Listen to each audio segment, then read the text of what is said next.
Oh yeah, first sip of game fuel. That's how you know it's a Thursday night, baby. Thursday night stream coming in hot. Let's continue with Banishers. How's that sound? More Banishers, Ghost New Eden. Last time, like I said earlier, last time we resolved one haunting case, the case of what's her last name? The Bachelors, I think. Hugh Bachelor. No, that was not it. I can't remember his last name, but Hugh and Marcy, his sister.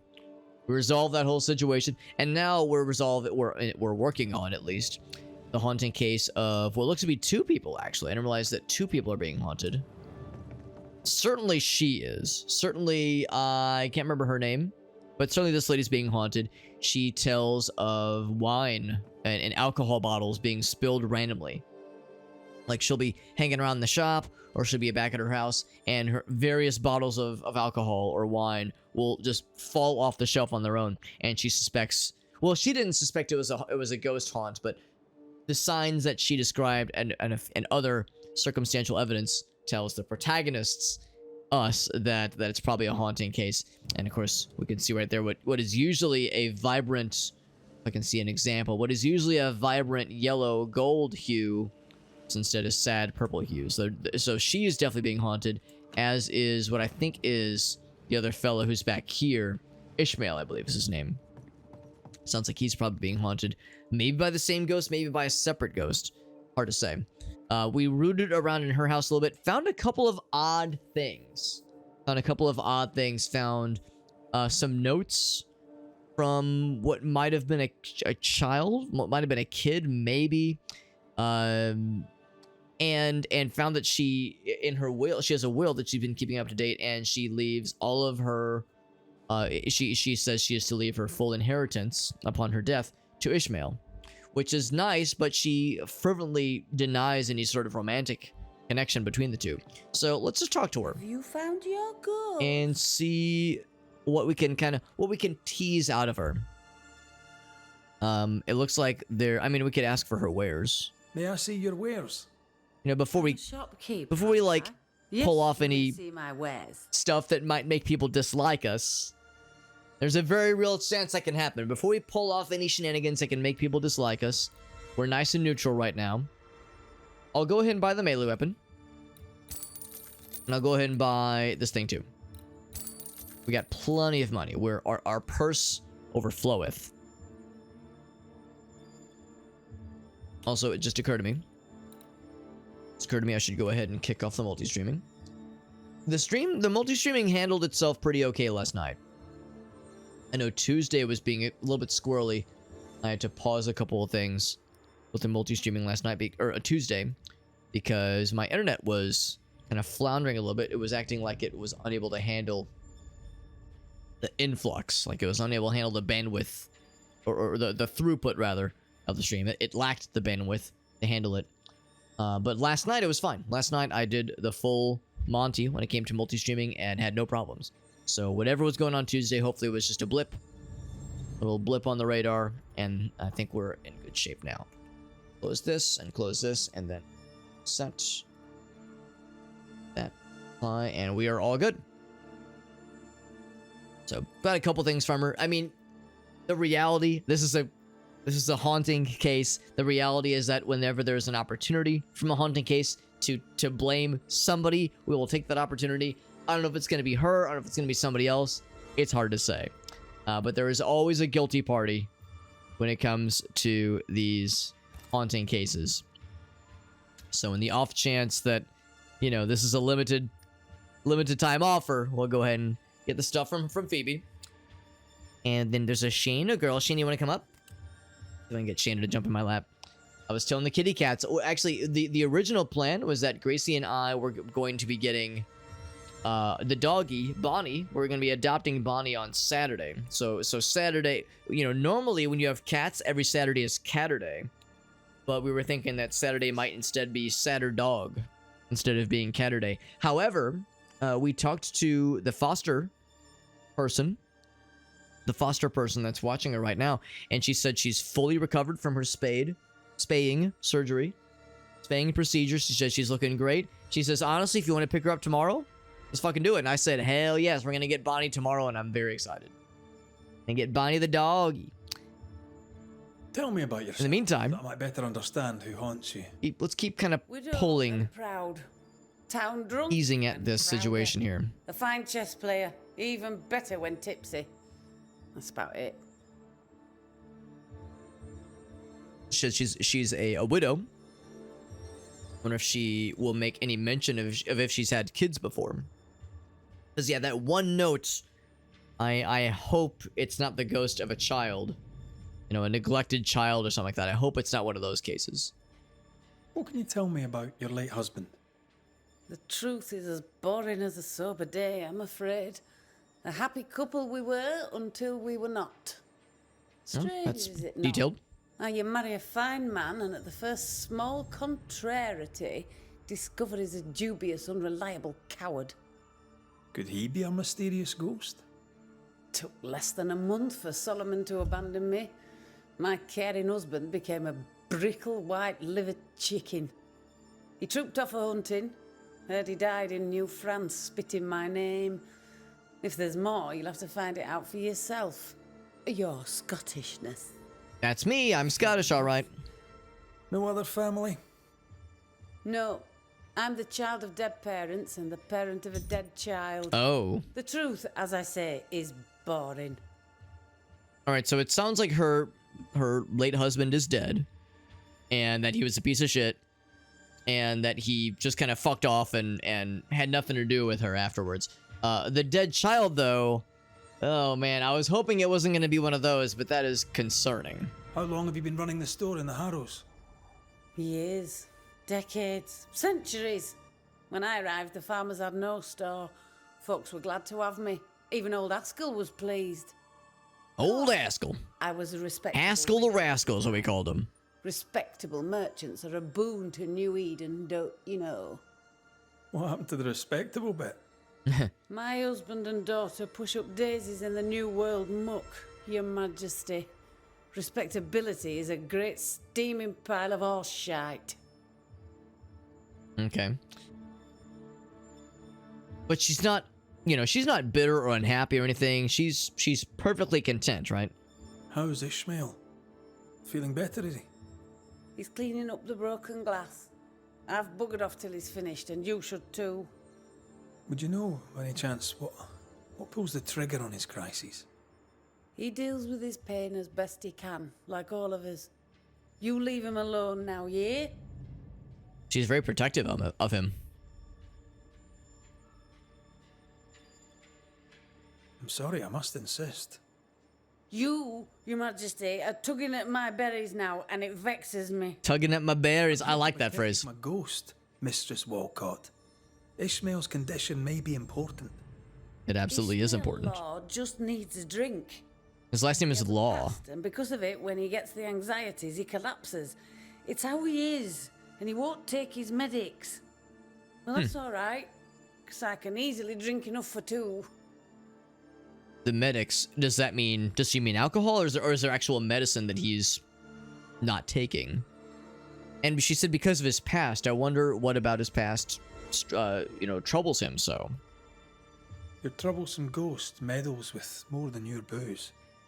It also hid your will. I knew things were vanishing.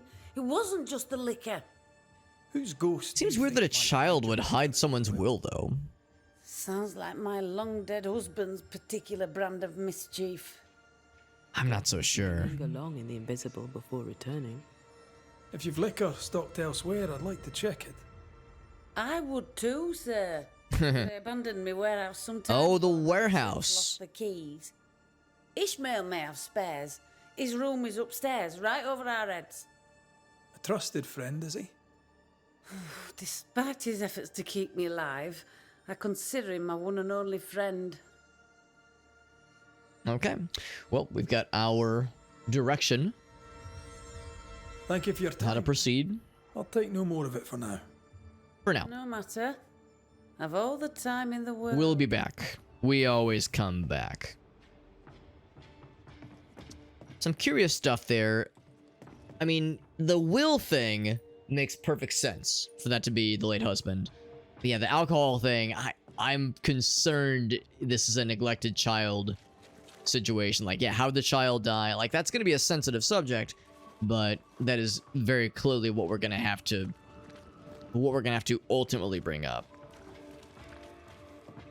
Is he upstairs right now in his place? He is. We've never been in here, I don't think. Red, I can't manifest anymore.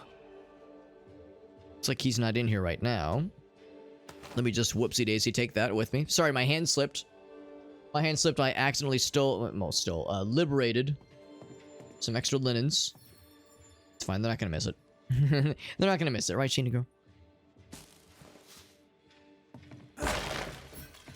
This is really easy to reach. Ghost Ward. I wonder why the Ghost Ward was necessary, though. Seems a little odd. Games of strategy, games of chance. So we know he was getting pretty good at chess. So maybe he's playing other games as well. Not like that's overly weird or concerning. Looks like there's something hidden right here. We'll save that one for last. Let's keep poking around here. Some Wet boots. sand. Did Ismail go to the sea recently? There's a beach by Phoebe Walcott's warehouse. Was Ishmael running his own business behind his drunk boss's back? Interesting. That would be pretty cunning of him. I wouldn't expect him to be like kind of, you know, sneaky like that necessarily. Spot here as well. This Bible really annoyed him. I hope he kept his opinion to himself. I was gonna say this is a pretty pious, pretty religious place. People around here wouldn't take kindly to that. A confession. His confession. Bennett Law, not kill me instead of you.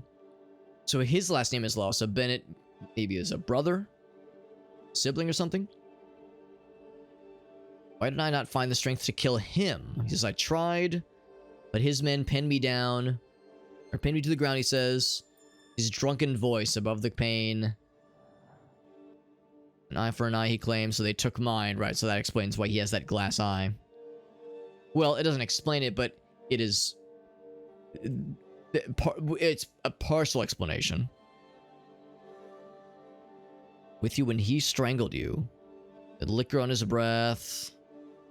He knew Bennett Law was a bad master. So the woman's name, I can't remember her name, but her last name is not Law, I don't think. I think this is just Ismail. On a way to pay our freedom back for it's too late. Instead of bad master, was this like an indentured servitude kind of thing? Indentured, yeah. Wow, there's the word right there. There's the phrase. I must pay by surviving you, my dear Bess.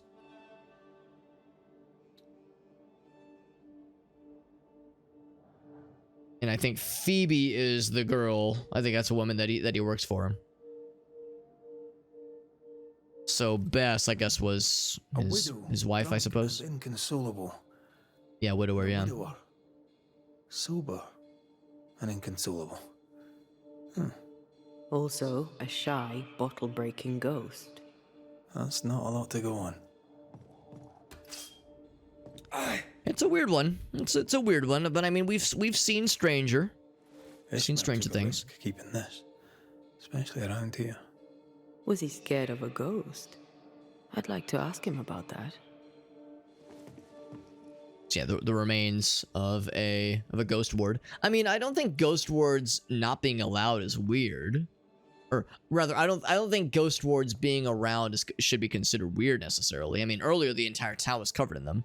So, I mean, I don't think anybody could blame them for wanting to keep them at bay, all things considered. But if he already knew about a ghost kind of thing happening, then yeah, that's probably it. If there's a sign that yes, there was a haunting already kind of happening that he was trying to get away from. Got the warehouse key that presumably the ghost had hidden. Yeah, So Phoebe Walcott. Also took time to hide that key. Must be important. What exactly does this ghost want? There's no clear pattern. Banisher rule number 1, a ghost always lingers for a reason. Let's have a chat with Ishmael Law. I was thinking we were just going to go right to the warehouse, but Ismail might be downstairs. I appreciate that Phoebe kind of gave us carte blanche approval to just rummage through his stuff. I mean, hopefully he's going to be okay with it, but... Oh, there he is. Phoebe's not here. I mean, that took very little time. Out of curiosity, this is still locked? Yes, it is. And this is also still locked. Mr. Law? How can I help you, sir? I like your beard. Kind of easy to work for someone who drinks so much.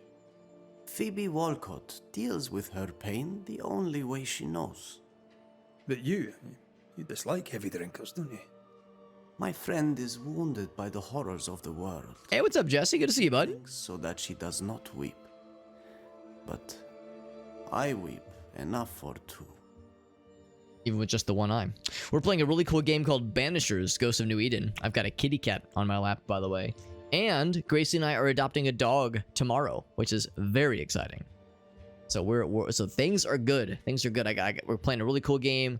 I got a happy kitty cat in my lap, and I'm gonna have a happy doggy tomorrow, and I'm very, very excited. I'm buzzing with anticipation. This game is a really cool game. We play as pretty much Ghostbusters. We're like investigator Ghostbusters, detective Ghostbusters. And right now we're trying to understand why this dude and one other lady are being haunted by ghosts. If there's something about their past that is coming back to haunt them. Trying to understand, like he said, like, oh yes, you know, we've experienced so much pain in our past. We're trying to understand what pain did he experience, and who did it involve that explain this haunting situation that's happening. And Ismail is a particular case because we saw earlier that when he saw the broken bottles of alcohol, he kind of had like an anxiety attack, like a panic attack. Ask him about a fit of worry. Not the first. We got Rusa in the house. What's up, Rusa? What scared you? Rusa, I love the photos of the kitty cats you shared. Embarrass me. They look so sweet. No need to be embarrassed, Mr. Law. But I do need the information if I'm to end this haunting. My fits, sir, being the work of no ghost, shall not be your business neither. He suffers in silence, just like his friend. What about the ghost ward we The saw? villagers burned the governor's ghost wards. Oh, they did. But you kept one in your room. Well, why though? I guess because they didn't trust the governor. The wards were sent by God. Yes, I keep one in my lodgings. The better to be safe from evil. Oh, sorry, we broke it. Since you deposed the governor, here God's voice is little heard. The Almighty, it turns out, is easily deterred. God has forsaken Ismail Law, or so he thinks. God may be easily deterred, sir. But I'm not. Then you had better get to work, for the good folk of the Harrows teeter on the brink. That sounds good, Rusa. Sounds chill. Hope your day's off to a good start. Well, I'm doing well. My Thursday is winding down as your Friday is beginning. We're playing more Banishers, Ghosts of New Eden, and perhaps most importantly, I'm sucking down some game fuel, because that's how it works, man. Thursday is a little bit of a longer day for me usually, because I have to get up early for work, like extra early because I have to go to the office. Today was also a fruitful day. It was a fruitful evening too, because when I got home, Gracie and I spent like 2.5 hours building a cat's tree for the cats. One of which is in my lap right now. You probably can't really see too well on the webcam, but she's there. She's a happy buddy. And so yeah, it's good, but you know, a little bit of a caffeine pick-me-up never hurt anybody. We got Doo Dad in the house. What's up, buddy? Good to see you, dude. Some more Rim World, some Factorio. I've yet to play Factorio, but you know I love me some Rim. What can you tell me about Solid Governor choices. Beach? Not much, sir. There's a locked warehouse there. The ghost that haunts this store hid the key.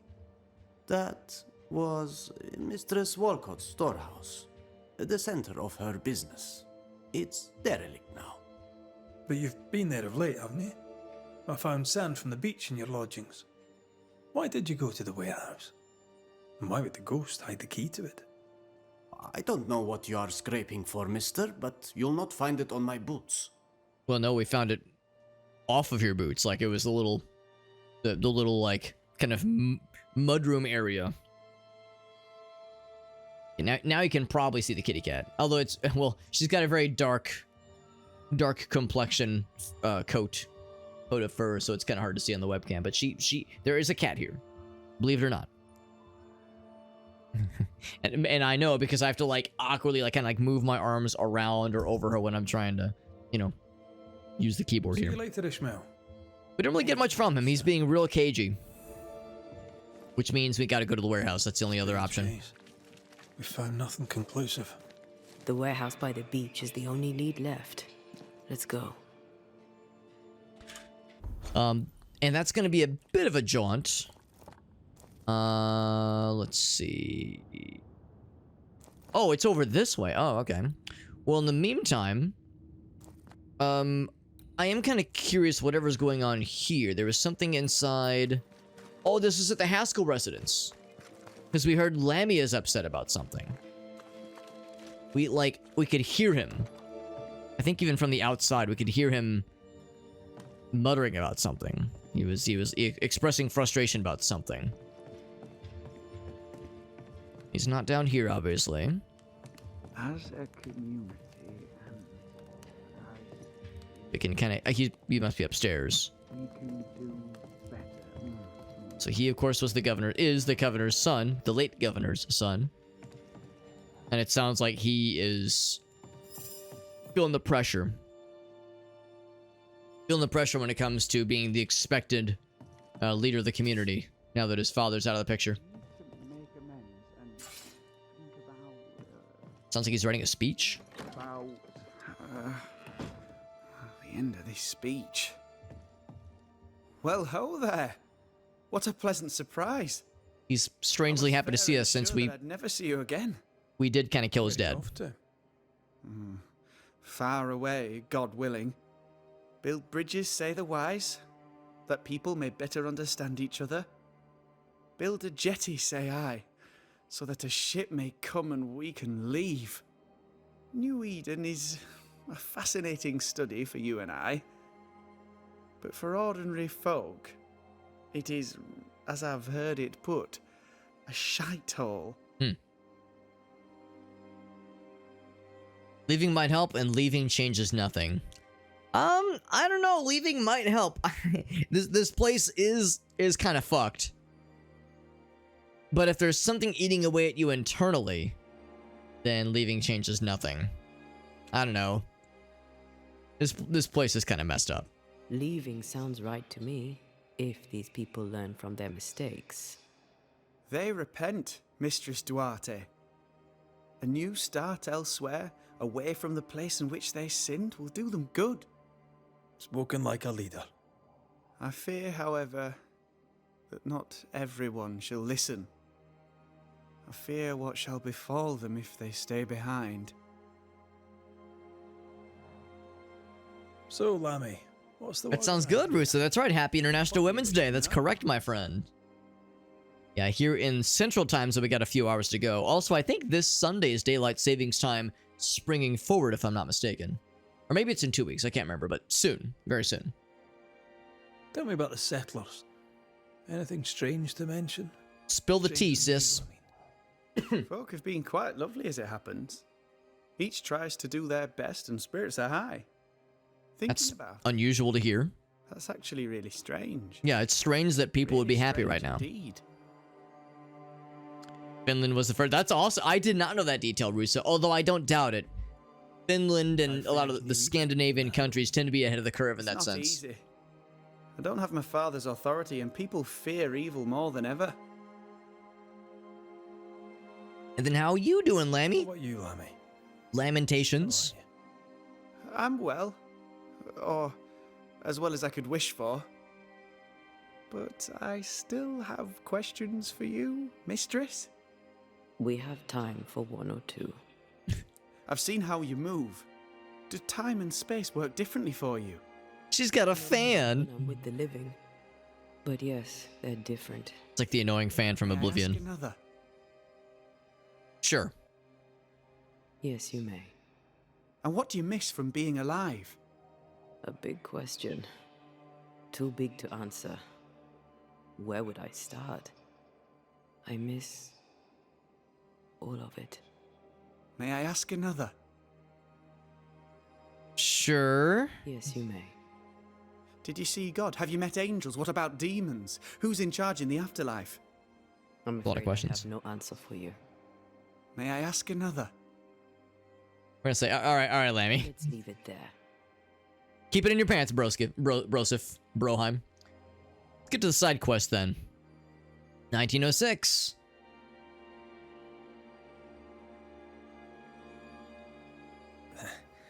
We over This here. is also lower class though. What are you working on? I, to my horror, am working on a speech.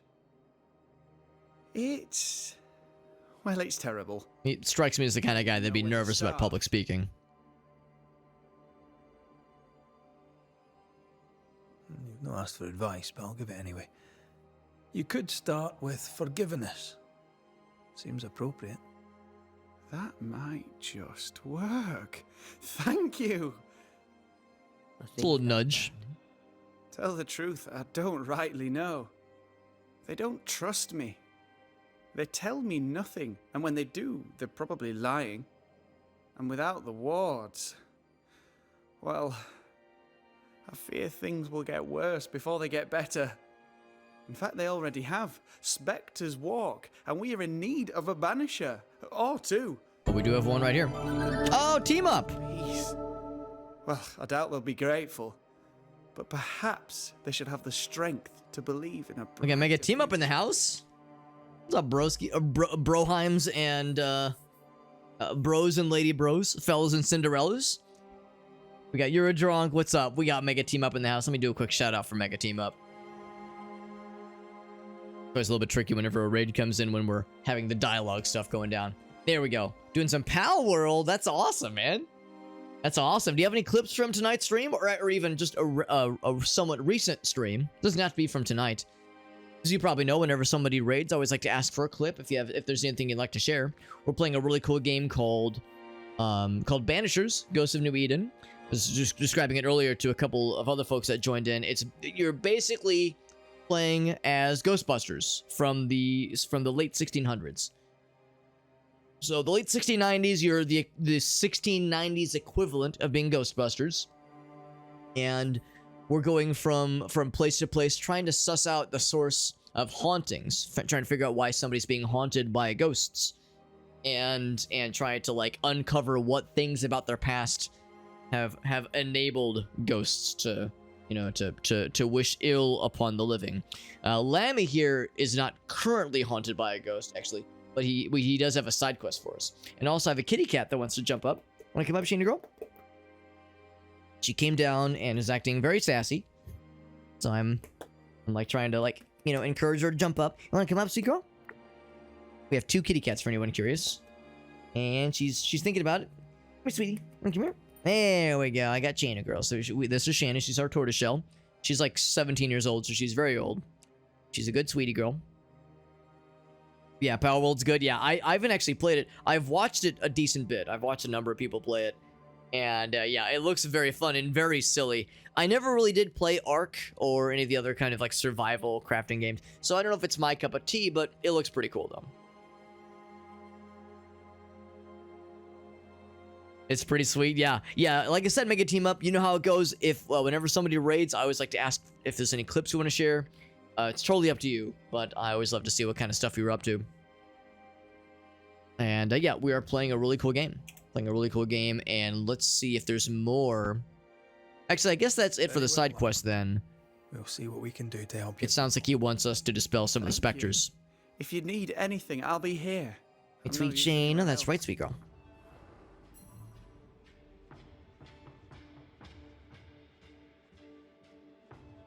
Well, it doesn't really specify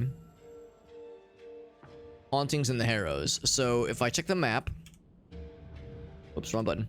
If I check the map, I guess the idea is we're just to explore, within the Harrows. I guess it's nothing, like super obvious necessarily. Last cat was 17. Yeah, old kitty cats. That's right. And she's getting up there. We're actually not 100% sure if she's exactly 17. She could be more like 16, could be 18 or even 19. We're not 100% clear, but she's definitely getting up there. But yeah, cats can last a long time, obviously. So the King Pocket, I'm guessing that's a desirable pal. A desirable pal in the annals of Pal World. There's a few other things we could kind of work towards. Obviously, there's other side quest things in other parts of this general region we're in, and of course some a little bit further out. I'm gonna actually pursue this one. I sometimes have a tendency to scoop up more quests than I know what to do with. Step by step that we overcome. So I'll try to be a little bit more focused in picking one and sticking to it before I like scoop up all the... A new building needs a solid foundation. I wonder if ghosts still linger. Want to talk over them. So like there's always like the Elder Scrolls idea of, oh, let me just scoop up all the side quests all at once and then just Words have venture out into the world. the right speech at the right moment can change the world.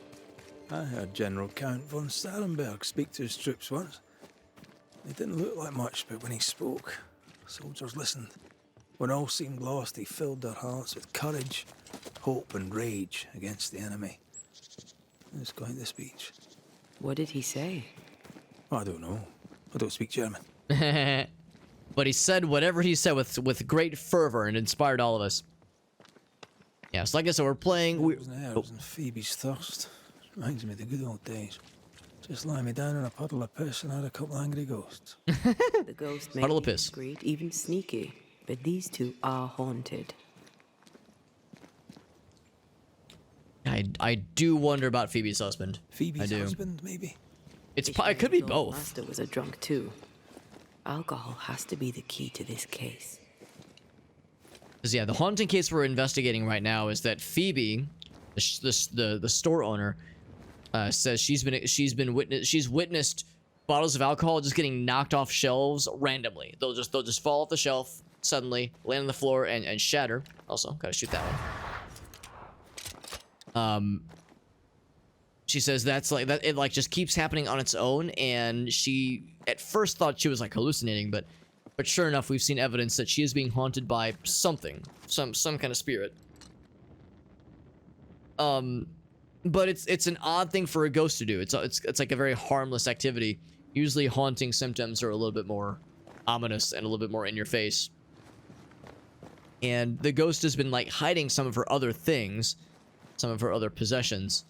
But yeah, it's kind of inconclusive right now. Also, I see what might be a cursed chest. Gonna venture that way for a little bit. But anyway, so that's kind of like, this is a situation right now where we have an investigation, and we have a couple of like tidbits. In fact, if I click this button here, go into the haunting cases. So they're I guess both considered pariahs. You know, we have some details about Phoebe and about Ismail. That she is a lush, maybe even an alcoholic. She loves the booze. And Ismail is her only friend, and that she has a late husband who is dead, and a child who is also dead. Ismail is also kind of mysterious. He has these panic attacks that kind of start suddenly with very little explanation, and Phoebe is his only friend as well, and there's some evidence that he has some kind of trauma that he's experienced in the past. Mention of a late wife that died by some horrible event, but doesn't really go into elaboration. Something about his boss, like a not Phoebe, but a previous boss that he worked with.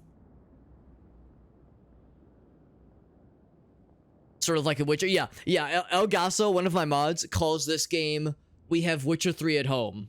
He says that's what this game is. This game is like, yeah, because I realized The Witcher is all about like hunting beasts and the creatures and beasts, and I guess maybe even ghosts and specters and zombies. But yeah, you're hunting various things. This one is specifically about ghosts, but also like not just hunting the ghosts and busting them or banishing them, but understanding why is somebody being haunted by a ghost. Because sometimes, as is the case with a bunch of the cases we've looked at, a lot of the times someone is being haunted by somebody not because of like something minuscule, but it's because there's the classic case where someone's like, hey, me and my new boyfriend are doing great, but 2 weeks ago we've been having these weird things happen, you know, things disappearing, books flying off shelves, screams in the night randomly, weird fucked up nightmares. Also my ex-husband died under mysterious circumstances also 2 weeks ago, and but I have nothing to do with it, nor does my brand new boyfriend. I wonder if there's any relation. Well, anyway, Banisher, I want you to solve my haunting case. And of course you find out, oh, they conspired to kill the guy, that's why he's haunting them. So it's not just a take care of the ghost, it's also a, like, what fucked up thing caused the ghost to be so mad in the first place. Ghosts don't just haunt people in this game's universe for funsies. If a ghost lingers, it's because of something that it feels is unresolved. And usually it's because they were wronged horribly. So, like, understanding what's the like underlying explanation is key to so much of this. Also, we have these totems we can find sometimes that can help unlock chests, not unlike that one. In fact, I don't even know if I've been in this little area before, so we're gonna explore around it a little bit. Yeah, this game is a very good game, though. Phasmophobia, Mortuary Assistant. I actually have not played Mortuary Assistant, but it looks extremely cool. Looks extremely cool. Also, we have our ghost waifu with us, and she helps us uncover things that only she can see in the spirit realm, things that are sometimes obscured from mortals' eyes. So I bet there's something around here, because I think we saw her hand glow. See, if I switch back to mortal, to Red McWraith, there was like something that caused our hands to glow. That usually means there's like some kind of ghostly thing that is that Antea needs to be able to see. But actually nothing jumps out, so maybe I'm wrong. I thought I saw something. I thought I ran by something earlier, but maybe not. So anyway, so I do want to do some more exploring. We got Meerkat in the house. What's up, bud? She's our ghost waifu. Well, I say the word waifu in a very non-biblical sense. Because I'm pretty sure they were never actually married, but they're absolutely romantically involved. To make you angry. Like at the beginning of the game, it is made extremely clear that they are very much in love with each other. Also, there is combat. The combat in this game it's pretty cool, and it's kind of flashy, but it's not amazing. If you're really into Dark Souls, that kind of thing, this game might come up a little bit short for you. But it's okay. I mean, if this is one of those games where if it was just the combat and just the exploration aspect as like an action RPG, it'd probably come up a little bit short. But when it comes to the narrative and the storytelling, it is exemplary. It is very, very good. I think the characters are cool. I think the haunting cases are interesting and at times very sad and very tragic. And sometimes you're forced to make some questionable ethical choices on how you pursue a ghost case, haunting case that is. So I like this game a lot, but you know, if you're in it because you want something that is more action oriented, it might come up a little bit short. Be quick. Also, there is a ghost, or not a ghost, a haunting ivy. Creeping ivy, that's what it's called. There's a fella. Antea is a special case because she has... Oh, you know what? I should do this.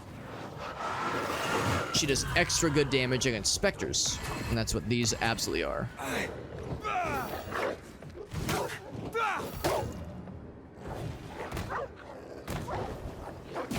Ouch. Yeah, the specters are...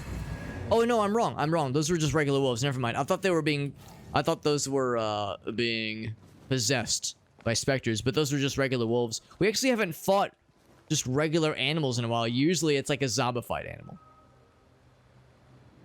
It's good to see you, Meerkat. Yeah, and Phasmo. Yeah, I love me some Phasmo. Love me some Phasmophobia. Haven't played it in a while. I think last time I played Phasmophobia was like probably 2 years ago. Very fun game though. Love it. So that's one of them. I need to find the blue one.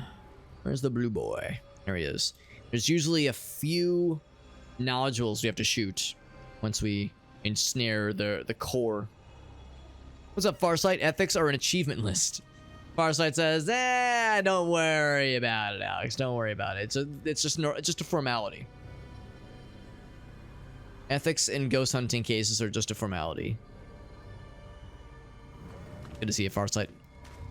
We are continuing with where we left off on Tuesday with this game. And damn, I only really do see just the one little... Oh, there's a second one there. There might be a third one. Sometimes there's 3. Awfully convenient if I could actually shoot from here. Maybe I can. Can I activate this from here? No. Oh, there's one up there. Oh, that's sneaky. That's real sneaky. So I'll start on this side, I think. Yeah. Start from this side. I mean, the thing is, we'll be able to shoot them both from that side. So I think if I just do this, kick this off here, red, shoot there, shoot this one, and I also shoot that from here. And There we go. Well done. Not sure if that was exactly how they wanted us to do it, but it worked.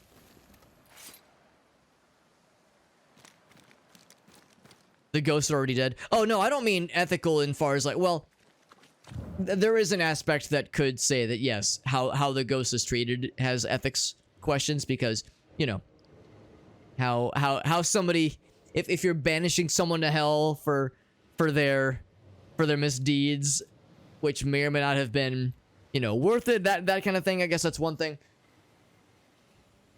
But also for the living, because, you know, we are also sometimes killing people for the things that they did that caused a ghost to haunt somebody. That very much has been a recurring theme here. So yes, the dead and the living, ethics for both, I suppose.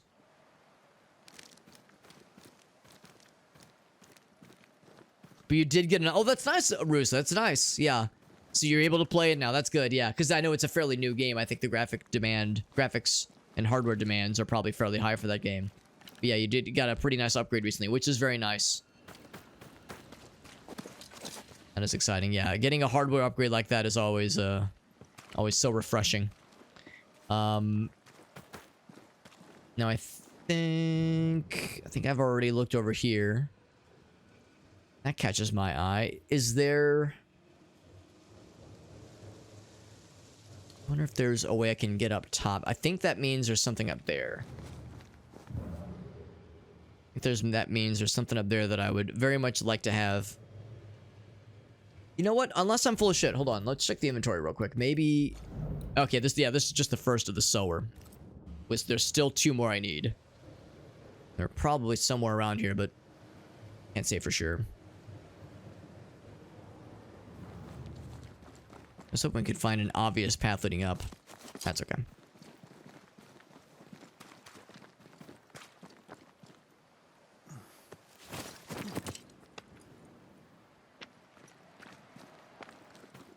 Yeah, drink the liberty. Exactly. Exactly.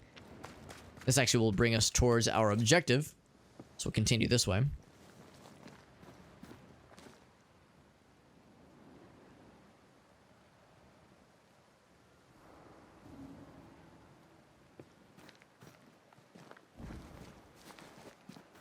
Thank you for asking, by the way, Farsight. We do have the multi-streaming going right now. Farsight knows that sometimes I will go half an hour, 1 hour. I think I one time went like 2.5 hours before I realized it, and I was like, well, it's late enough. Fuck it. I'm past the point of no return. Farsight knows I sometimes get so excited at the prospect of streaming and playing video games that I get all caught up in my bullshit and forget to initiate the multi-streaming protocols. I can see if there's any extra things in the distance I can work towards. I can break this down. I love doing that. couple of nice things for our efforts. No, none of the totems, unfortunately, like I was hoping to find. But some nice things, some nice resources, which are helpful. None of the little wispy friends, little caged wisps. Only sometimes. And yeah, I think by sometimes, I think I mean just about every stream. Like the last couple streams, it's been like within less than an hour, usually around half an hour or so is when it like suddenly dawns on me. But I was pretty good today. It was like within 10 minutes of the main content. Because that's the thing, I know if I start the multi-streaming too early, it's weird because I think it's an algorithm kind of thing. I think it's, you know, appeasing the almighty algorithm is what it comes down to. Because, yeah, if you're like, if the category is set for playing a video game, but I've got the full webcam screen up and I'm kind of chatting with people, I've noticed that the algorithm, general discoverability is already not great on many of the platforms that I multi-stream to, but it is especially not good if I start not with the gameplay screen up. So that's why I usually delay a little bit. Make sure we get into like the real content, the real shit. We got one-legged duck in the house. What's up, bud? Yeah, 0 to 10 minutes. It's pretty sweet. We found Covenant Beach, by the way. Heard about this place a couple of times, but our first time getting to see it in person, and supposedly the warehouse is somewhere around here. Probably somewhere over there, if I had to guess. Can I make that jump? Yes, but I'm going to explore a little bit first. Scorn was another one. And Bramble. Yeah, Bramble looks awesome. I've seen that game. Can play them both. That's so awesome, isn't it, Russo? Yeah. Anytime, especially with computers. I mean, I guess the same could be said for consoles. Although rarely with consoles do you have a case where, oh, it's like, oh man, I wish I could play this game that I bought. I mean, I guess if you, for whatever reason, bought a game for a console you didn't own yet, that'd be an odd choice. But I'm just thinking like, yeah, here's the game that I bought and I can sort of play it, but it doesn't run very well. Or this game I want to buy, but I know if I buy it, my current hardware won't be able to run it. There's something so satisfying about then making a hardware upgrade and being like, yes, I am unlocked. I feel like Goku when he's fighting Frieza and he takes off the weighted clothing and he's able to whoop some ass. Like, you feel enabled and powered up and so fucking badass. It's a very satisfying feeling. Being able to, like, being like, yo, I can play that thing I really wanted to play. Like, I'm uninhibited now. It's a good time. So that just loops back around here. I kind of want to do the warehouse stuff last. Let's maybe explore more this way, because that's clearly where the warehouse is. No question. 6 hours of gameplay, but it's an 8-hour game. Probably Scorn, right? Because Mortuary Assistant, I think, is a little bit longer. Not sure how long Bramble is. I heard Scorn was not everyone's favoriteest. I think it's a matter of expectations. I think some people maybe expected too much from the game. But I've heard some people say Scorn is like, it's cool visually, and the puzzles are not everyone's favorite aspect. Not everyone loves the puzzles necessarily, but it sounds like a lot of people agree the aesthetics are on point. And the gross H.R. Geiger design is interesting. Also, oh, it's blocked. I see it. There's a rock blocking our path. Like they're you know, the design and general visuals are on point, but yeah, I know that some people said the puzzles kind of came up short for Scorn. I'm just parroting what I've heard. Of course I haven't played it myself, so I can't weigh in on it, but I just heard some people say it was like a disappointment for them. But at the same time, though, I don't know. That it struck me as the kind of game that didn't necessarily need to have amazing puzzles, if that makes sense. Like, it struck me as the kind of game where if the gameplay was awesome and super well made, then that's nice, but it's almost like it didn't need it didn't need that necessarily. Like the extremely unique presentation was enough. I think for most people at least to like, you know, kind of get the foot in the door. Might have lost your favorite game, really? Can I ask what, can I be extremely nosy and ask what game it is that you're not sure will run well on modern computers? Because I've usually had the opposite. I've had games, like old games that ran like shit on Windows 7 that run pretty well in Windows 10. Sometimes I still have to like find like a fan-made DLL or some kind of fan patch or community patch to fix something or to shore up something that was lacking from the technical side, that is.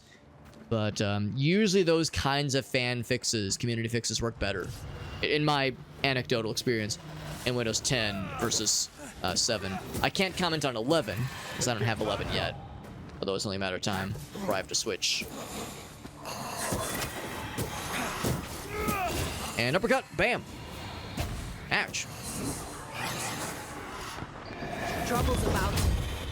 I go ahead and just blast that fool. Yes, I can. And while I'm blasting people, bam. Ready and waiting. Shooting ghosts in the face works, apparently. We got Ace Roy in the house, by the way. Yeah. Atmosphere design. Yeah, exactly. It's Ace Roy. That exactly mirrors what I've heard. And again, I don't want to make it sound like I'm talking shit or that I'm like, you know, armchair game designer. You know, I don't want to make it sound like I'm, you know, some kind of streamer trying to impose his will or opinions on others. I'm just parroting what I've heard. But yeah, it sounds like the aesthetics, the design, like Ace Roy said, just the overall presentation is really badass.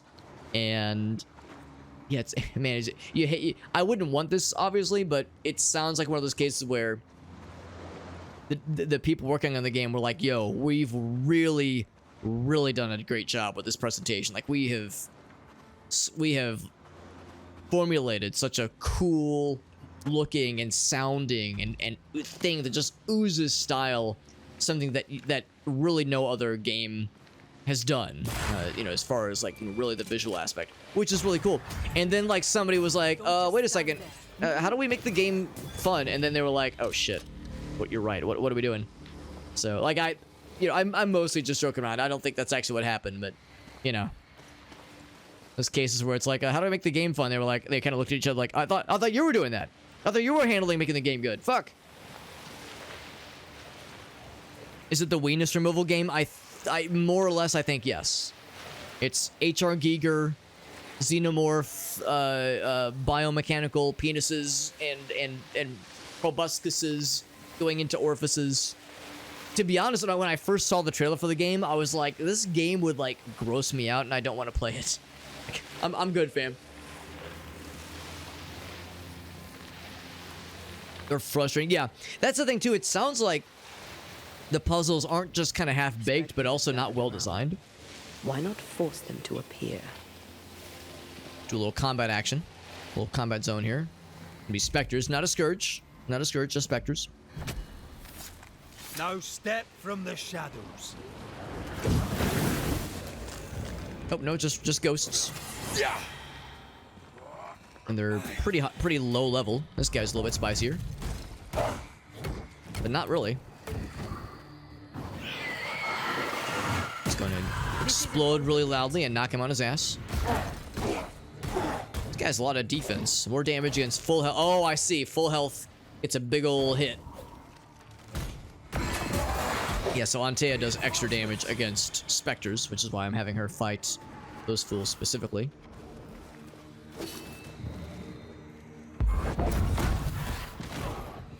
I was supposed to do a lot of damage, but it didn't really do much to that guy. He's just very healthy. You see, I'm not really doing that much damage, obviously, relatively speaking. I'm gonna switch to red for a little bit. Whoa. Somebody over here. I'm gonna miss. That's what I'm gonna also do. There we go. He's out of there. Oh, man. Everyone's so good at dodging. Goddamn. Jesus. Man's out of here. Yeah, he's a fancy fella. He's got all the moves. Dodge this. Oh, crap. I was trying to do the cool uppercut move. I will use my cool super special anime move where I shoot him in the face with a gun. Bam. He's dodging everything. This man is impenetrable. I cannot impregnate him with bullets. I think that's his special power. He just auto dodges bullets forever.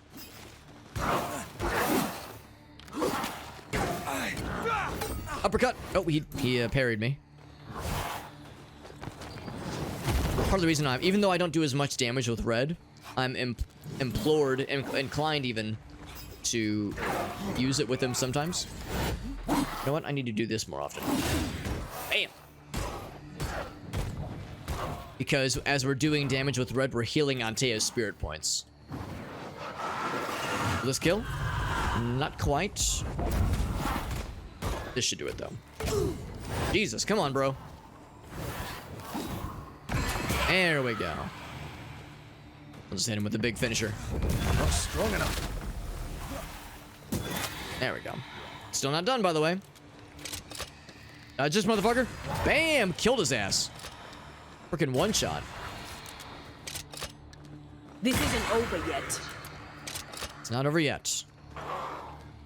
I hear something behind me. I'm just blasting now I'm just blasting fools left and right. Hell yeah. That corpse is taking aim. This is awesome. Oh, big man. Big man on campus. Get out of here. Get out of here. I'm trying to shoot you to death. Ouch. Oof. Oof. Leave me the hell alone.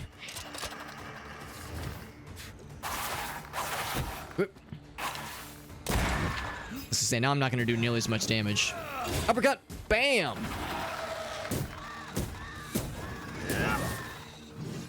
Rip. This'll kill. Blasted pest. Not quite. Oof. This'll kill, I confidently said, before absolutely not having it kill him. Oh, crap. Time for me. Oh, I don't have enough spirit points for Antea. Look to me. Are we done? Whew, that was a tough fight. Oh, everything's on fire? Excuse me? Oh, I guess it means we cleansed it. Cleanse that shit. Tough fight, though. Multi-step really. Yeah, I was thinking the same thing, Ace Roy. The one downside, I don't know if it's a downside necessarily, but it's automatic. So I don't really have a way to show on my keyboard. But if I bring up the gun and shoot, like I have to, it doesn't reload automatically unless you're unless you have the gun out. So you have the gun out, I don't have to do anything else. It's an interesting mechanic, but it does the rest of it for you. I'm not having to click any buttons. There's no timing aspect to it, but it does mean that, yeah, if you're like earlier, if I'm having to dip, dodge, duck around, it's the heat of the moment and I need to shoot, but I haven't had a chance to reload, it kind of forces you to like stay still for a little bit. You can kind of move around a little bit, but you have to be pretty rooted in place, relatively speaking. So yeah, you kind of have to plan into that strategically. The gun mechanics, I think, in this game are actually a lot better than I was expecting. When I first got the gun, I hardly ever used it because the game, as you can tell, leans more into melee combat. But yeah, there have been a number of times where I'm just blasting with my gun and I feel like a boss. Especially because we have a thing with the build we have. This is one of these games where, you know, you have a number of armor things you can wear, a number of weapons you can use. There's the secondary weapon, the rifle, of course. Healing items, and there's Antea's talismans, so you can kind of build up your build, I guess, dependent on your play style. And one of the things we have is, as we're getting successive headshots against bad guys, our damage goes up each time, and it resets if we take a hit. But it's you can really get some good momentum going with taking shots if you're just constantly smacking the headshots on the baddies. It's very satisfying and very fun. And as much as I enjoy that, we're also here for a quest. So I should have done this earlier, because that's a nice way to get him extra fancy. Oh, I didn't want to hit that guy. I'm gonna do this. Good damage against that guy. Can I do Uppercut. it too? Bam. Oh, what? I missed.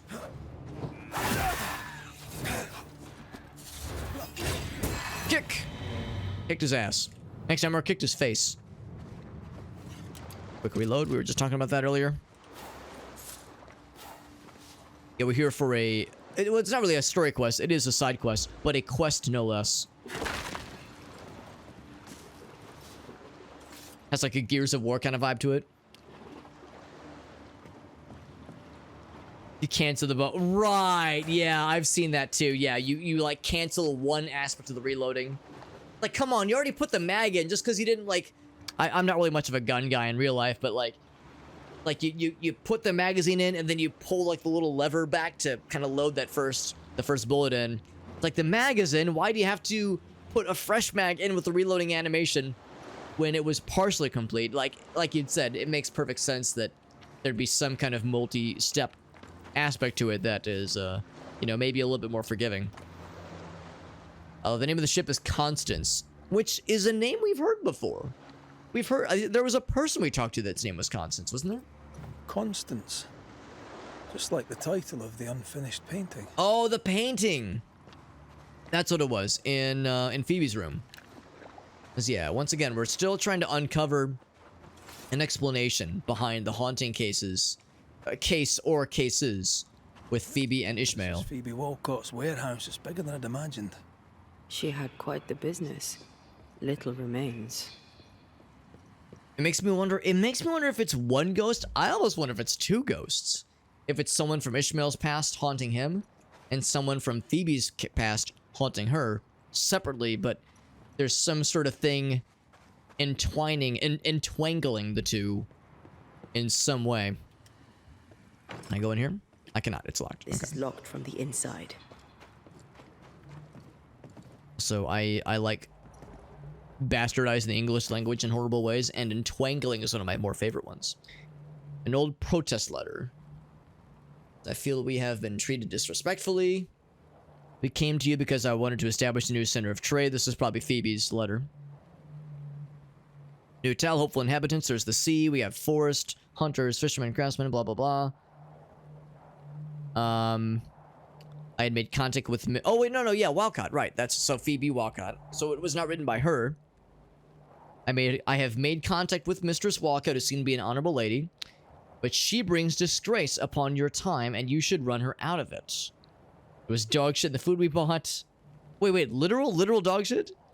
And Bennett, right? Bennett is the guy that Ismail indicated had killed someone. Something about Bennett is horrible. Ishmael's master and the man who killed his wife. Killed his wife. Not here.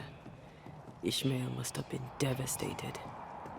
I bet it was Phoebe who put dog shite in his food. Oh, I thought it meant that whatever went down happened here. It sounds like whatever happened predated Bennett coming here. So yeah, maybe that's what it was.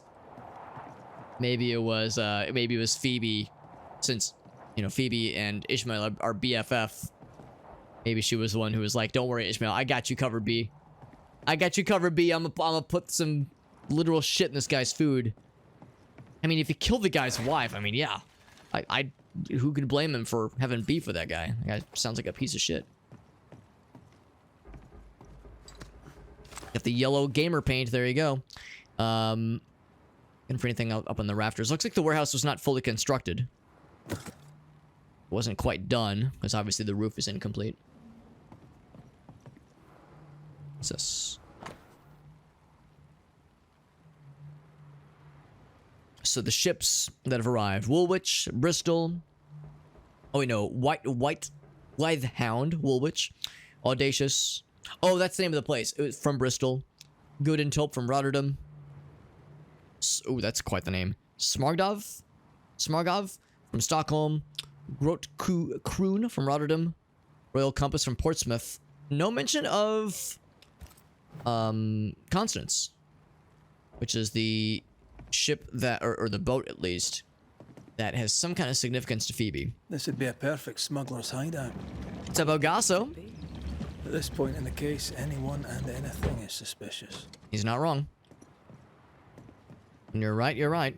Also, I should be in ghost mode because there could be some ghostly stuff that would be worthy of our attention. Although nothing jumps out yet. Some circumstantial evidence. Or maybe not even evidence, but just circumstantial things that caught our eye.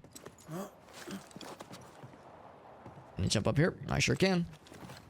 We are on the 3rd floor. And of course, this is a warehouse, which means I can just help myself to its wares. As a house. Pretty cool.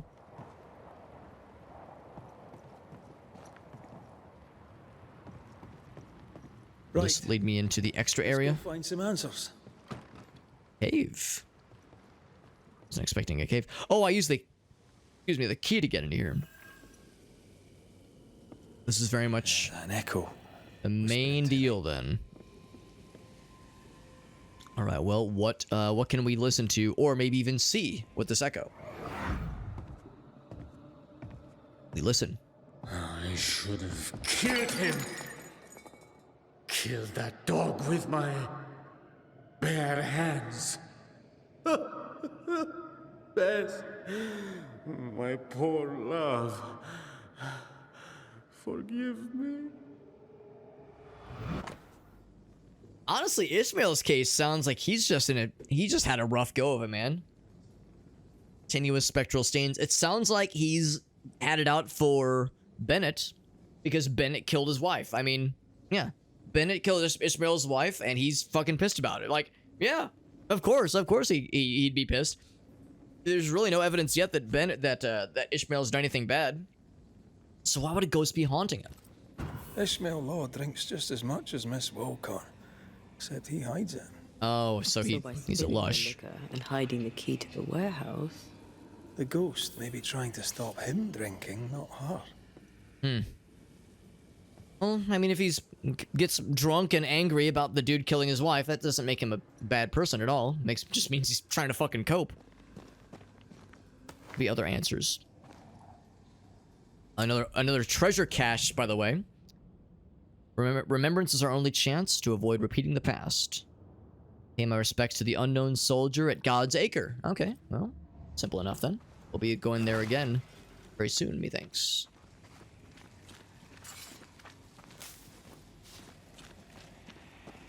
Yeah, still some unresolved questions. Certainly with Ishmael and very much so with Phoebe as well. In fact, we haven't really found anything with Phoebe yet. Yeah, it sounds like Phoebe's got something. Like she's undoubtedly's got something with her whole deal about her late husband and her dead kid. And I suspect the dead kid is what's truly going on here. Maybe the dead husband, but I'm worried the child died due to her neglect. That's what I'm worried about. That would be certainly punishable, potentially at least. There is a tentacle. Oh, there's the blue one. Okay, so I need to see the little yellow fellas. The yeller fellers. That I can dispense with the creeping ivy. One. Second one. 1E and a 2E. I just need a 3E. A 1E and a 2E and a you know what to do-E. Can I break the box? No, I cannot break the box. I'm very sad about it. We have our friend Shake. Shake the box. And I need to dip down. How can I dip? How can I dip down? I was hoping there would be a nice little spot where I could just kind of... Oh, here we go. Here we go. Yeah, corrupted weeds. Okay. Some more stuff to inspect. Don't mind if I do. So 2 years before the events of this game, rental agreement between Phoebe and Widow Ingersoll. That's a name I don't recognize. Is the person's name Widow? Like that's the first name? Or is that like their... Well, yes, the person is a widow, therefore. Therefore, that's what we call them. Use the warehouse to stock the goods. Okay. Sounds all right. It was a profitable enterprise. I mean, that all seems like it was on the up and up before things went to shit, and the Harrows, that is. Oh. Little range, fellas.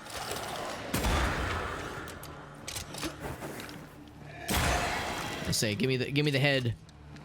Give me some head so that I may shoot it. Oh, helps if I don't miss. A wee Highland kiss for you.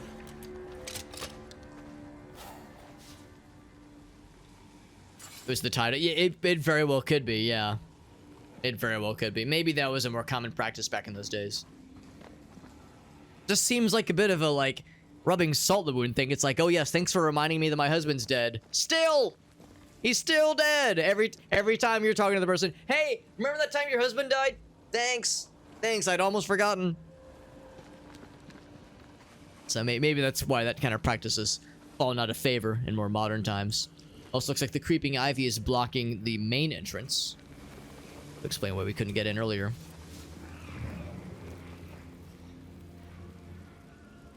Here's the third one. Okay, so yeah, seems like it's usually in groups of 3. That would explain it. And pop this one. There's the one up top, and then the third one. It's above, isn't it? Oh, thank you, Agasso. Yeah, it is extremely possible that it was being squirrely, and I did not notice it until now. Thank you for the heads up on that. Let me do a quick little... I think I fixed it last time by doing a little refreshy. A little refresherino. So I find chat preview. There it is. Properties. I do this. I think I say... this. Let's see. Let's see if that made it happy. Test. Not quite. How about that? Oh, here we go. This. I bet that did it. Test 2. Hey, there we go. We got there, baby. Yeah. It's. I don't know what causes it to need to be refreshed. It's not like I've had OBS crash on me recently. It's not like we had. And we did have some internet issues a couple days ago, but yeah, it's just randomly it just needs a little bit of TLC. Tender loving care. Rusa says I cannot get up. Rusa, can I go out on a limb and ask if the thing keeping you from getting up is that you have a bunch of kitty cats on you and they have taken you hostage and you are not and they're preventing you from getting out of a comfy space for fear of committing a cat crime. I can use this to go up. I want to see if I can take out the creeping ivy first.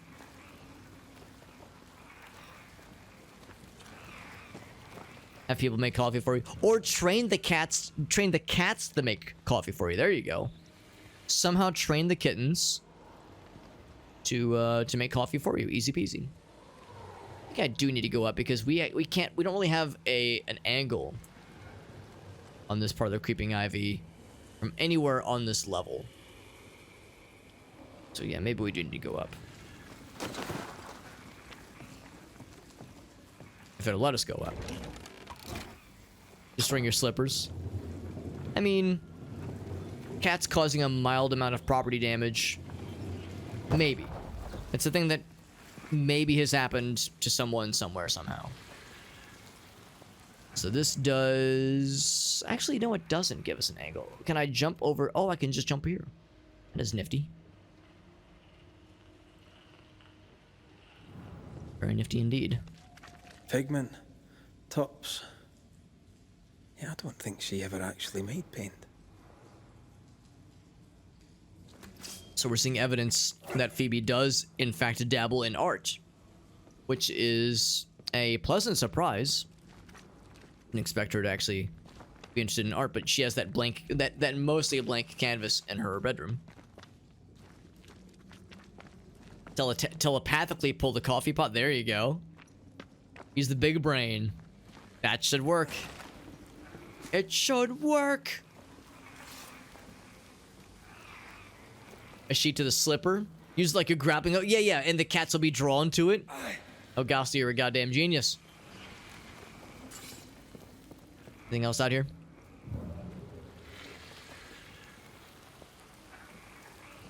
So it's a lot of trouble to be able to shoot this one.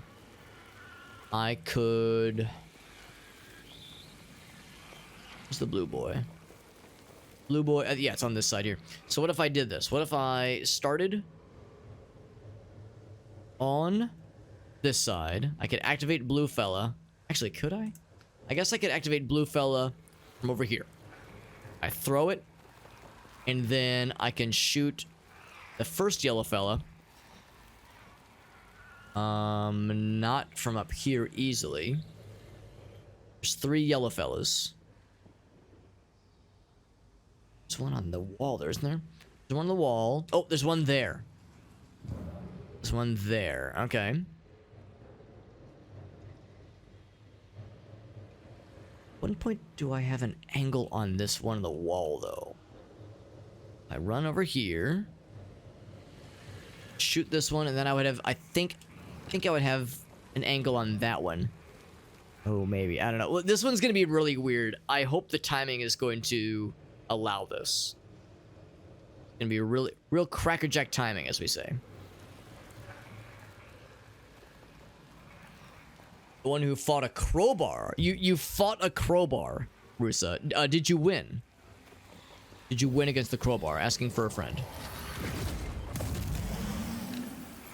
So the first one. Back here. And then... what's next? And there we go. Alright, got it first try. I was worried that we would have to... I was not so sure the timing was going to work out in our favor, but we got there. We got there, baby. I do like the creeping ivy as a puzzle, kind of timing, platforming. You kind of have to, like, plan your moves out. And it's always a question of how do I get from vantage point to vantage point, shoot the targets that are necessary, and, you know, make it home in time for dinner. What's all this now? Ismail must have been absolutely hammered.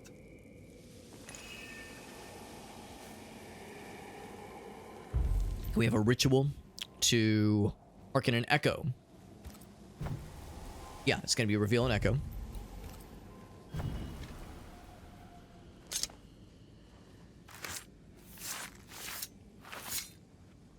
See if we can raise for now witness the veil of what he was doing when he was hitting the bottle as hard as he was.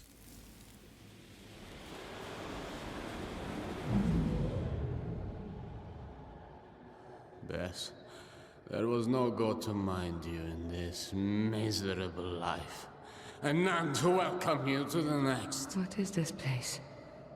Where am I? Oh. I'm so sorry, Bess. Ismail? My husband? There is no heaven, and yet I shall... So he was able to speak to her spirit? Stop torturing yourself. Bess? But how? Why? What have you become, Ismail Law? You must stop all of this. Live better. Yeah. So I mean, that's yeah. a discreet ghost. So she's the one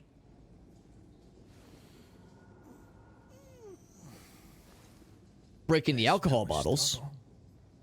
And came back to him after all these years. We need Bess's tie. That way we can make her manifest. So that would explain this case with Ismail.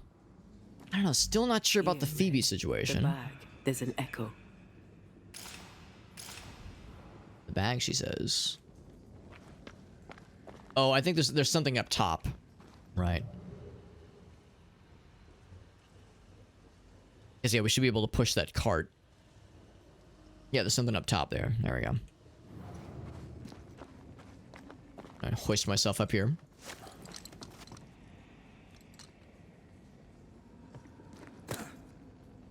So yes, it was okay. Hit the leg. Okay, no stitches. Still sounds unpleasant. If stitches were were like nearly necessary. That's still unpleasant. Acted up well, reported. Yeah. I'm glad you took things. You took care of business. That's the right call. Still sounds unpleasant, no matter how you slice it. The contents of this chest, real quick. Oh, my person was like falling through the floor for a second there. The main thing we're looking for is what is on this platform.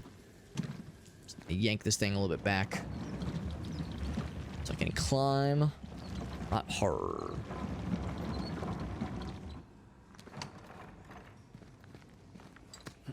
What do we get for our troubles? Can jump across here, so I can get that little bit of resources. But here's the big one. Ismail's freedom contract. An accident at the home of Master Bennett Law, which claimed the life. Okay, oh, an accident is what they call it. The Law family agrees to terminate his contract. Huh. What I don't understand is the last name connection here. Bennett Law, they said that was his master. Do they mean like Ismail was like an indentured servant to a family member? Is that what it means? Yeah, so because Bennett killed Ismail's wife, they figured, okay, well, he at least can be a free man, so long as he doesn't like pursue, you know, legal action against him for killing the guy's wife. And that was like 6 years ago. Okay. Written recognition of Ishmael's freedom after the murder of his wife, Bess. We've found our tie. We have the tie. We can make Bess manifest. Who are you? Why am I here? Oh. I didn't even have to do anything. She's just here. Usually there's like a you know, a ritual to make her appear, but instead she's like, no, I'm here. Here I am. Wife to Ismail Law. My name is Antea Duarte. This is Red McWraith. We are Banishers. Will you banish the ghost of Bess Law? Will it ease her pain? First things first. You're not after Phoebe Walcott, right? You're here for Ismail. I don't know why I'm here. I just want the pain to stop. Her speaking in the third person was interesting. Oh, interesting. So that's like a thing that I guess happened back then is, yeah, indentured servants they'd have to like be forced to adopt the master's last name. All right, so yeah, so we don't know what Ismail's original last name was.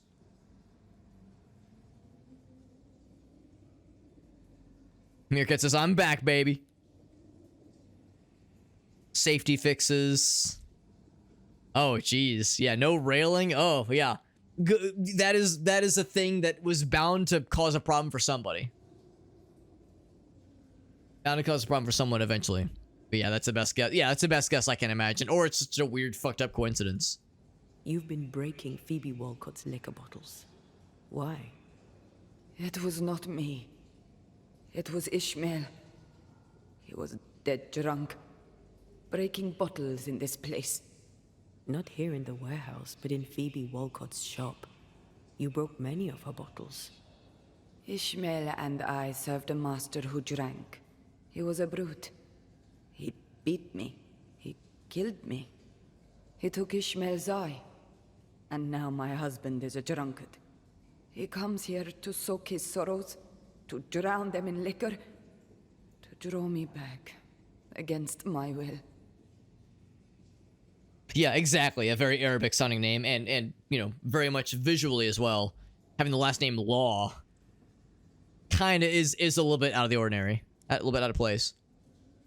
Is that why you hid the key? I think so. I was angry. I was hollow. I spied on him, on her too.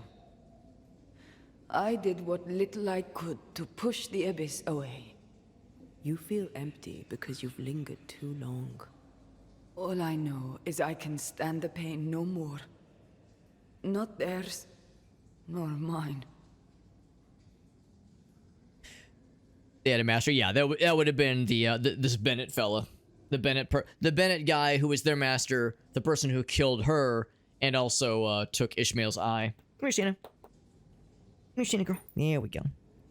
Shanna was doing that rare Shanna thing where she came downstairs, looked up at me, and proceeded to yell at me. And I was like, Shanna, do you want to jump up? And she was like, no, I just want to yell. I just want to make my displeasure known. How did you end up here? We came from Marrakesh. We left in search of a better life. To pay our way, we signed a contract. 7 years in service to a bad man. The drunkard Bennett Law, who, when drunk, was mean. Liquor turns men and women evil. I know it. I saw it. It's modern day Morocco. I wondered, yeah, Under the sway Marrakesh. of a bad woman, my husband treads the same path. His sorrow has called me back. I remember the pain.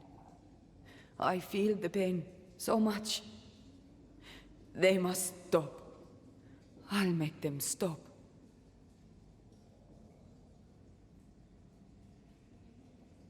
You're dead a long time. Where were you when you were gone? I don't know. I was drifting. Away from the pain. Away from the terror of my death. The pain never left my thoughts, but I could feel it no more. And that was good. Now the pain is back.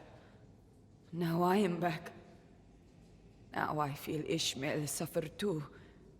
It must stop. It all must stop. And I shall make it stop. Alright, here comes, and then the big one. You're dead a long time, Bess. What brought you back now? My husband. His drunkenness roused my pain and brought me back to him. I was nowhere and nothing. And then, all of a sudden, the world appeared with me in it, and I saw Ismail, desperate on the floor.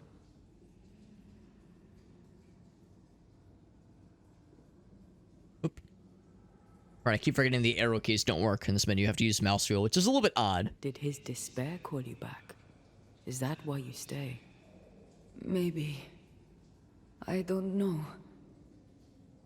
I heard Ismail speak, and in his words there was pain.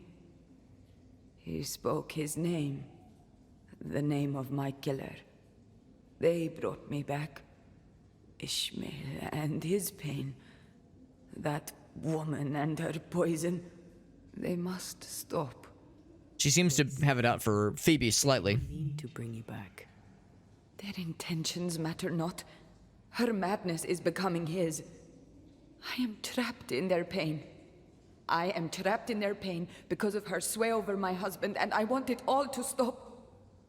So, of course, she's the one responsible for hiding the will, hiding Phoebe's will. You know, people talk about the State of the Union address. Let's do a State of the Water Bottle. So, yes, it does say goon juice. The downside, I was thinking about this earlier, but before I started the stream, because I hadn't really realized it. Hello, Shanna. You're a good girl. I hadn't really realized it. So, I had strategically put the tape last night right here, so that it was relative to how, like, when I held the bottle to drink from it, that, like, you know, when I'm drinking, there was like the label out. You know, I was joking about the Coke bottle label out, getting ready for the commercials. You know, from when I star in a Coca-Cola commercial, it was going to be so easy. But somehow, goon juices ended up on the opposite side. It's because it's a screw-on cap that is all the orientation of where the labels will be is going to be relative to where you begin to screw on the cap. So it's not like the kind of thing where it snaps into place all the time. It's just you unscrew it to refill it. That's all it is. So maybe what I should do is I should say that the label is, you know, it will stick around for the entirety of the rest of the stream unless somebody else redeems another one. But I think what I might have to do is when the stream ends, remove the label and then require that a new redemption has to be made to affix a label next time. So I'm going to go ahead and remove the goon juice, partly because Ogasso, I see, has redeemed a different request.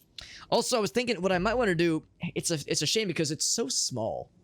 I mean, I can write with fairly big letters if I want to, but it's masking tape. You can make it nice and lengthy, you can make it nice and long, but you can't really make it.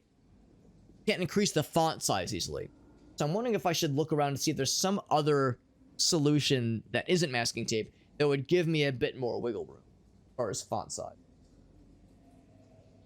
So something to consider. I was gonna say like duct tape, but that doesn't make sense. I mean, I guess there's like painter's tape. It's blue, but maybe something like that because that's usually a little bit there. It's got more height to it. Got more height to it. You could fix this by curing that. Well, that's the thing. Yeah, this is a weird haunting case because there's no one has done anything wrong. Like, yeah, the guy drinks a lot. So does Phoebe. Phoebe and Ismail drink a lot. Is that a sin? I guess maybe to some religions, but they haven't done anything bad. Nothing that is worth killing anybody over. So I almost wonder if this is going to be a case where there's going to be no need to kill anybody or no opportunity at least to do so. So we'll find out soon as we continue with this. They would have a cat allergy. Yeah. No, a lot of people I know and a lot of people in my family have cat allergies. Gracie doesn't, but she still does sneeze a lot around the cats. But I think that's just kind of general cat dander stuff. It doesn't seem like she has like the reactions that I sometimes do. Yeah, not all cats trigger. Yeah. It's like Arctic said, some people are lucky, and I think I'm mostly lucky because. When Gracie first got the cats, I would go over and hang out at her place, hang out with the kitty cats. I'd pet them, I'd love on them, and I would sneeze like a motherfucker. I was miserable. And I had the thing that I was describing earlier where, like, if the cats get their secretions on me, you know, the stuff in their glands that's right around the nose, where, you know, if a cat, like, rubs their head on you, rubs their nose on you, it's a nice thing, but they're also, like, trying to get their gunk on you, their scent on you, that kind of thing. It's like a kind of a marking thing. When cats do that, like to my bare skin, it really itches really bad. So I have to wash it. Obviously, I have to wash it with soap and water. Looking for starts. Here we go. But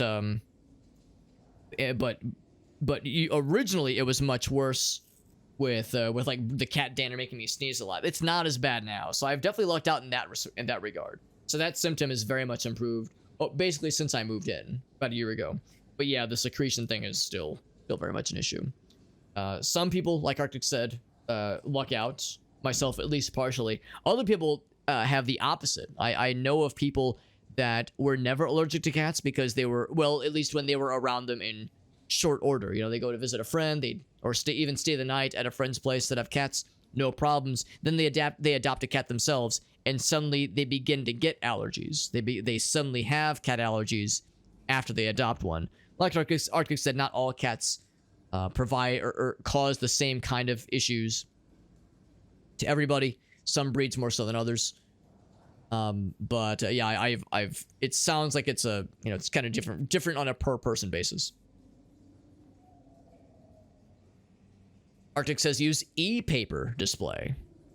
An e-paper display, is that the one where it's like there's like a thing you can affix that? Well, it wouldn't be paper though. I'm thinking like some kind of thing where you can like type in. It's like an electric thing somehow that you type in. Show this, like, so you type in some words or you type in a sentence or a phrase, and it somehow appears.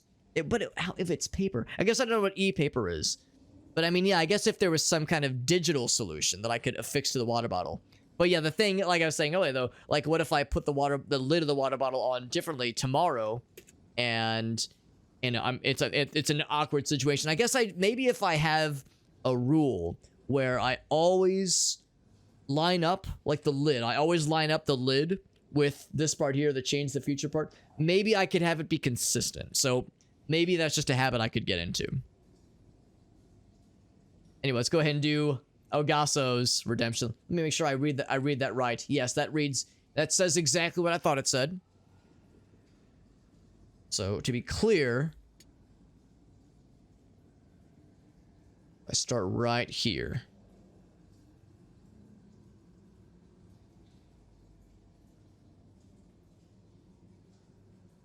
Do it right here.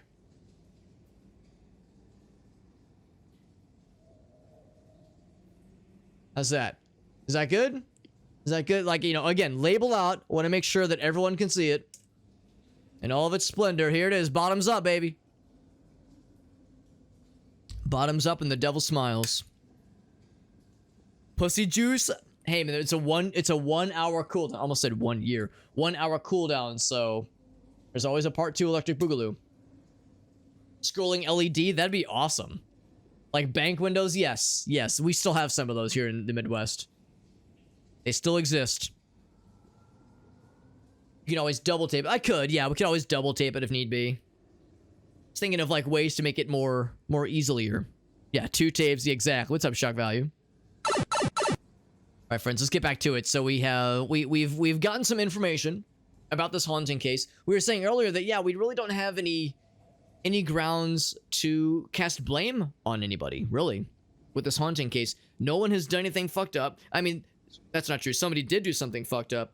Bennett, the guy that killed this poor woman and beat the shit out of Ismail and took his eye. I mean, that guy's fucked up, but his ghost is nowhere to be found. I think he's assumed to be dead by this point anyway. So, yeah, and his ghost isn't anywhere here either. So it sounds like the people being haunted are just stricken with tragedy, and they've accidentally summoned the spirit of Bess, who is haunting presumably them both of them, just like with their kind of shared trauma. Nothing that at all is you know worth killing anybody over. So I'm presuming that hopefully there will be no need to cast a blame on anybody. We'll take our leave. Expect to be invited to manifest again sometime soon. Don't resist the call. Take a swig. Oh man. Phoebe will be there. Who? Your husband and his friend. Between us, we'll put an end to all of this. Be quick. I can barely hear my Ismail now, above the rising, growing pain.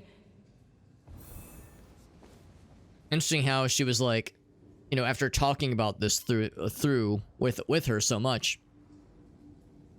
At the end, we were like, all right, we'll get this figured out with Ismail and Phoebe. And she was like, wait, who are we talking about? And at the start, she was like, Bess, is that who I am? Is that who this spirit is? She's like, she's clearly, you know, fading, or maybe not even fading, but like has just kind of lost herself. Just because she's been forced to remain for so long. You know, the longer a ghost endures, the more of themselves they lose, and the more the more they drain on everyone else around them. You know, the more the sanity of those around them gets depleted. I think everything else in this area is pretty much donezo. Well, that's not true. There's a chest up there. We did some pretty cool stuff with regards to getting some platforms working. We took out the creeping ivies that prevented us from going further. Is there a neat way I can jump up this way, maybe? Yeah, because the creeping ivy was preventing us from even entering in the main entrance. Oh, we get to fight something. We island kiss for you. I know he said I have a Scottish kiss for you, which I think is kind of a remix on what I think is the concept of a Glasgow kiss. It's on you. Which is to say a headbutt. Oh my god, I'm so good at taking shots, let me tell you. There we go. You bastard. So I know he said I've got a Scottish kiss for you, but I only heard like part of it, so I thought he said I've got a piss for you. Or I've got some piss for you. Yeah, watch someone take a swig from the airport jungle juice. As long as a barf bag is necessary, they might be willing to do it, man. If the price is right, baby. And then I would vomit. Well, the person would probably vomit, but yeah, then I would have a significant urge to do a sympathy puke as well. She sounds desperate, yeah. Well, I think the idea behind it is that some ghosts are like successfully able to affect the world around them a lot. Like with some of the hauntings we've seen in the past, it's very clear when a haunting is happening. There's very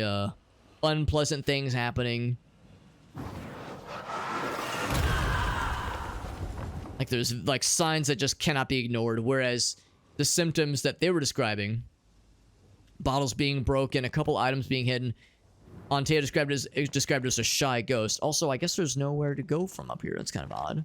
Why was this other wall here?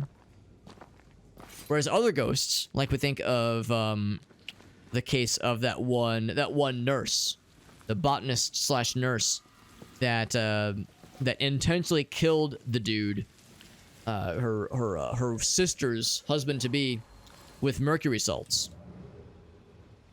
And when he learned that his death was intentional, that she had caused it, he like confronted her and he like trapped her in a shed out in the middle of the woods. I don't know if he was going to necessarily kill her. I don't even know if he could, but he definitely had enough ability to affect the physical world that she was feeling physically threatened. So it seems like it's kind of on a case-by-case basis. Some ghosts have the energy and the hatred and like the drive to want to affect the physical world. Others, it's almost like in her case, she's been left she's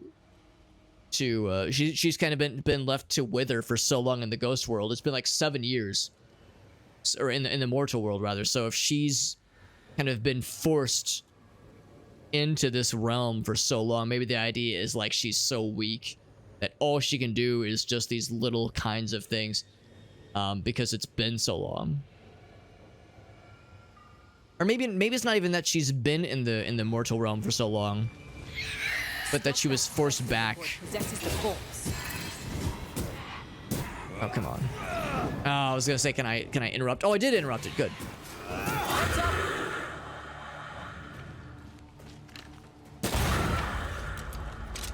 Because yeah, she died like 7 years ago, I think. And then at some point, somewhat recently, she was brought back in. So maybe the idea of like the longer a spirit has been dead, the longer a spirit has been dead, the harder it is when they are in the mortal realm in some way. Maybe that's the explanation. I guess the answer really is, I'm not 100% clear, but just kind of throwing out some assumptions. There's a Scottish handshake when you hit somebody with a bottle of scotch. That's hilarious, actually. I've never heard that one. Yeah, I think Glasgow kiss is a headbutt. So a Scottish kiss, probably something similar. Or maybe they mean the same thing. I mean, Glasgow is... Hold, all right, my ignorant American is showing. Glasgow's in Scotland, right? Well, we finally unraveled this sad case. Aye. Sadness over pain, over outrage, over guilt. So I'm thinking they're a synonym. A sick dance. Ismail and Phoebe remind me of where I stood for a time. I remember.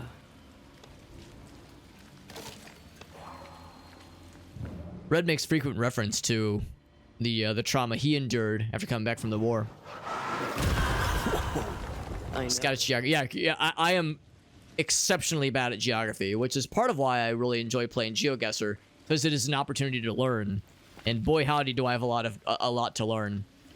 Because yeah, if I'm asked to conjure up something by memory without having a map as a reference, it's embarrassing. It is embarrassing. After all that, by the way, we get something. That's good. Some witch stuff. I was actually hoping we would maybe get another one of those totems, but no dice yet. Just have the one from the very, very start of this kind of area. We first popped in a little bit earlier. I'm guessing this is going to lead us back. Yeah, nothing back this way. This is going to lead us back out the way we... Well, not the way we came, but some other alternate exit then.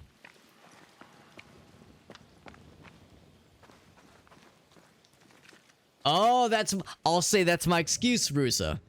As a card-carrying short dude, a card-carrying short guy, I will absolutely piggyback upon that, and I'll say that's my excuse. My excuse, and I'm sticking to it.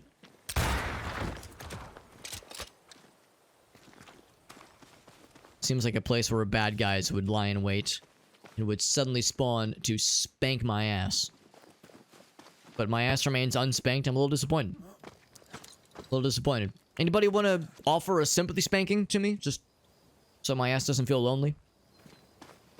You know, I'm taking I'm taking offers. Well, I could be taking other things, I suppose. If anybody in the audience wants to offer to make my ass feel not lonely, you know, just asking for a friend. My ass is the friend. You're more of average height. I am very much below average. I'm 5'3". I would need to bust out a calculator to know what that translates to in metric terms, in centimeters. But I'm a short drink of water, a short glass of water. I'm a shot glass. That's what I am. Now this, I think this is the road that led to the Harrows, isn't it? Also, don't mind me smacking my microphone. Don't mind me beating the shit on my microphone. Was not intentional. This, let's see, farmer's case. Oh, let me think about this. What? Is this how we got to the Harrows? I guess it kind of is. Yeah, we did come through here. Alright, so what I'll just do is I'll probably just take the fireplace then to fast travel. That's probably the quicker option here. Otherwise, having to sprint all the way across to get back to the Harrows would be a bit much. Thank you, Arctic. That's all I can ask, man. That's what friends are for. A little hashtag just friends ass fulfillment. Never hurt anybody. 5'5". And like in the United States, that's like a little bit short, but not but I got you beat. I got you beat in this grand scheme of things. Not that it's a shortness competition. I'm not here to gatekeep what is and is not short. Oh.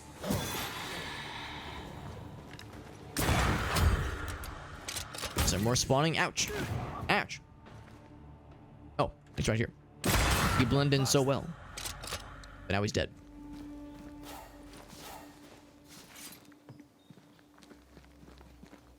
I never killed that barrel. What's wrong with me?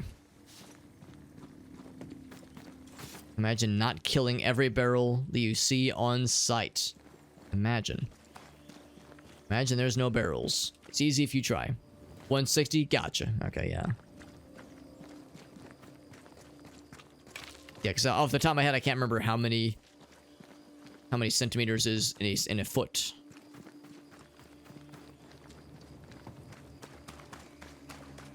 I figure that's the main piece to the puzzle. Getting close to the fireplace for fast travel. I'll be so fast. They make bad. You're correct. I would not be a very effective gatekeeper anyway. It's for the best. From a pure mechanical standpoint, it just doesn't make sense. It's just not worth it.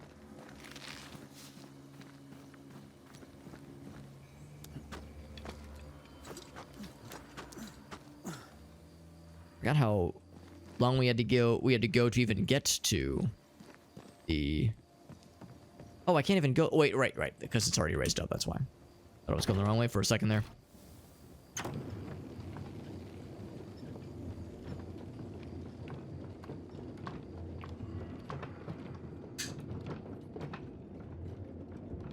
Unless I missed it, I'd feel really silly if I somehow missed...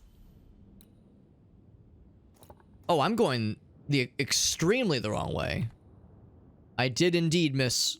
God damn it, how did I manage that? I did indeed miss the fireplace. Not sure how I managed that. Yeah, it is imploring that I go back the other way. God damn it. How did I screw that up somehow? That's so silly of me. Is there another fireplace that's quicker? I just need a fireplace so I can fast travel. That's all I really care about. Oh, Jesus, wrong button. If I keep going this way, it's forever. It's like a bajillion miles away. I've made this way more harder for myself than I needed to. That was extremely silly. It's such a linear path, too. How did I fucking take the... How did I miss that left turn at Albuquerque? God dang it. That was one wrong way. Yeah, you would think. You would think I couldn't possibly... With how fairly linear this game is, I couldn't possibly screw it up. And yet I surprised myself. find new ways to disappoint myself. First, it's my shitty lack of geography knowledge.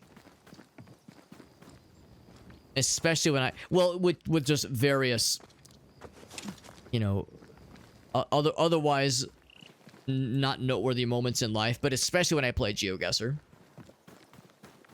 It's one of the many reasons why I am not good to bring along to trivia nights. And I actually did a trivia night with one of my buddies last night and had a very fun time. But I did get very hard carried.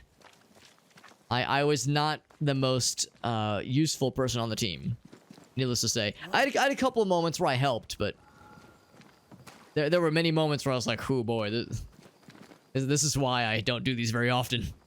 Like this is embarrassing. Good thing I'm on a team and it's not just me by myself. I would be floundering hard. By the way, Glasgow said, "Yeah, I figured it was. I figured it was."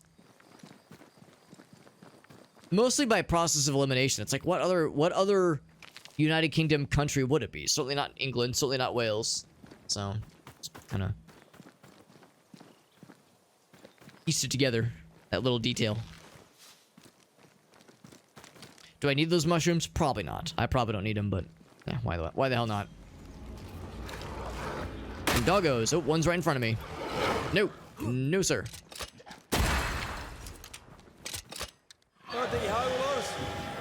Everyone get close. Bam! So I can beat the shit out of all of you.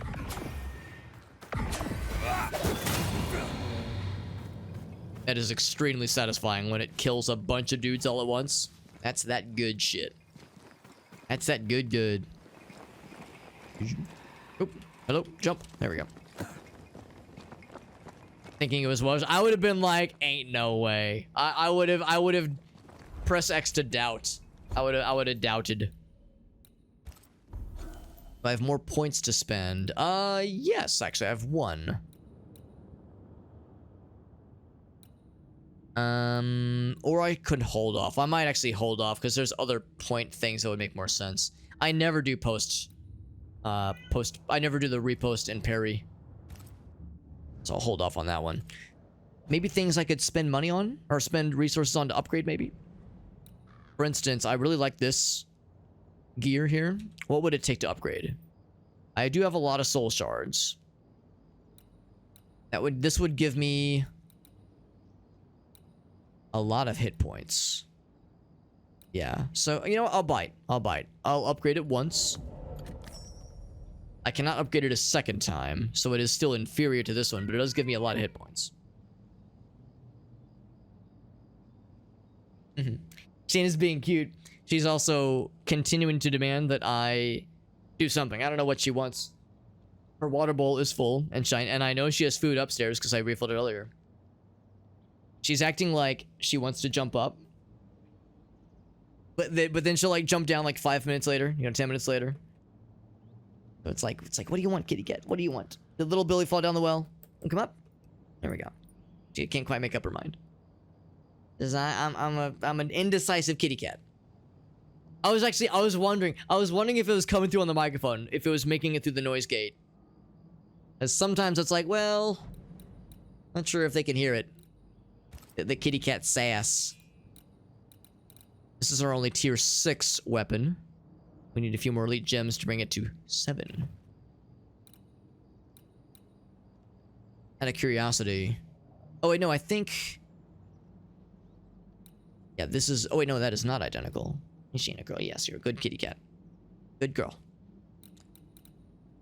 Is that these two identical? One of these should there should be one set of weapons that is supposedly the same as the other. I thought it was these two. I think this was the default. Wisdom and vitality. Dexterity and vitality. If there was strength and vitality, I would take it. It does not appear to be. Melee attack, which is a good one. I'll go ahead and buy it. How easy would it be? Oh, it costs a Scourge of Creation. That's a shame. Such a low level upgrade and it costs a Scourge of Creation. That's such a waste. Soul shards. I only have 9 of them. Well, I guess 9 is better than nothing, but still. Like, it's not worth it. I think I'd rather look at these. Because I'd like to bring something to tier 6 to see how it compares. Urge accretion. Yeah, that's what I feared. Elite gem, I only have one. I'd rather hang on to those. Man, these are expensive upgrades. Guns, anything cool?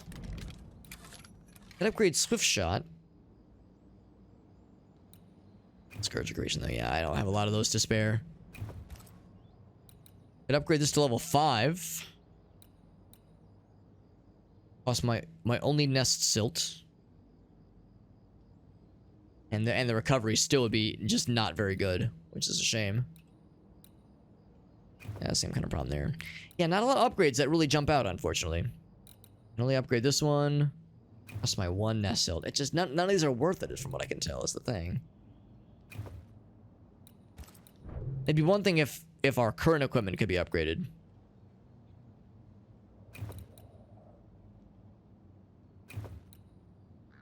Persistence is all that one offers.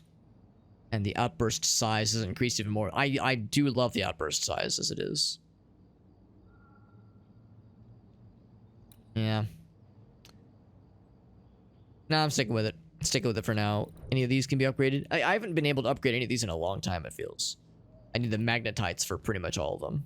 Or more ethereal bone fragments, I suppose. Ever seen sulfur polypore? Yeah, bunch of stuff we've very rarely seen. So yeah, very few upgrades. Very few upgrades available.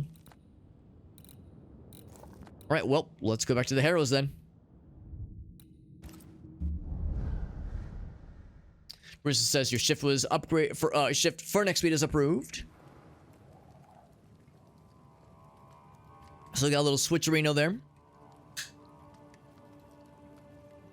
So more hours means more money, of course, of course. No, I remember those days when I was working retail, when I worked fast food service.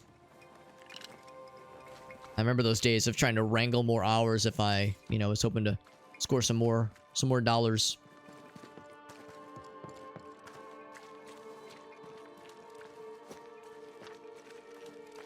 Or the cases where maybe coworkers. Oh, Ismail, I hear him.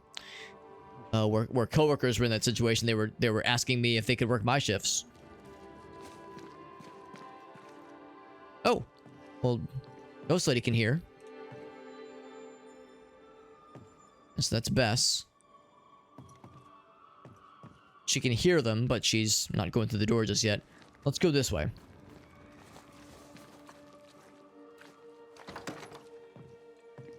Mr. McWraith, welcome back. It looks like Ishmael's not feeling very well, yeah. Leave him be. More trouble? He had another episode. Same as before. He's fine now. I gave him a drink, and this time, he took it. Ismail has history with liquor. Should you be offering him drink? I'm the town drunk. What else? She's got a point. Anyway, he's got a dry stick up his arse. It'd do him good to wet it. 'Tis liquor. I suspect you may be overestimating its medicinal qualities. By dint of extensive experience, I am better placed to estimate the power of liquor than anyone. Besides, he always turns it down. Shame, really. Nothing like a sip or two to soothe a troubled soul. Ismail Law is haunted by the ghost of his wife. But even without her, this whole situation is a mess. It is messy. Time to bring closure? Well, I mean, maybe we're gonna have to kill someone, dang. You too, Bess. Come on. It's time to show yourself. Phoebe Walcott, this is Bess Law. Bess, you already know Phoebe. Bess?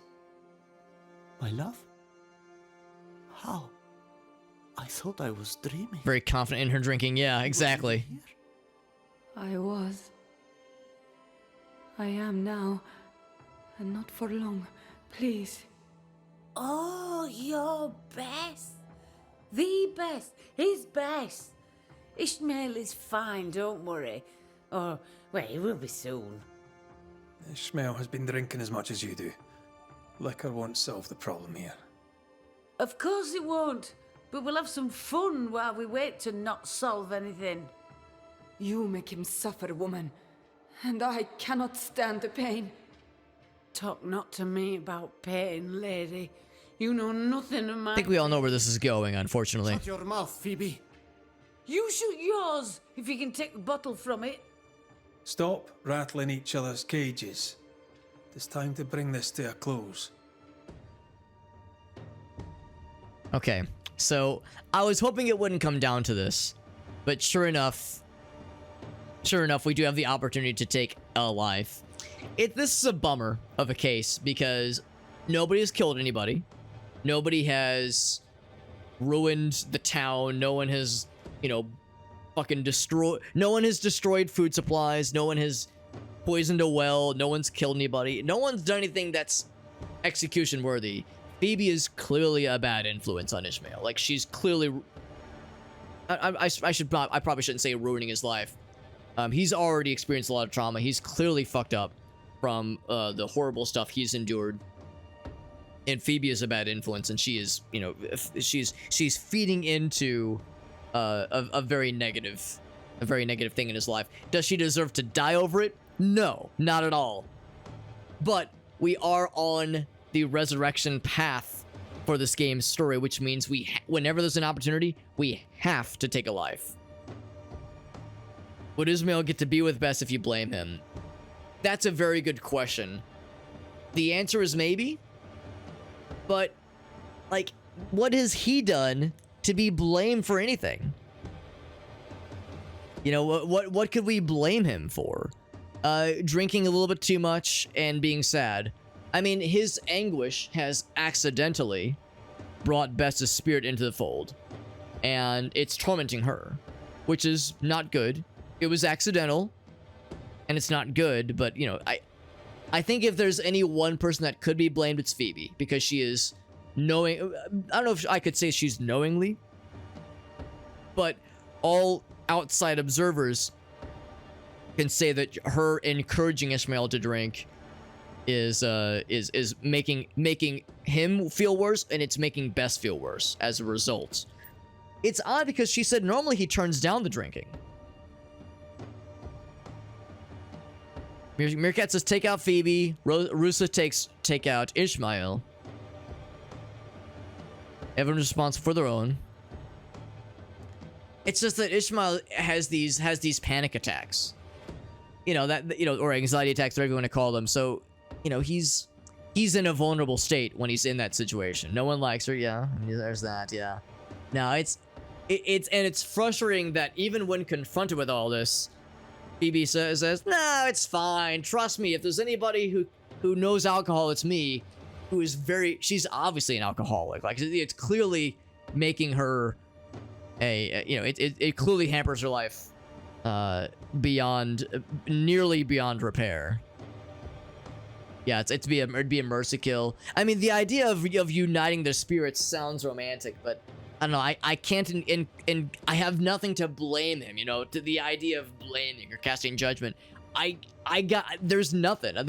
The only thing I could say is his anguish is affecting her spirit, and that's true. But what's feeding his anguish? Phoebe. We should blame Phoebe.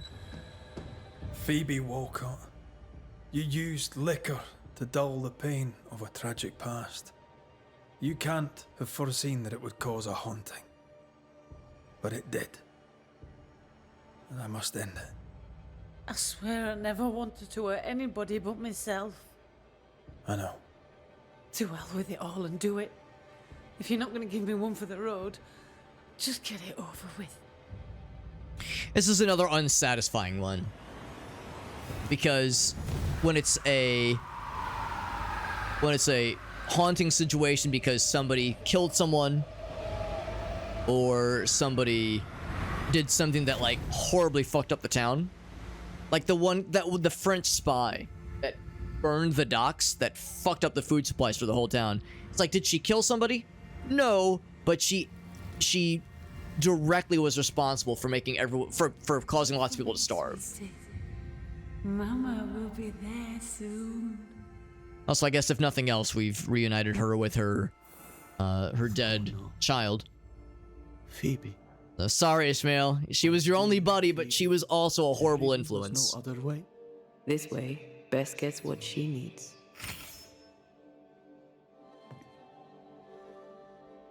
So there it What is. have you done? She. Yeah, not a very satisfying dead. one. Oh no. Please, no. But we of course have our ulterior intentions. Trying to collect as many souls as possible with every haunting case so we can feed them to our ghost waifu.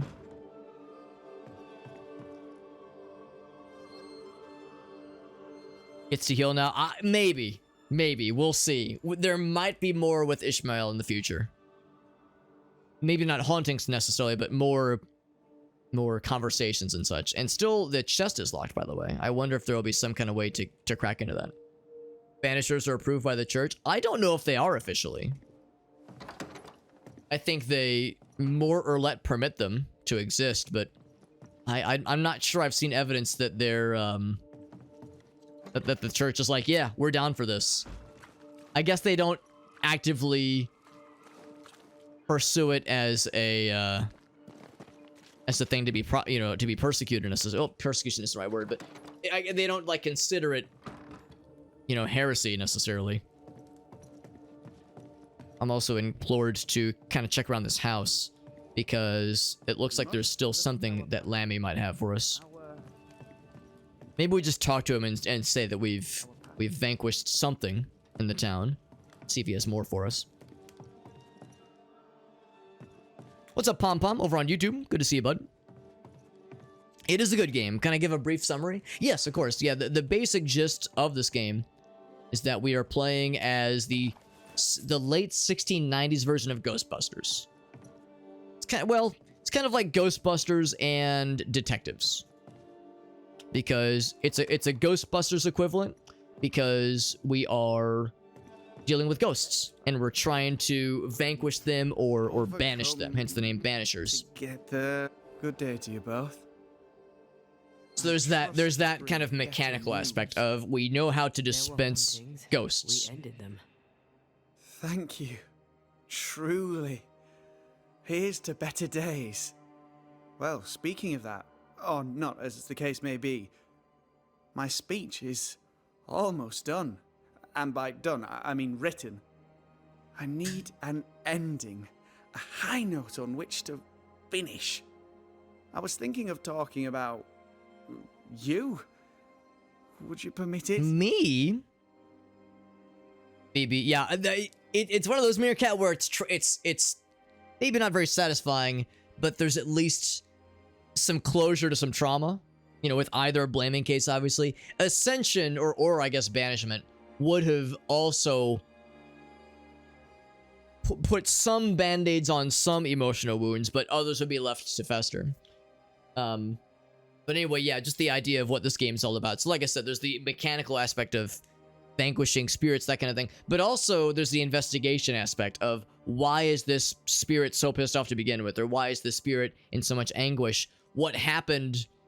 What was done to the spirit that has caused them to haunt this person to begin with?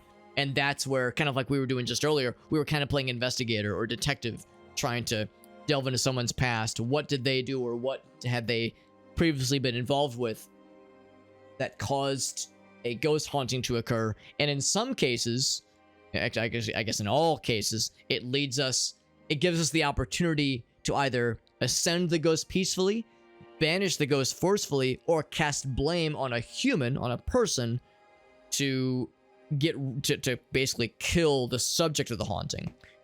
Why am I going for as many kills as possible? Why am I trying to blame as many times as possible? Well, in the prologue of this game, our ghost wife, our girlfriend, our partner Banisher gets killed. I call her our ghost wife. And she is with us right now, but we have learned that there is a demonologist ritual whereby if we collect as many souls as possible and there's an opportunity to do so, we can, at the end of the game, complete, or I guess attempt, a ritual to resurrect her. So we're on the resurrection path. We're trying to bring our ghost waifu back to life. We can only do so by casting blame at every opportunity to do so. Sometimes it's easy because a haunting involves a case where somebody did something fucked up to somebody, they died, and they're haunting that person. Sometimes casting blame on somebody is like playing executioner to somebody who has done something really fucked up. Other times, it's not so obvious. It's not like a black and white case. This is one such case, the one that just ended. I'll say speak of patience. People don't always trust Banishers. You can speak of patience, of acceptance. So it's like The Witcher and Ghost Whisperer. I would say that's a fair comparison. So easily. We are always so eloquent. Well, I've led men to war, and fearful men need words of courage. Well put. I shall take it as inspiration as I return to my writing. With the added spice of your profound wisdom, I have faith that this speech will bring much succor to the company. Succor to him. What remains of it. Sounds good. Good day to you, young Lammy. And to you, my friend. And to you. Now, there's an investigation with Lammy that may or may not come back into the fold fairly soon. His business with Caleb and inadvertently bringing Caleb to ruin is probably a thing we'll have to revisit at some point. Guess this is just storage now. Oh, right. I missed the area leading down. Because, yeah, there was that whole case with the governor, the Elder Haskell, that ended in a blaming situation. But yeah, I suspect that we're not quite done with Lammy, necessarily. Blaming Phoebe. Yeah, I mean, honestly, looking at it from a pure mechanical aspect, of those options, the only option that would, like, give Ismail a chance to heal, I think you're right, is Phoebe.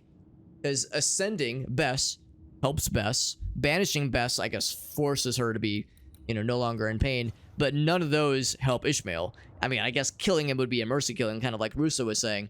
But yeah, Meerkat's right. From the aspect of like giving opportunity to heal, killing Phoebe was the only option. From that angle, but also executing somebody when they didn't. I mean, someone's a bad influence. Do they deserve to die over it? Of course not. I can think of many other cases where where I would think to myself, wow, that I'm like observing somebody being a bad influence on someone.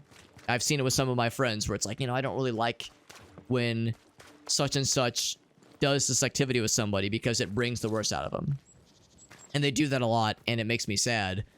Should I kill them? No. Because I would be a murderer. And if my excuse was, well, I mean, the person, is a bad influence on this friend. Not sure that hold up too well in the court of law. We got Aleph in the house, by the way. What's up, buddy? Yeah, she was not going to heal. She was going to continue down a very self-destructive path. And unfortunately, I don't want to bring the mood down here, but when it comes to addiction, when it comes to alcoholism, when it comes to, it's a disease. It is a horrible thing to suffer from. And one of the many things that alcoholism and other addiction, away with you,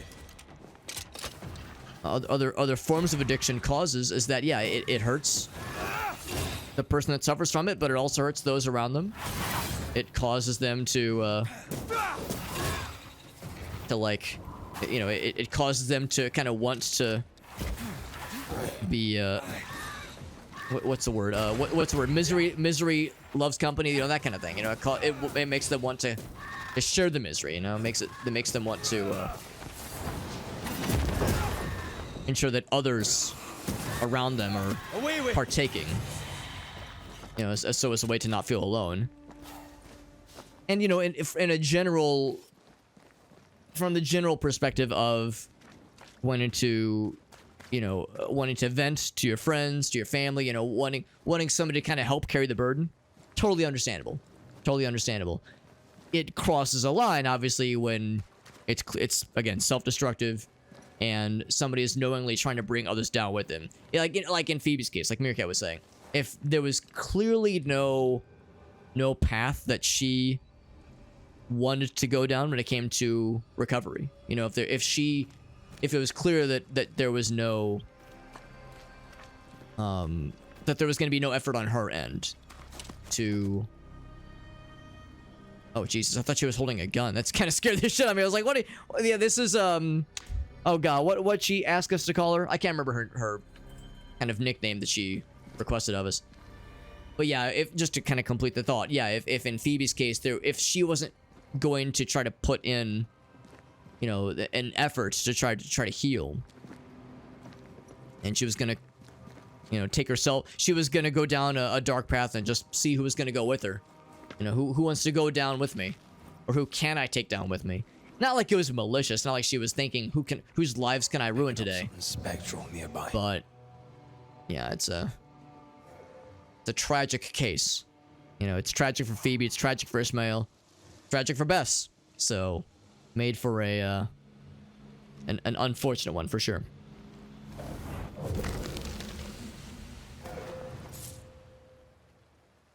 Shit ain't nothing to me, man. Aleph, is that from one of the Dracula flows?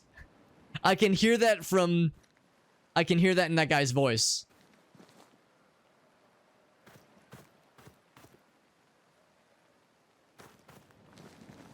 It's possible, Meerkat, it's possible. I mean, these are all Puritans, and I'm pretty sure drinking heavily, or maybe even drinking at all, might be considered a sinful activity to the Puritans.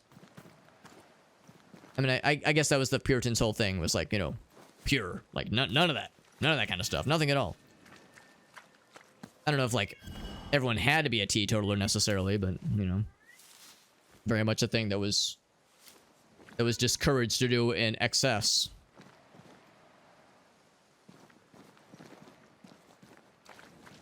I'm guessing that's a Dracula flow line as well from Aleph, or that he's sharing with us here. Yeah, Goody, that's the nickname. That's right. Hephziba. Hephziba. Hephziba is her parental given name, but Goody is a much nicer nickname. Yeah, you can probably hear the kitty cat. Grace, Mr. McWraith. She's behind the chair. Shane, you want to come up, sweet girl? And we're all hearing you. Want to come here, sweet girl? Yeah, it sounds like Dracula Flow. I've watched the first 3, but I haven't watched the 4th one yet. Want to come up, Sheena? She's thinking about it. That shit ain't nothing to me, man. She does not want to come up. She just wants to yell at me. She just wants to be sassy. Want to be a sassy girl?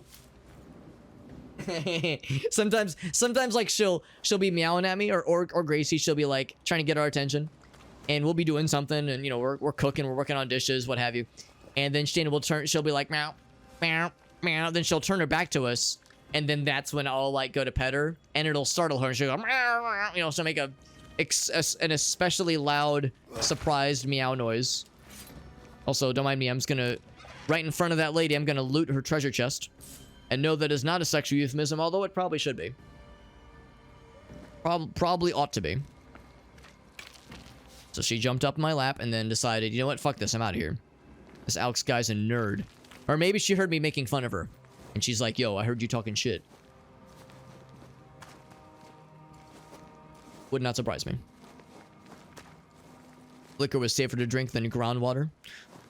Are you referring to the stuff we saw a few streams ago in the well? Because yeah, under the well was some pretty fucked up water that we have since cured. But yeah, for a while their shit was real fucked up. Also, we did see from afar, well, not that far, that the final totem for the cursed chest is over this way. Or that actually might be the cursed chest itself. Wards. I'm going to need It's a ghost ward. here. It is the final totem. There's the ghost ward. Yes, please. Always. Valheim is on sale. I did see that, yes. One of my buddies actually gifted me a copy of Valheim a while back. Broward County. I remember those. Or I remember that line. The Broward County Tic Tacs. Isn't there one where he's like, I'm chewing on them Scooby-Doo fart. I'm munching on them Scooby-Doo fart nuggets or something. Something extremely weird and not necessarily sounded like drug paraphernalia.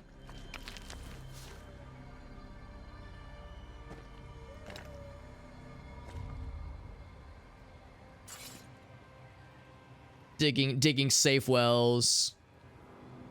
They weren't drinking right out of rivers. Oh, okay, yeah. I mean, yeah, I wouldn't know what I would expect them to. No, I thought Aleph was just mentioning how, like, the wells that we saw in this game were definitely cursed. Like, we're definitely afflicted by some horrible affliction. Some horrible corruption, rather. Something's here. Hidden. As opposed to, like, a general notion of... like like improperly dug wells, or yeah, just drinking out of river, just raw river water, which would be very much tainted with all kinds of, you know, bacteria and algae, that kind of shit. That, yeah, I've actually seen, I think a few people did that last year. Actually, well, no, I guess Dracula Flow kind of became a noteworthy thing shortly after Halloween, because I think his whole shtick was these were recorded when he was in a Halloween costume. But I've seen other people do cosplays of him.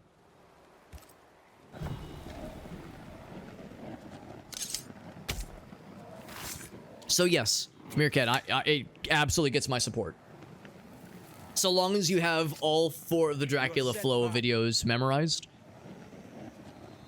so you can dispense the bars on a regular basis, or even better, write your own Dracula Flow versus your own Dracula Flow bars that you could fucking drop on regular basis, fucking vanquishing everybody in your path, leaving no prisoners, leaving no survivors, just spitting bars that are just clearing entire zip codes with the fire that you're spitting. Yeah, the Sharpie. Oh my god, yeah, it looks like Sharpie, doesn't it? It's not a great costume, obviously. The costume is not the bestest. It's the everything else that is indeed the bestest. We'll go for Hunt in case it's up top here. Everything else we've kind of taken care of in this neck of the woods. Literal neck of the woods.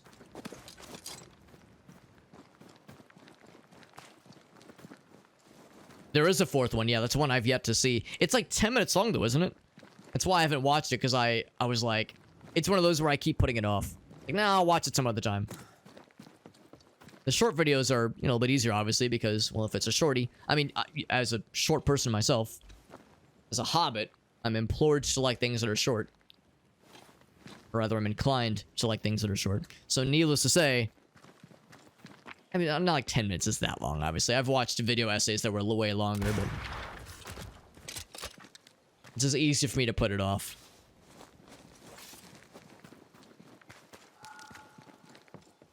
So this is... Actually, no, it's going to be past the main houses. I wonder what Seeker's up to. The witch assistant. Oop. Going for a meat suit. Now that oh, shoot him in the face real quick. Oh my god! Of course he would duck. But yeah, now that Ceridia is dead, I wonder if Seeker is like on the path to become a full-fledged witch herself. Nice.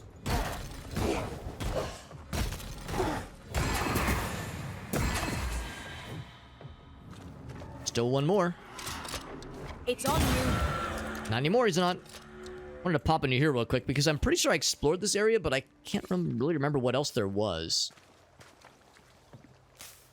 Pretty sure I went inside, and I'm pretty sure this is where I noticed... Yeah, this is where I discovered the mill. Yeah, I guess that we've already explored this, so it's probably fine.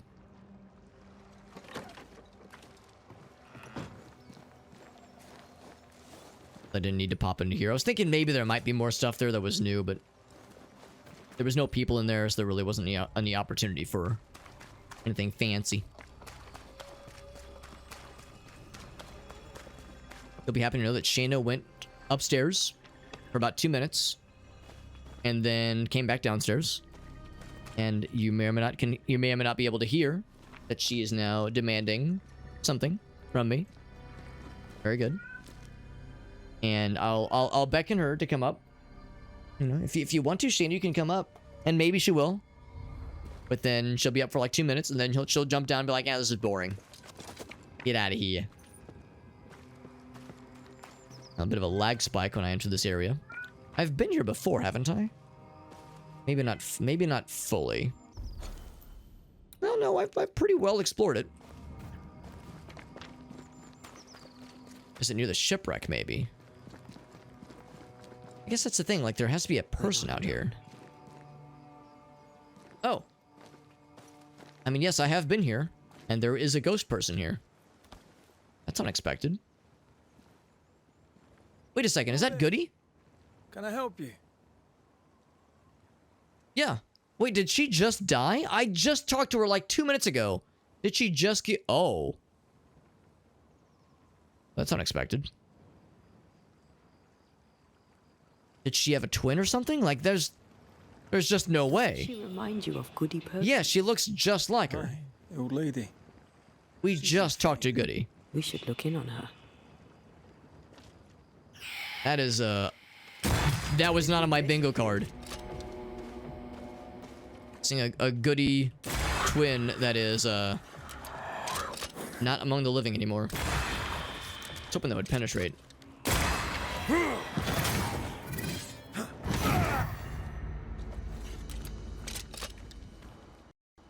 Oh, there's the game crash. I was waiting.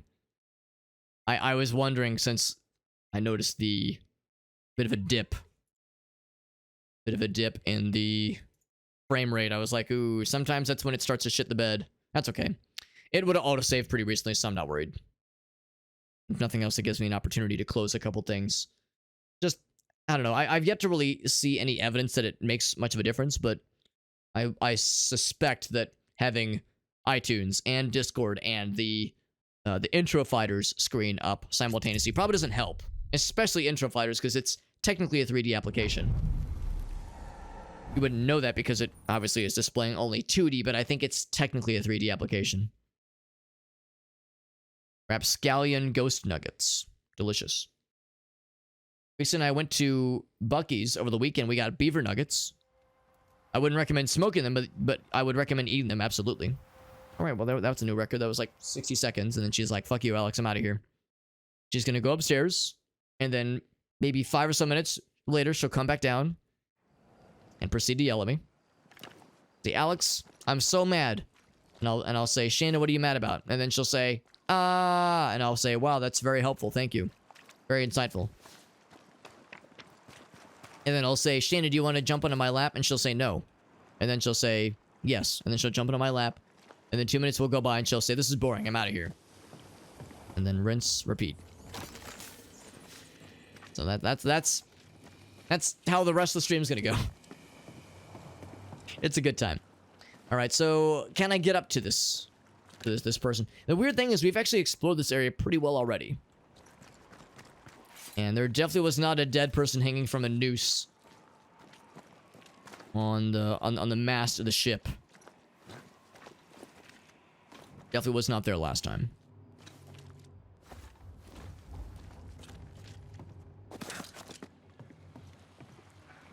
So I'm guessing the whole thing we need to do is just keep climbing. So climb we shall. Keep going up. Up, up, up.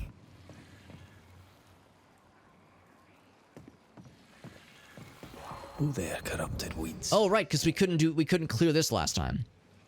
Right, this limited how far up we could go. So, let's consider where the little yellow fellas are. There's one here. Okay. One here. There's a second one. Squeeze through here. Yes. Is there a third one? It forgot I'm him. Actually, I had to look that one up. I was like, what does that mean? I realized only fairly recently that that's like a LeBron James thing. He says, I'm him. Which is to say, like, it's like a way of being like, yo, I'm the man. I'm a badass. I'm cool as fuck. But like, this is what happens when you don't watch football. Or basketball. Same thing.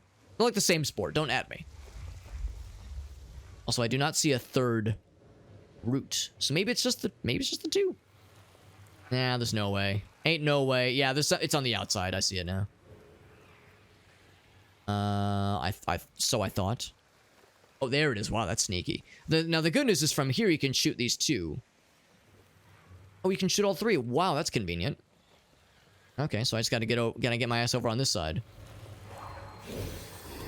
That's extremely convenient. No complaints though.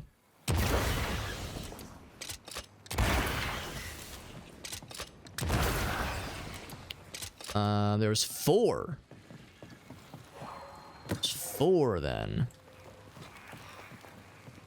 So I was wondering about this one. Wait, mate, I'm enjoying Wow. the target practice. That's the most elaborate one yet.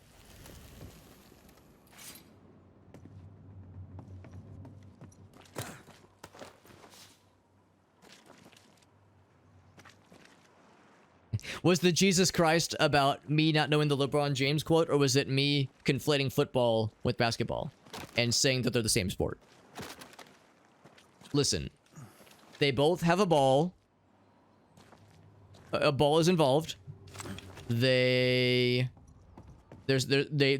teams of people, and the ball has to be thrown around sometimes. The ball has to, change hands sometimes. Frequently, even. In fact, I guess that's kind of the whole point of both games. Is handling of balls very good. So, yeah. They're like, you take the DNA, you break them down to the most basic of elements. It's all about just who fondles the balls most goodest. Most consistently goodest, even. So, it's kind of like how, when you really get down to brass tacks, video games are just software, and software is just a bunch of ones and zeros. So what I'm trying to get at is that Call of Duty is the same game is the exact same thing as Pac-Man. In a binary ship of thesis perspective, you break it down to the basic elements. You keep boiling things down until there's nothing else left. Yeah, you get. Oh, hold on. What's this do? Oh, that's a shortcut. That's nice. Yeah. World of Warcraft is the exact same thing as Solitaire. Windows 95 Solitaire. So to that same way of thinking is basketball and football and golf. I mean, can't we just say this is just competitive ball touching, competitive ball slapping? The answer is yes. The answer is, Alex, you're so right and so based. This so looks brave. like the captain's cabin, frozen in time. Wow. No kidding. Also, ominous painting. Nice chest set and everything. It's weird how well preserved it is, especially because this fucking ship is wrecked to shit. Almost like it's some kind of ghost wreck. Or shipwreck, that is, not ghost wreck. That would make sense. Candles are still lit too, goddamn. And then this. Captain Perkins. Oh, excuse me. Not Captain Perkins. Capitan Perkins. 3 syllables, count them. This occurred about 8 years prior to the events of this game. 30th of March, everything was chill. Departed from Boston. Heading to New Eden. 1 blue whale and 2... Not sure what 2 rights means. Putnam. Maybe has scurvy. He's been quarantined as a safeguard. And then... like a year and some change goes by. We're racing ahead of a plague, he says. Trying to catch the tide. Swell is high, wind is strong. I tried to drop an anchor. Sails furled. And hope we're not getting dragged too far from Boston. He says, this is my last trip. This is a rough one. See my beloved in our house on a cliff. Shall go home to my wife, Hephziba, and be a better husband. Oh, they're saying that it's not. They're not saying it's they're the last trip because they're gonna die. They're saying it's my last trip, and I'm done after this. I'm gonna go home to Goody and be a better husband. I'm trying to remember if she ever made mention of her husband. I honestly can't remember. Because I still got a shock value. I looked up that game after you mentioned it to me. It looks really cool. I'm like you. I don't really do a lot of driving games, so it wouldn't normally be my cup of tea. But yeah, the trailer caught my eye. Captain was married to Goody Perkins. That must be why her ghost lingers here. They must have had a house. Can't be far, if it still stands. So, are we saying that Goody just died in the fucking 5 minutes from when we last talked to her? Or is this like her twin or something? That's what I'm wondering.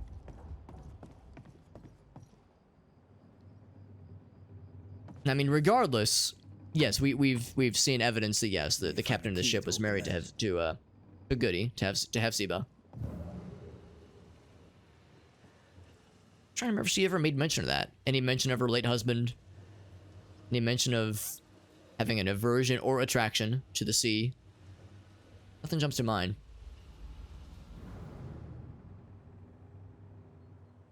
Yeah, not at all, shock value, not at all. I know some people get weird about that kind of thing, but no, I'm here to shock value. I'm here to say shock value. I'm here to reassure you. Years seem to Not weird at all. Not lame at all. How strange.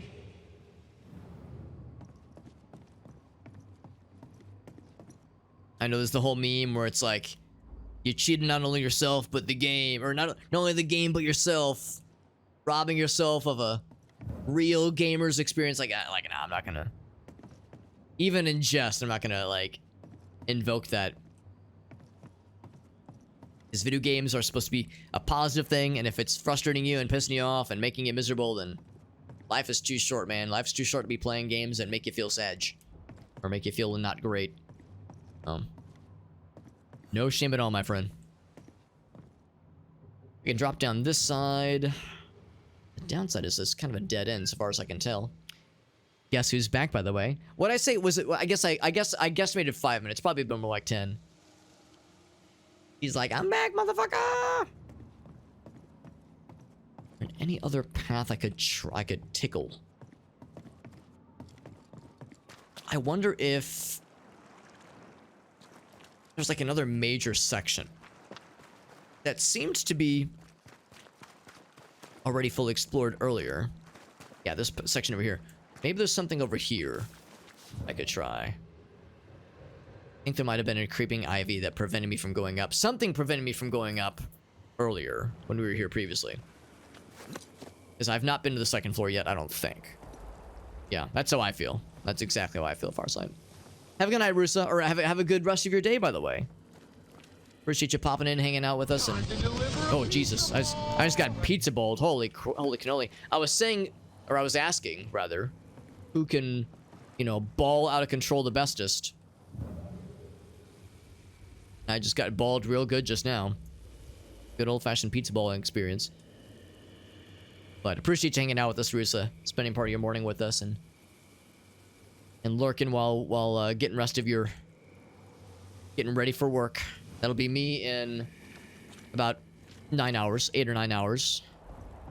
When I get ready for work on my end. Also, there's clearly a path somewhere. I would need to, I guess, like, come around from the other side.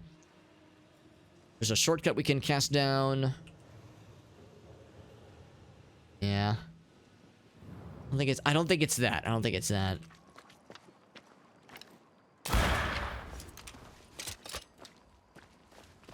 And there she still is. I can't just, like, shoot it down. Nope. But if I shoot her, the corpse. Nope, nothing.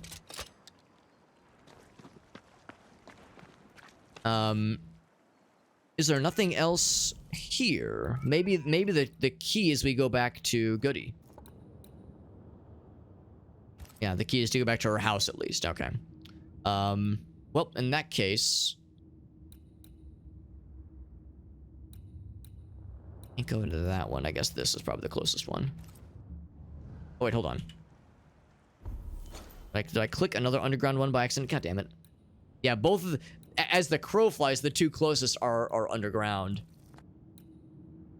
This one is an odd one because I have to go down and all the way. I have to like kind of snake all the way through. I think this one would be faster. Want to come up, Sheena? You are correct, Farsight. You were hearing a very sassy kitty cat who cannot make up her mind. She keeps insisting, Alex, I demand, I request, nay, I demand that you give me attention and that you let me jump into your lap. And then I do this. I go, Shane, you want to jump up? And she just stares at me. Just hits me with one of these. And then kind of considers it. And then maybe you want to come up? She still hit me with a... Oh, there we go. She was hitting me with the, like, very disappointed, very unamused face. So she jumps on my lap for a few minutes. But my attention's not good enough. Or maybe she doesn't like that I'm dividing my attention. She's like, no, Alex, you're not allowed to play video games and stream and talk to your friends while also petting me. Petting kitty cats is a full-time position, Alex. This requires every ounce of your energy constantly. If you divert your attention elsewhere, you'll be sent to cat prison. Sat on the quay with my mum and my sister was eating cod and watching the boats. My father took me fishing. I too would watch the great ships come and go. I'd get restless. He'd give me the squid he'd grilled for his hand lines. Grilled squid. They both have some kind of experience with either people in their family being seafarers, or in Red's case, being very much drawn to sea himself. Sounds like he loves the boat life. What do you think, Shanna? Well, and of course, Shanna is a cat, so therefore she would like the idea of seafood, just in general. My kitty cat. So let's continue. Yeah, I'm trying to get to the town once again, so we can do the fast travel to Goody's place. Or if I'm going through all this trouble, it'd make more sense to just keep... Yeah, I guess that's the thing. Ultimately, there are no other fireplaces around here for fast travel, so I'm just running my way back. It boggles my brain that Goody somehow it's not only that she's dead, it's the manner in which she died. She, I guess, supposedly hung herself. In the 5 minutes from when we last talked to her, she somehow managed to, I don't know, like fast travel or teleport or just fucking speed, fucking power walk past us or around us somehow. We never saw her, obviously. Somehow she beat us to the ghost ship, to the wrecked ship. Somehow with her 900-year-old skeleton frame. She's probably in her like 80s or 90s, so in with her split the difference since a 85-year-old body was able to climb that extremely perilous and extremely shipwreck and yeah, fucking off herself. Just such an elaborate and physically demanding way to do it. Seems pretty fucked. House by the sea. Hephziba's house. Yeah, we were just here. Lonely place for an old woman alone. Yeah, 'cause she was standing right here, and for a minute I thought she had a gun trained on us, and I was like, oh my god, like scared me. Little did I know that was gonna be the last time we'd get to talk to her, and she didn't have anything to talk about. Kinda, the whole thing is just odd. No, it's not here.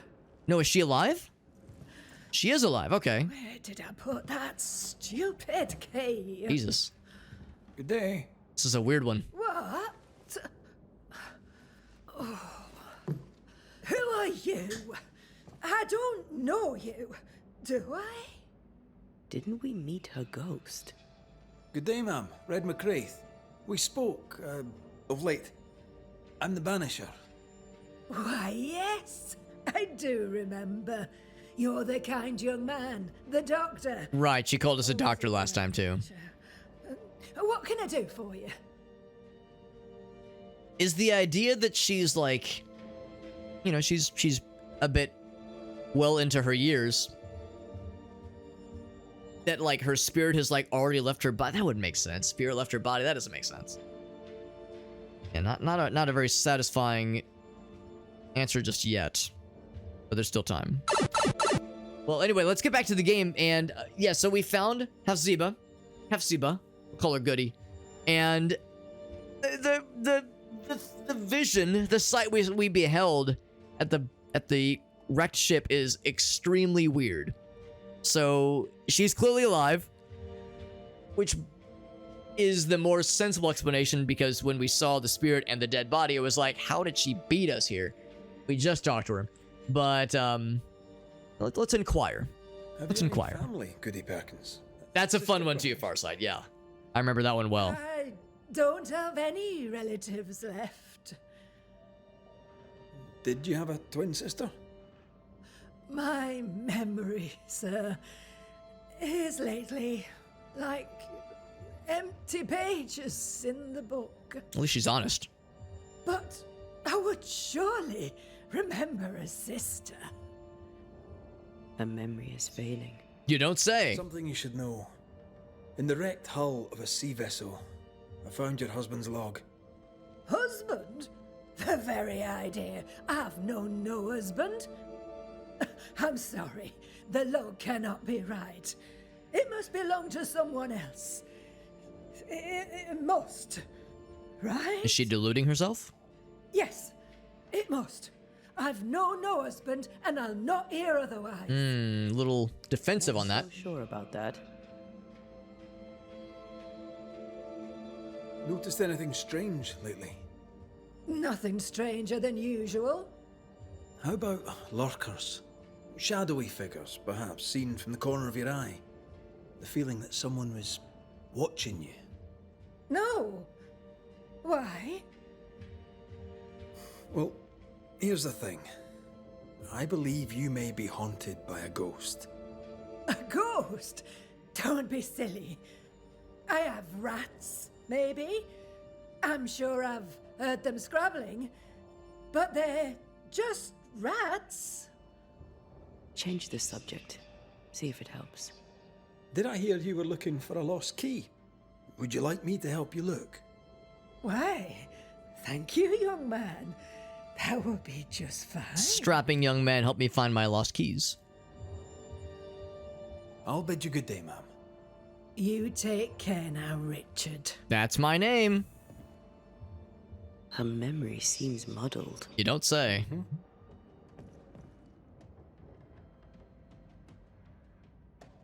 Is this the price of getting old? Well, let's find out. I mean, she was very like, I would have remembered a husband, right? Yeah, there's no way. It can't be me. Nope, no way. And I will hear nothing of it. You know, a little cagey, right? A little cagey. It's nothing to be ashamed of, obviously, unless it's something she doesn't want to remember. Like, if it's something that makes her sad. Her husband's gone, obviously.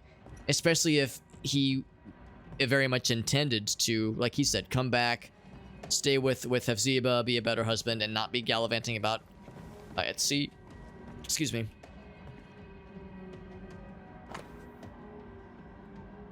Widow Perkins. So her last name must be Perkins. Oh wait, no, that's not right. That's not right. Yeah, because yeah, we were talking about Widow Perkins as like a title. Unexpected recent visit from a gentleman. An engagement to my sister. Or so he claimed. Your recommendation. Well, by your recommendation. Thank you for your concern for my sister's future and mine, but I beg you do not interfere in our affairs. You know what we want and how to find it. So saith Mary Claire O'Hara. What is her last name? Hephziba. Okay. Another last name. Oh, there we go. Perkins. So there's a name, Widow Perkins.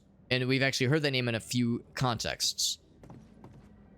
And it's not her name, obviously. It's a title in this case. So she presumed is a widow, and she's either not telling us or she's genuinely forgotten. Hard to say. Yes. Something's here. Dust. Undisturbed. She mustn't come up here anymore. By choice? I'll use a sextant, but I'd prefer a well-drawn map. It's really not that complicated. Map. Every time. That would have been presumably something that her late husband would have used. Could it be dementia? I mean, it could be, or is she pretending to be like, oh, I'm just a withered old lady. My memory's failing. I can't be of much help. Like, is she more with it than she lets on? Is there, you know, some mental atrophy happening? Is it all these things? You know, is it a combination of these things?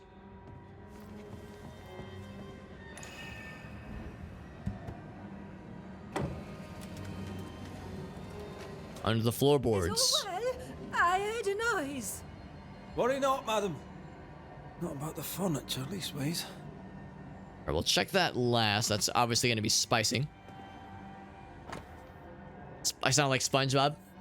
I don't know what you're talking about. Never, ever would I make a SpongeBob noise. Whales, it says. Waters are poor and fishermen and rich in... What's that word? Cetaceans? Cetaceans? Does that mean whales? What's that word? Anyway, all right, yes, we actually... You know what? I think we read another log from another ship that tried... Or maybe it was the same ship. There was a ship that tried to capture a whale. Tried to kill a whale. And I think even succeeded. Succeeded in killing a whale. And they were like, oh my god, we have so much whale oil. We're going to be set for life. But the ship ran aground. It didn't go well. So yeah, the market for whale oil was driving whalers to try to get the goods. Cetaceans. So it's a taxonomy name for whale. That makes sense. That makes sense. You sure the taxonomy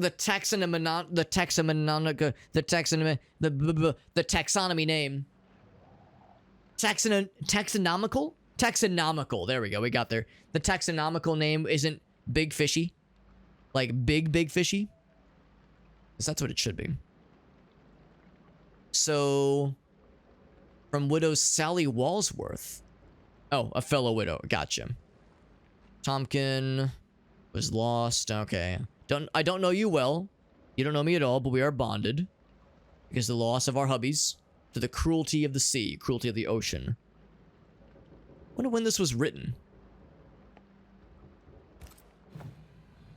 There was clearly, well, at least a one-way correspondence. You know, there was at least a one-directional... Also, does she not sleep in her own bed? She was saying dust undisturbed. Other people call her Widow Perkins. This one woman wrote to her. But yeah, she seems to make no mention of it. That witch put a curse upon my poor husband's boat. He lies dead in the briny deep, and she walks free. I'll not bear it, and nor should you. Your distress moves me, Mrs. Perkins. I'm very sorry for your loss. And I swear upon my honor as a servant of God, I shall not turn from the truth. You may trust me to deal with Deborah in the appropriate way. Attending that, please put the sickle down, for I fear you'll do one of us an injury. So she didn't like Deborah. Goody Perkins was very angry. Shockingly. She hated Deborah. Keep looking for the key. Accused her of being a witch. Hobbit having a story. Yeah, I like the word taxonomy, and I like invoking taxonomy conversation. You know, as like the subject of taxonomy. Yeah, how do you categorize things, labeling things, how you establish that kind of system. But it's one of those words where trying to adjectify the word taxonomy. taxonomically is the best I can think of. It's a weird one to wrap your mouth around, for me at least.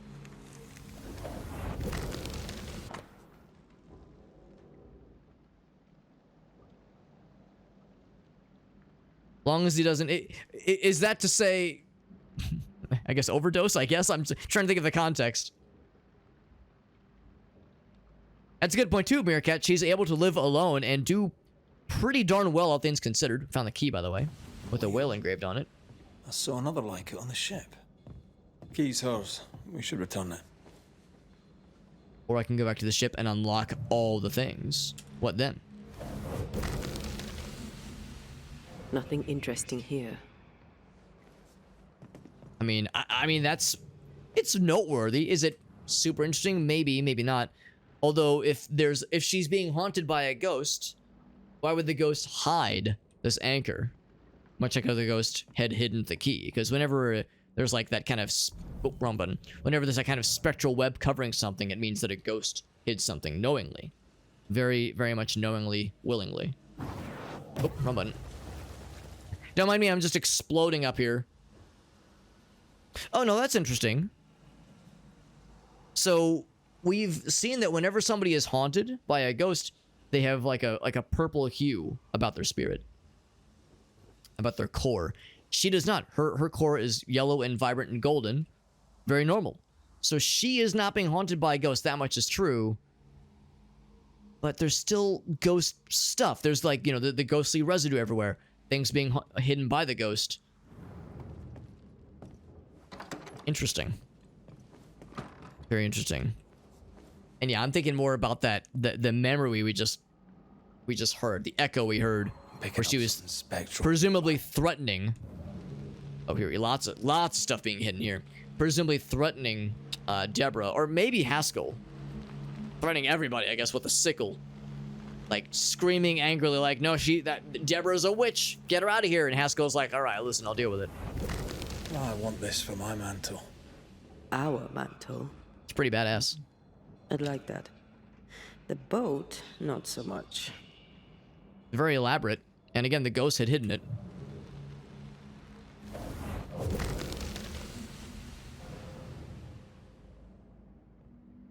The bucket. Mr. Bucket, I'll put your balls in my mouth, Mr. Bucket. And I'll give you a suck. Anyway, how the anchor even get up there? I'm assuming it came with the house. I'm assuming it came with the house, and it's been there it's been there longer than she has. It's been there longer than she's been alive. I mean, actually, I'm assuming it would have been from her husband. He probably hauled it up there at some point as a memento from the seafaring days. Sure enough, her core is golden and vibrant and unhaunted, obviously. Hey, Perkins, here's the key. Key? I know, a scary bucket, Farsight. The key you were looking for. That key. The key. I don't know anything about a key. I don't want it. You keep it. You had a husband. Have you forgotten? Stop saying that. I've never married. When he died, you blamed Deborah. One of the widows from your husband's crew wrote to you. What happened? I know no Deborah. I have no husband. I know no Deborah, and you, sir, are bothering me. Please leave. We'll get A little agitated. Goody Perkins. Maybe someone at the Harrows will know something. Clearly agitated, and despite all the letters, all the pretty compelling evidence, she's like, nope, it wasn't me. She's invoking the Shaggy defense.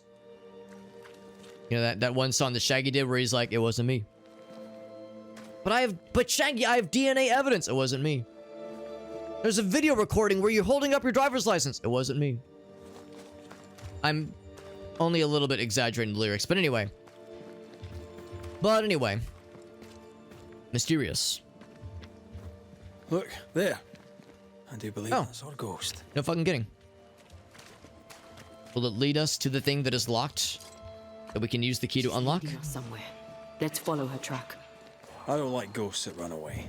Come on then, keep up. Try to keep up.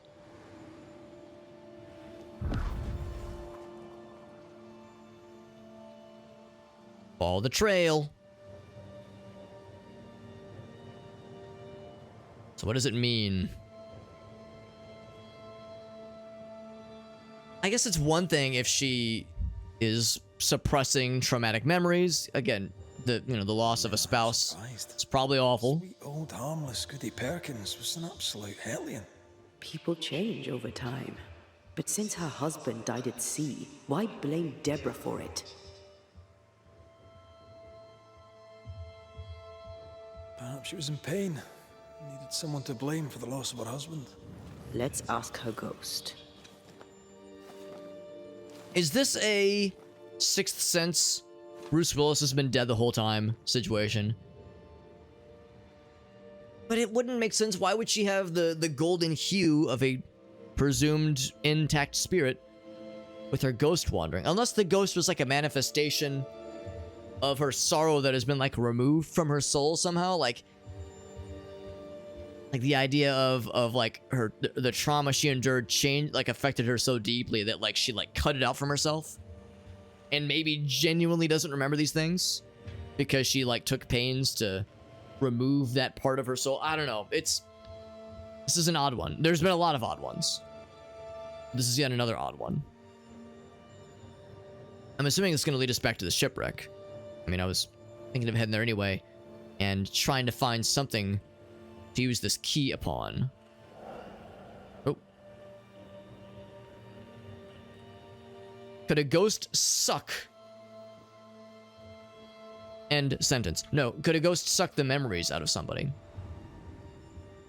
I think the idea is that as a ghost haunts somebody, it like eats away at them. There's like physical symptoms, there's physical side effects, there's mental side effects, there's emotional side effects. I think like when a ghost is haunting you, it slowly kind of eats at you. So, cause people to stop sleeping correctly. I guess it affects everyone differently, but yeah, like generally, it's like, oh, they're not sleeping as well, they don't eat as well. It could stand to reason. Also, it was up there, wasn't she? It stand to reason that, yeah, it could affect someone's memory. So if a ghost haunt is left to fester long enough... Die, you bastard! Ouch.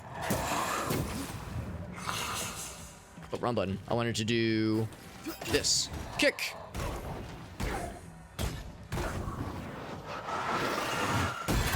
I have another. It's not a ton of damage, but it did make him sad.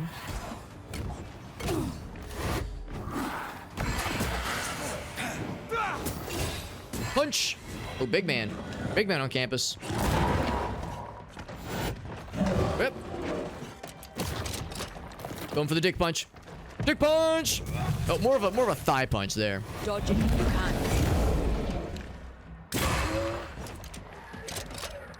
Get out of there. Oh, shit. Here comes the uppercut. Bam! Always satisfying. A ghost can suck. Have you seen Ghostbusters?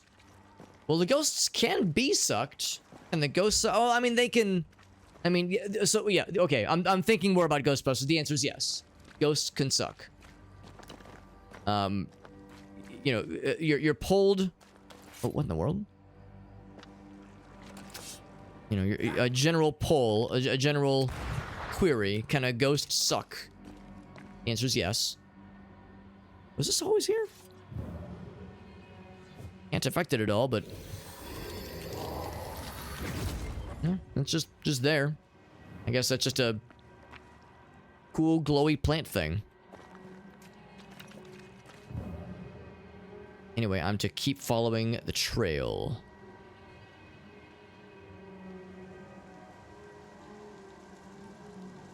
The ghost job? You know what, Meerkat? Confession time. I guess it's been a while since I've seen Ghostbusters, because I do not remember a ghost job scene. You'd think that'd be the first thing I would conjure up with my shitty little hobbit brain, and yet I do not remember a ghost job scene. You know, I guess that, you know what? It's probably been about 15 years since I've seen Ghostbusters. So it has been a minute. How late in the movie does the ghost job scene happen? Become newer. He's right. It is newer. This whole section was fucked up. And suddenly it's intact. Oh, okay, this is getting weird. About halfway-ish? Damn. Because, yeah, there's, like, that moment, like, I guess, yeah, maybe it's about halfway through the movie, where things get, like, real weird. Like, the whole sequence with the gatekeeper and the I mean, that whole sequence just, like, starts to get... I'm not going to unlock that yet. I want to explore around a little bit more. Because that's probably what we're supposed to use it on. It kind of, like, becomes a different movie for a little bit there. Before the EPA comes in. Huh. Yeah. I do not recall. I have no memory of this place. I have no memory of this ghost job. Let's explore the boat a little bit, because, yeah, it does feel like at least the upper part is strangely not as fucked up as it was last time. The downstairs looks equally fucked up. It's, pretty worse for wear. And yeah, they were clearly hauling a whale carcass, hence all the whale bones. Okay, yeah, so let's go upstairs then.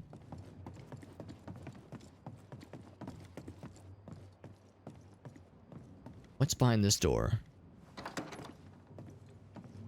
Yeah, we've never been in here, and I definitely would have liked to have previously. If there would have previously been an opportunity, I would have gladly have taken it. Oh, fighting some things. All right. Piss off. Literally one bad guy, and then I killed him, and then killed some boxes. As always, the ultimate villain of this game. You could kill a fair few whales with one of these. You're not Harpoon? the type. Red, I do appreciate Red talking to big gamers like, yeah, I could kill a whale, and then Ante is like, cool there, Ismail. No Moby Dick for you.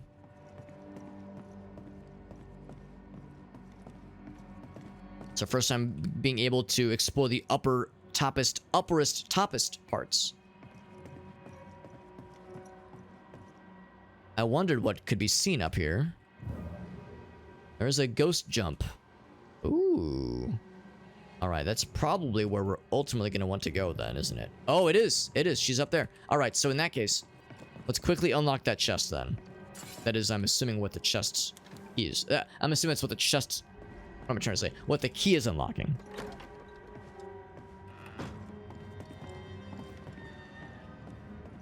Like how the music is getting a little bit fucked up. Well, key gets us... Oh.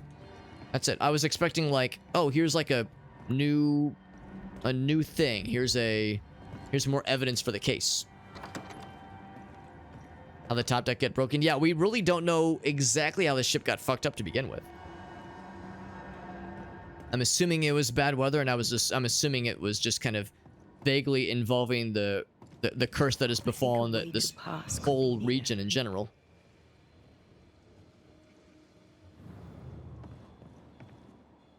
Is there a way that I can drop this thing down? It's blocking my jump ability.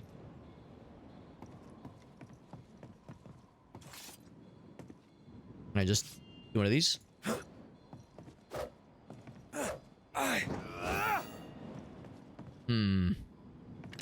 Usually in cases like this, there's like a linchpin you can shoot. Okay, there's like I can't just shoot the rope. The hole in the wall there. The implication that a sea cow got launched in lieu of cannonballs. They were out of cannonballs. They had to resort to launching sea cows at each other. It's a desperation move for naval combat.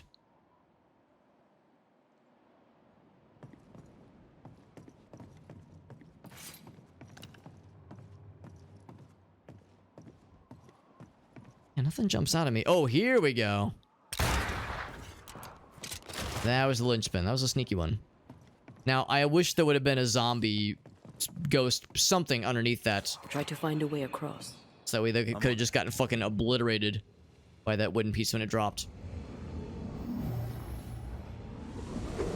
Here we are, lady. Oh, shoot, she left. Gone again. Wait, she led us here. She must have had a reason.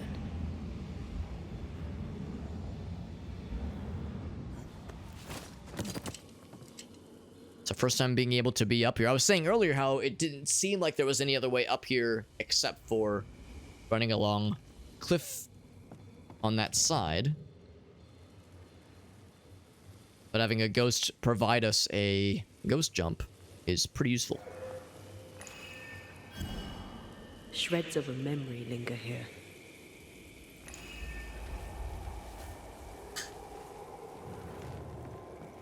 Is it time for another echo?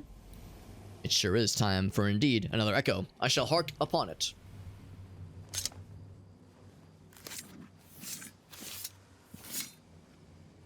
Imaradas en tus.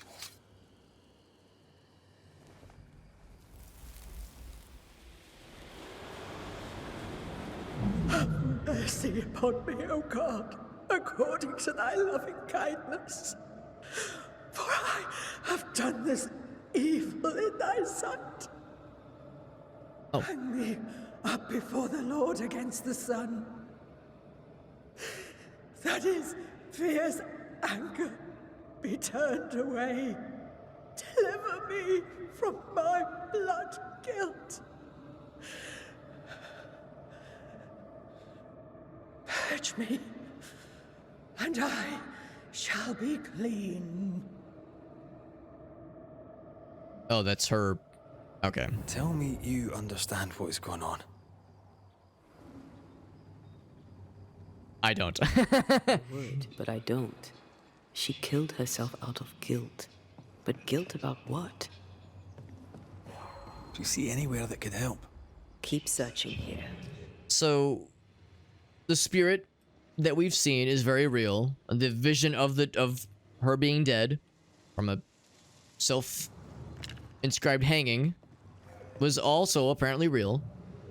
And yet yet Hephziba, as we see her, is you know, I guess also real and has, like we saw earlier, the yellow golden core of a otherwise normal spirit, like not normal spirit, but normal I guess mortal consciousness that is not being haunted by anything. See, she's down there. I do want to get to that, but first. There she is. I pray she stays there. No more running. I want to see if I can cast down a shortcut. Guess I can just go ahead and cleanse this real quick. Yeah, could there have been a twin? That is possible. A Perkins sister. A twin Perkins. Maybe. It's weird that we haven't seen like any evidence of that. Like none of the letters were like, oh, and you know, send my best to Sister Perkins. Like, you know, it doesn't seem like there's been any kind of mention of it. She did deny having a sister, not unlike how she denied having a husband. Like, they were denied in like somewhat similar manners. But only somewhat is the thing. Like, yeah, it's like nothing that really jumps out at me. Can I climb this? No.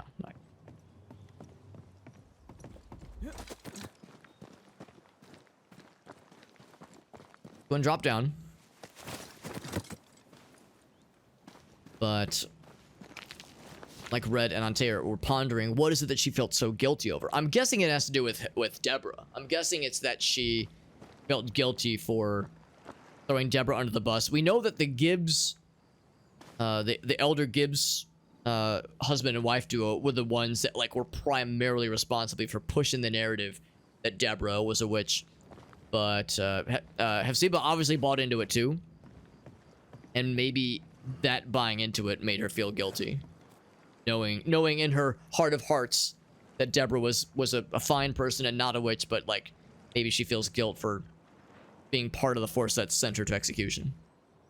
What strangeness is this? Can you really be Goody Perkins? I can be Hephziba Perkins, and I am. I know Mr. McWraith, but I don't know you. I'm Antea Duarte. I need your help.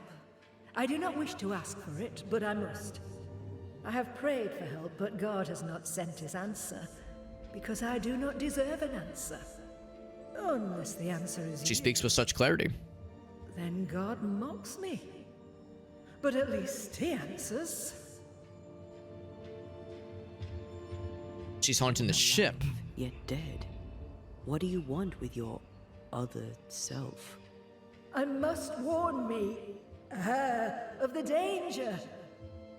The gates of heaven are closed to me, and the Lord is deaf to my complaint.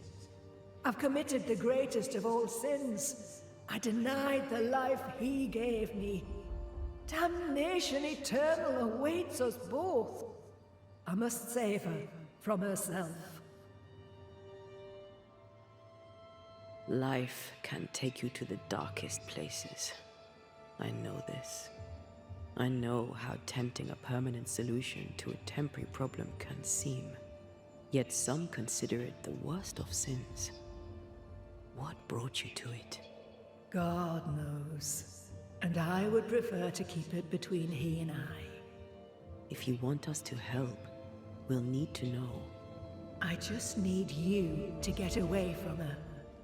Every time you ask her the question, it's one more chance for her to remember. So she's, I guess, chosen to forget. I'm not sure I understand this aspect of, I guess, like, in the future? Is that what we're saying? It's like, oh yes, in the future, I commit suicide. It's really fucked up. And I've come back to the past to warn my past self, but not directly by haunting myself, but by haunting the ship. Vaguely, I don't know. This is I've said it a lot tonight, but this is a weird one. This is... How can you be alive and dead at the same time? This is the Lord's punishment. This is... It's like a purgatory, I guess? Well, not even purgatory. The bone-chilling cold as I wandered in the endless darkness. Then, suddenly, his warm and dazzling light enveloped me and brought me back. Here, to where I'd lost my life. This is my penance. Damned to watch, helpless, as I sin against him. Again, and again, and again. But then, I thought perhaps not. Perhaps this is my chance for redemption. For absolution. For salvation. Yeah, it's almost like the way she described it, like forced to relive this again and again, stuck in some sort of loop, some like as a divine punishment, I guess, of like having to relive, I guess, what leads her to take her own life, that kind of thing. But it's not. I mean, it's not a it's not a closed loop. Obviously, it's not like a loop that she's stuck in, I guess, because other people can see it. Well, actually, can other people see her? Have we seen anybody else talk to her or make mention of her? You know, we saw her in the meeting house. We saw her with the group at the very, very start. But has anyone ever made mention of her or talked to her? Maybe she's like the person we've talked to is just a resurrected aspect of her, and this is the real Hephziba. And if we were to ask anybody else about it, they'd go, what are you talking about? No one lives in that house. Like, is it one of those cases where only we can see her because we're a banisher, we're well trained in the art of talking with ghosts and the vaguely supernatural? This is like, well, she's alive, but in this like looping through time over and over again kind of alive, where it kind of existing in her own, in like a secondary plane. I don't know. This is an odd one. Herself seems to have lost her memory. Any idea how? She has lost her memory because she is haunted. Perhaps this is why God has... But then why was her core golden and not purple? And she forgets. What happens if it starts to come back to her? Then she will remember, and I will forget. This is genuinely fascinating. It's confusing. If she remembers, I have failed. I am the keeper of her memories, her pain, her faults, and her guilt. I protect her from the past to safeguard her future. You don't protect her, though. You're killing her. Then she dies without adding to her sins, and I am no longer needed. Well, I guess that's one way to ascribe some blame, I suppose. It'd be one thing, well, and also, she clearly did something real bad. Well, I guess, like, the whole sin, yes, I know that some religious persuasions believe that suicide is, like, a horrible, horrible, unforgivable sin. Not a very, I don't know, sympathetic view, but I know it's kind of a controversial one, I guess, but I know that is an aspect of some religions. I don't know if the Puritans were that way necessarily, but I mean, there was something else though. She was like, there was something else that she kind of indicated at that was, it was like, oh, that's between God and I don't want to talk about it. Let's go now. Please. And it makes me wonder if it's related to the audio log we heard from Deborah, or about Go Deborah. back to the old lady's house and check in on her. Now she was saying where if the alive Deborah remembers, then she has failed. We were asking earlier, kind of in jest, but actually kind of seriously in retrospect, can a ghost, drain someone's memories? And the answer appears to be yes. I'm not sure I understand the whole kind of balancing act where as one gains memories, the other one loses it. But maybe this is just a really specific configuration that was described as some divine punishment. It's hard to say. So not 1671, this would have been 20 years prior to this game's events. Whales had to spot. And 6 days later, he's like, man, I'm bored. We finally found a blue whale the next day. No harpoon on it yet, but the captain has its trail. A whale hunt is akin to a war. And then, oh yes, that's right. We heard about somebody getting a gangrene infection. Comes home at, oh yeah, I think we've seen part of this log before.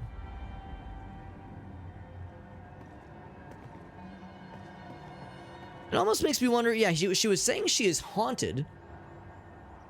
The alive Hephziba, but like I said, we saw that her core was golden. It almost makes me wonder if maybe that was a bug.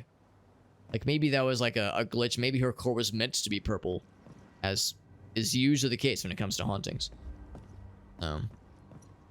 Maybe that was the case where I didn't quite see the right thing, or the game was being a little bit squirrely.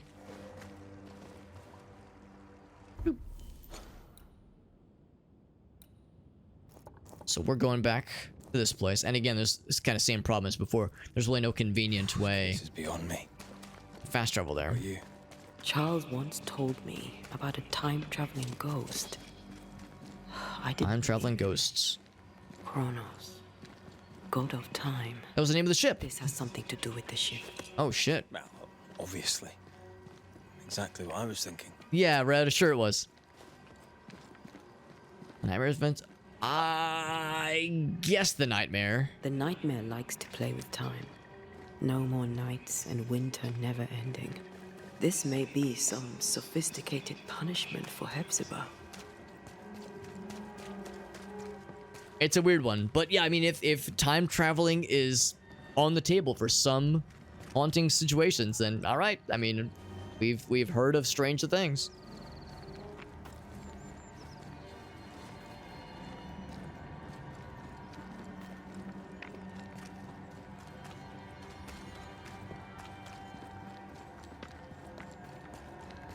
Also, one of the criticisms I've seen of this game is that the fast travel options are limited, and they are. It is a little bit arbitrary that you can only do fast traveling when you're at a campfire, and then you can only fast travel to other campfire locations.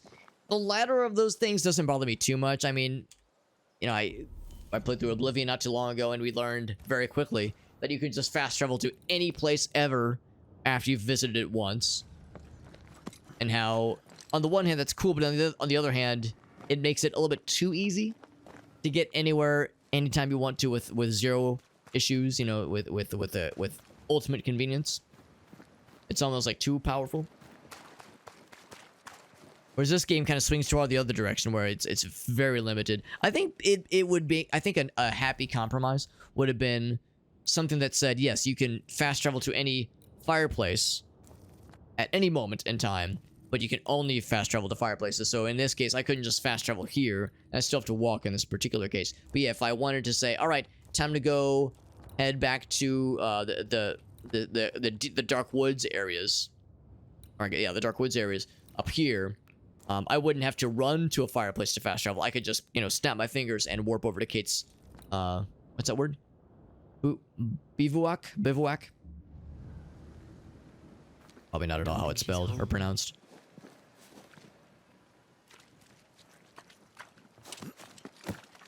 So one Hephziba, the spirit one, gives us some intel. And then the living Hephziba is allegedly nowhere to be found. Oh, time to fight something. Unexpected. Can I join in too?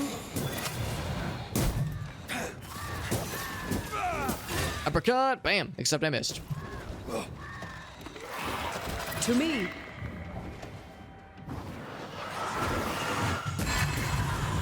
Big explosion. Bivouac. I don't know if I've heard that word before. I wonder what it means. Yeah, Meerkat's a time traveler. An East Coastal time traveler.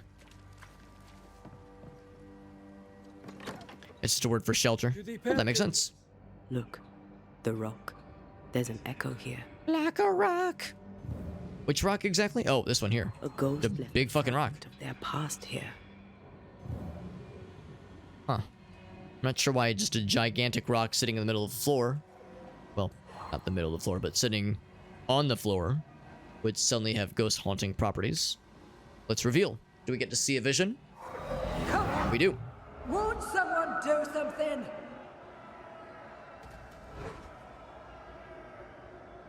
This is confronting Deborah. All right, I'll start then. Cowards, you all. We welcomed you, and this is how you reward us.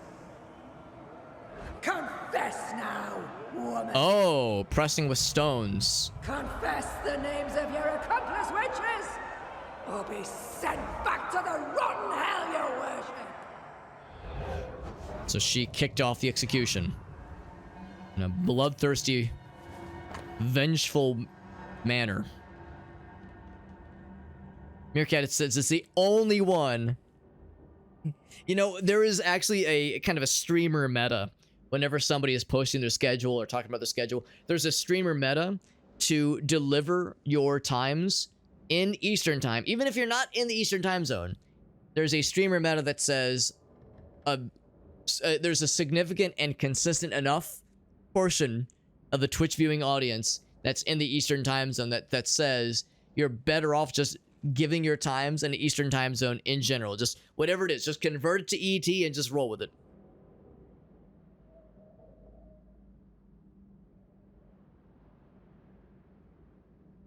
Murder and I was like sewer slide. What the fuck? Have to say it out loud to understand it. Yeah. So she, in like a righteous fucking pious rage.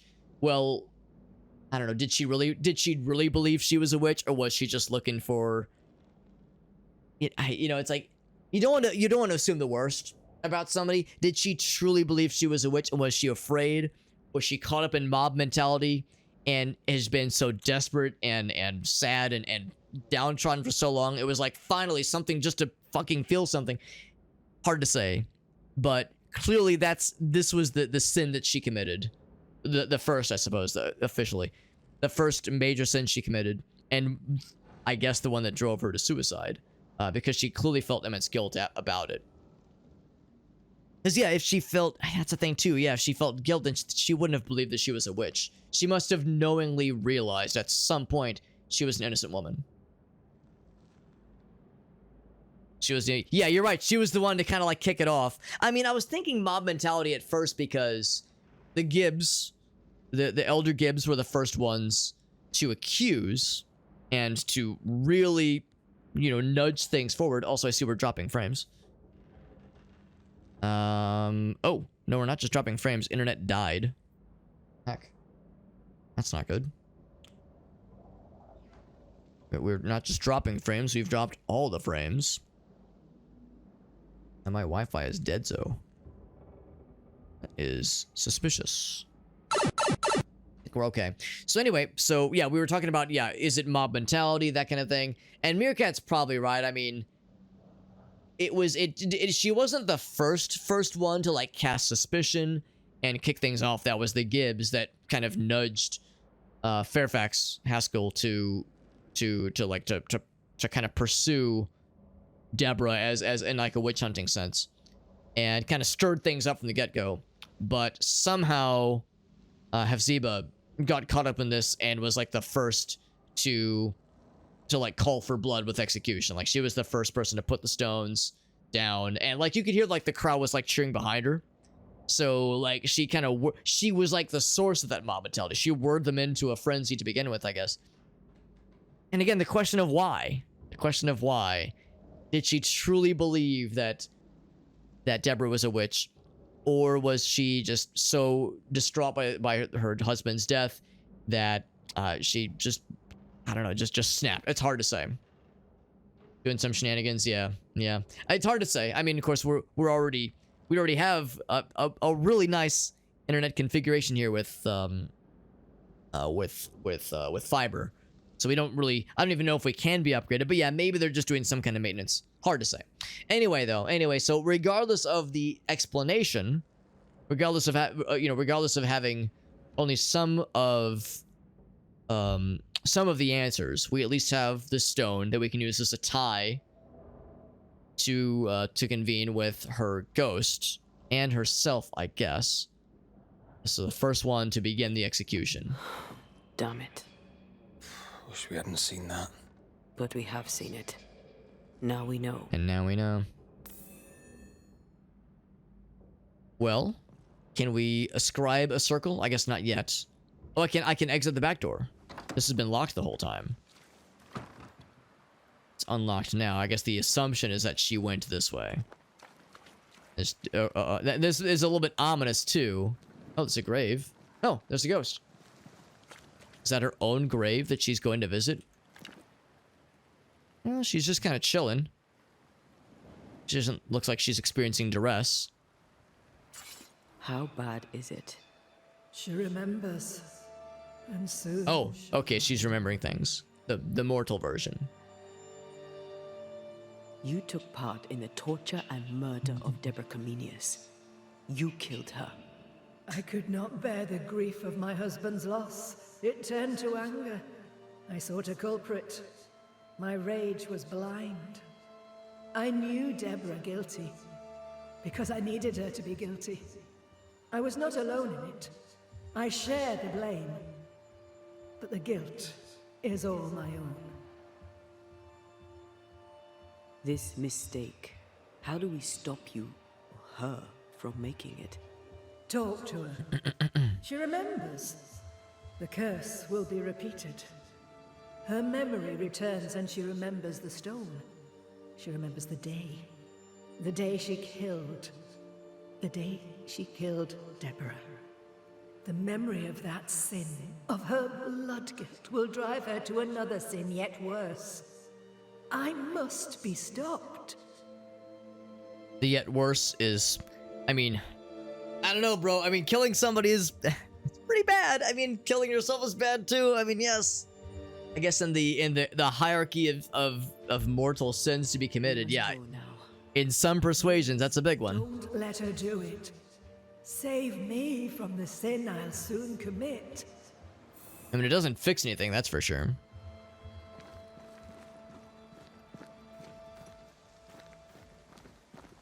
Yeah. Yes, exactly. In the religious, in many religious persuasions, I know it's kind of a spicy concept, a spicy subject to talk about. In many religious persuasions, suicide is tantamount to murder. But yeah, like she said, apparently it's even worse than murder. Yeah, the bot broke. Whenever that happens too, whenever the internet connection gets temporarily severed, usually it means that the bot has to be resuscitated. Mrs. Perkins, are you all right? I have a weight upon me. The stone. The stone. Right, yeah. May God forgive me. What have I done? Yeah, that's the explanation, Meerkat, just like you said. I remember everything. Aye, and I can tell you're upset. It's a lot to take in. Unfortunately, there's more. There's a lot more. The ghost that haunts you is you. It's hoping to stop you doing something that you'll regret. My ghost!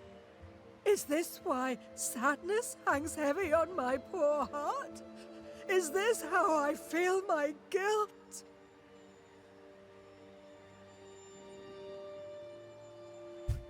Living is hard, dying is worse. I mean, it's dying is probably not a good time, but it's going to happen to all of us eventually. We'll say this aspect.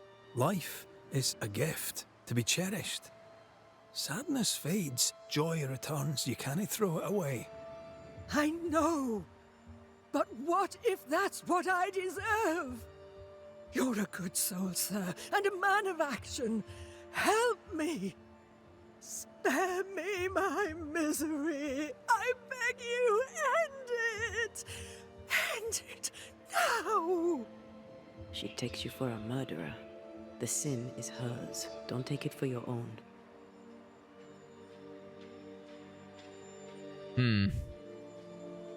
I hear you, and I feel your pain. I'll do whatever I can to help. Mrs. Perkins, it's time. You heard. Show yourself.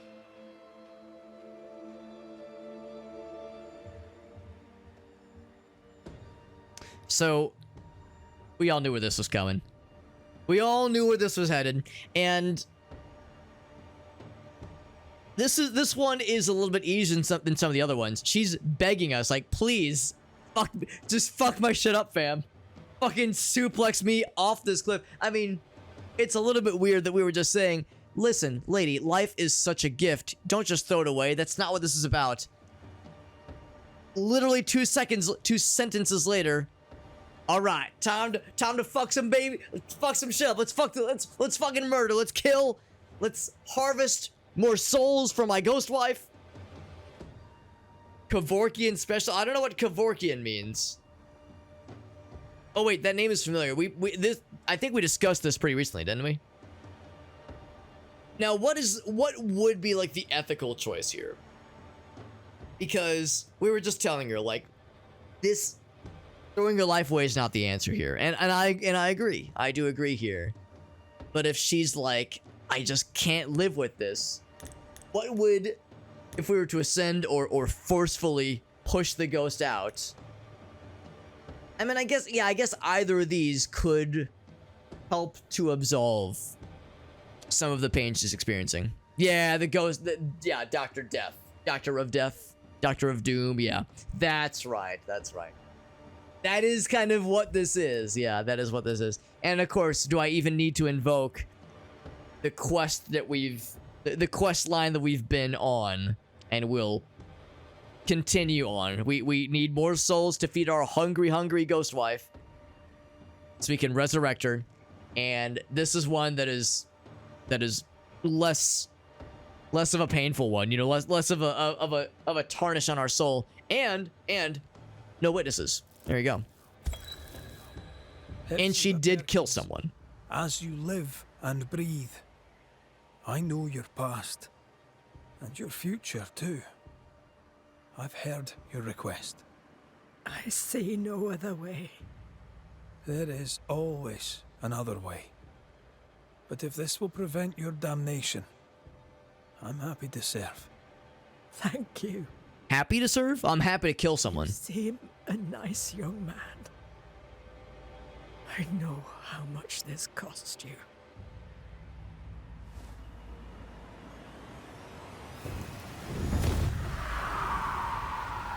Is the second blame ritual we've done tonight?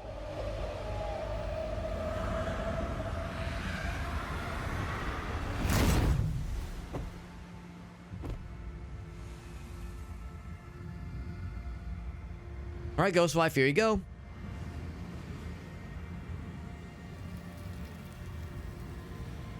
I sail towards my end. Land ho, and God bless you, Red McRae. All right. You heard my complaint. Thank you.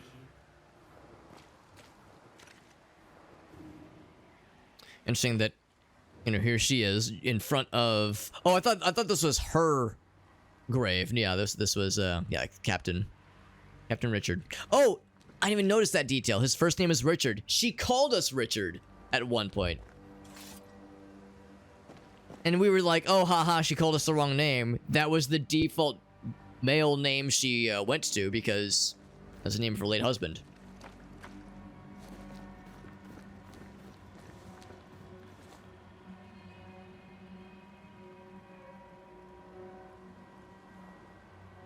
Last thing here, yeah, that's probably the hardest fucking line, Mirka. That's probably the hardest bar he hits us with.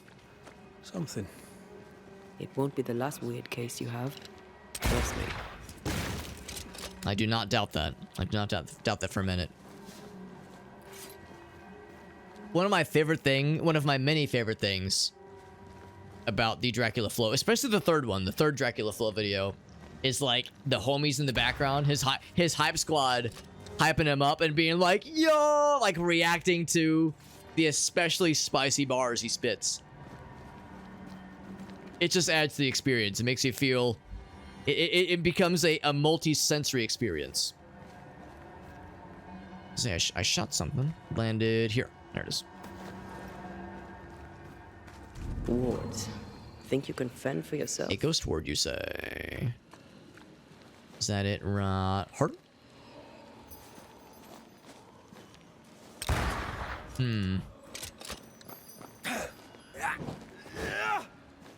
If I can go around. I need to dispense that somehow. Guess I could just drop down. Can I climb back up? No, I'd have to go all the way around. Once 2 a.m. hits. Spoken like a true night owl, Meerkat. Spoken like a true night owl. Something I can identify with all too well. Or it's like, man, I like want to do all these things. Once 2 a.m. hits, that's the magic internet energy witching hour.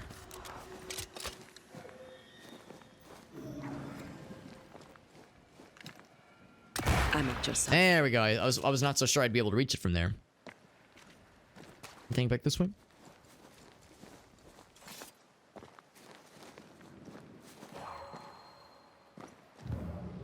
I can break this thing down too.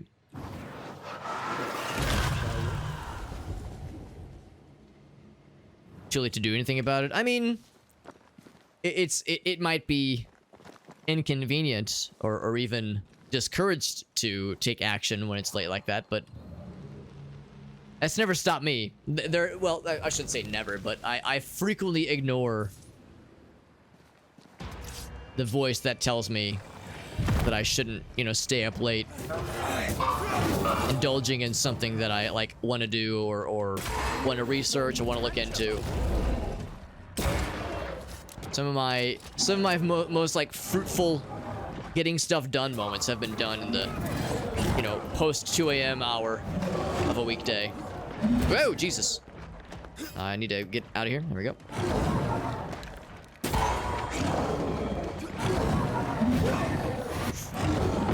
All right, time for the butt punch. Butt punch! Next time. Couple things for our trouble. I don't know. I've always been weird though. I've always been very much a night owl. There's something like kind of cool about doing stuff, working on projects, working on fun projects Waiting to be plucked out. when the majority of the people around you are asleep. You know, when the world is quiet and you're kind of like in a way it's like I feel alone, but at the same time though it's not like a sad alone. It's like, oh, it's like I have some tranquility in that solitude. So it's something I've always kind of leaned into. There's one here. Whether it be streaming, whether it be other kinds of pet projects or you know, creative endeavors. I've always kind of resonated with that kind of almost like romantic notion. Oh, it's over here. The romantic notion of solitude and like a quiet kind of peacefulness when the world around me is asleep and I can just kind of vibe out. Something I've always enjoyed. But at the same time, I also work a 9-to-5 job, so you know. There is a limit. There absolutely is a limit. I also have to run back. We'll run it back. Actually, it might make more sense to start that one from here.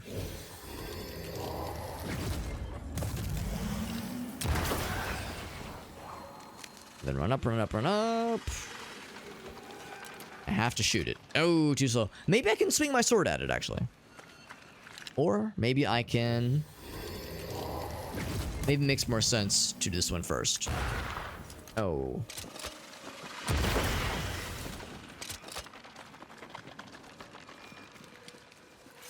Yeah, I wonder if melee is acceptable. I guess I've never tried melee.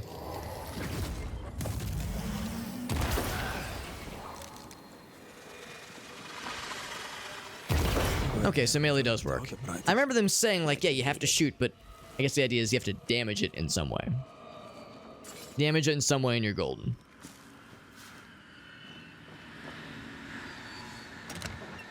Get that ghost chest, or cursed chest, whatever you want to call it. It's not even a cursed chest, it's just a witch's chest, a witch's cache.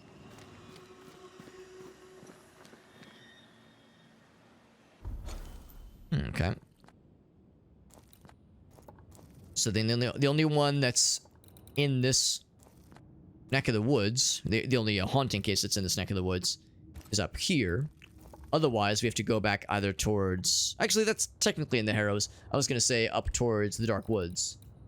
So there's a handful of... Well, I guess just 2 hauntings and a couple side quests to explore up there.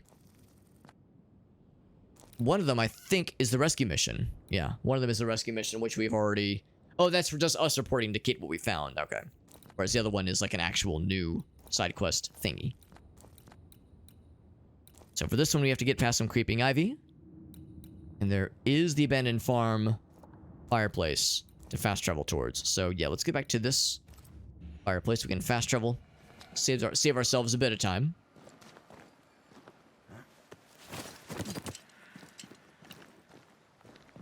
Thinking about how just before we perform the blame ritual, if that's a way to call it, we performed the blame ritual on Hephziba. How she was like, I know how much this weighs on you.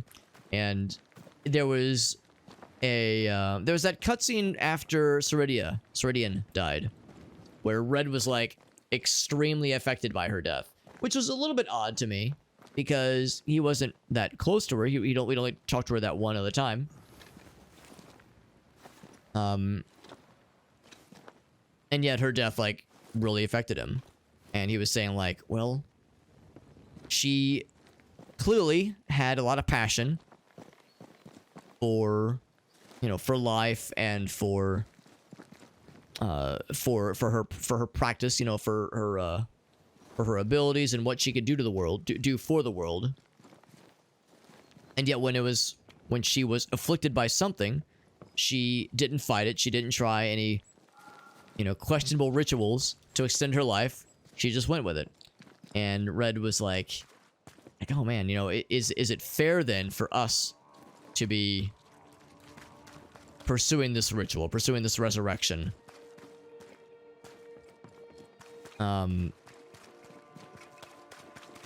you know, that was kind of the focus of that conversation, but there really wasn't any mention of, man, I've taken so many lives and this is fucking me up. That's where I expected the conversation to go, because that's like how I would assume the drain on the sanity would go. I would assume somebody would start to think, wow, taking all these lives feels not so good. Don't love this. Do not love this. There's a few that I remember thinking about snagging. One of these, I think. The next manifestation. Cooldown is reduced by each enemy hit. I like all of those. Switching to Antea increases the damage to the next manifestation. So I guess that means, yeah, if you switch, manifestations will do more damage. That's pretty cool. That includes Leap, which can now do an AoE.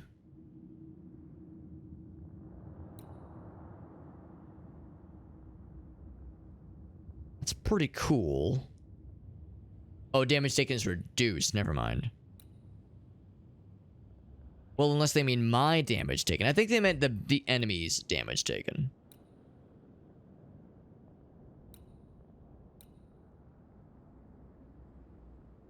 Yeah, health points reduced. Health gains reduced. I don't like that one.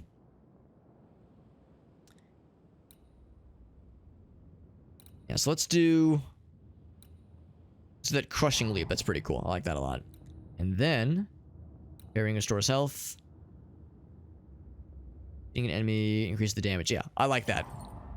That would scale well with the ability we also have that rewards frequent headshots, repeated headshots even. I guess I'll take that one.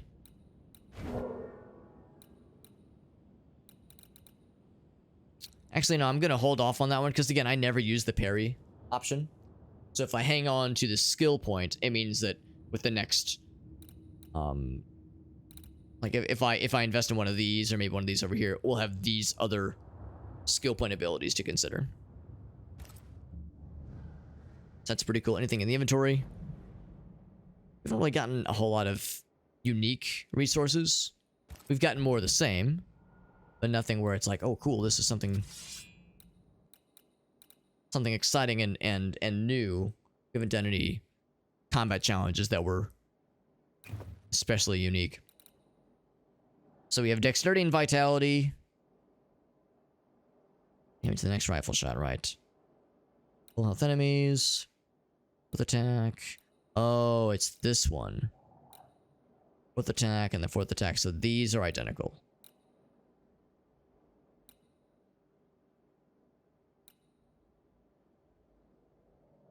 Manifestation. That's actually both of these are pretty good ability wise. Just vitality. So I only have the one. It's hard to commit to that when you only have the one upgrade component. And more of those striped wintergreens. Oops.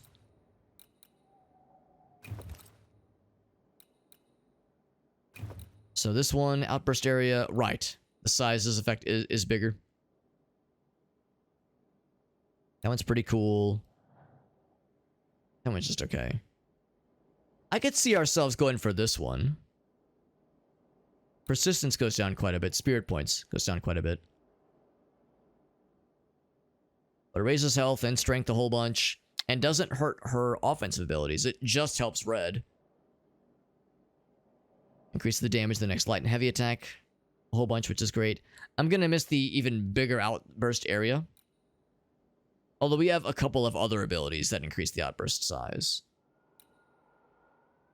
Ooh, we can even level this up even higher. You know what? I'll go for it. Can't quite get this one to the top level. Manifestation damage actually goes down a bit. Weaving duration. Weaving duration. Can I see what that is? Let's say.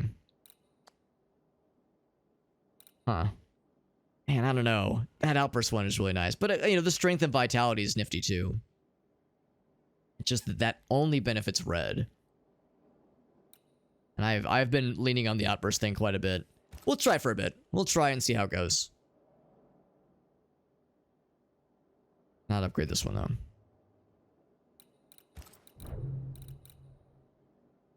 We could upgrade this. Can't get it to the 6th slot. This one... Rifle damage, okay. Yeah, it's just okay.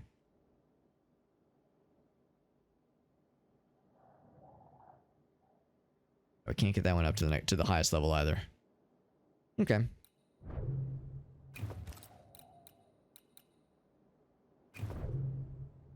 So I'm just gonna fast travel.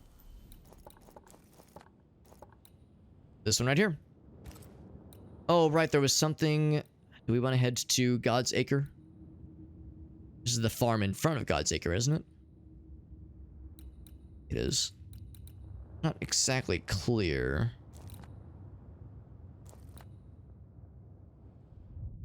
Probably. I think that's it. I think that's fairly close to it.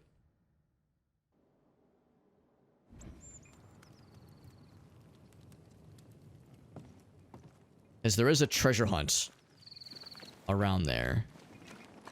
Which I'm curious to consider. Like, I'm curious to kind of pursue it, but I don't know. That might be something we wait for a future occasion. So it's two creeping ivies we can knock out. And eventually I would like to do both, but I think I'll focus more on the one that is more immediately relevant.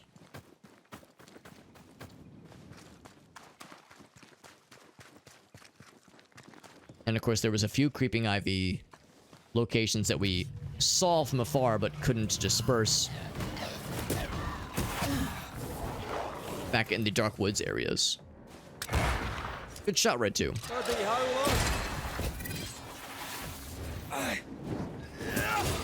Bam! Knock him on his ass. He's out of there. Bam! Knocked him on his ass too. Everyone's getting knocked on their asses. Just those two? Alright. I thought there was gonna be more. Alright, where are the little fellas? Little red boys. Here's one.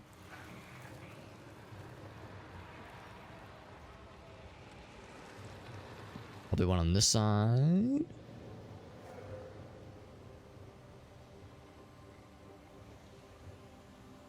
Let's see, does it go over here maybe? It's awfully far away. Oh, here it is. So... Do I have an angle? I have a pretty good angle from here. I think that would work.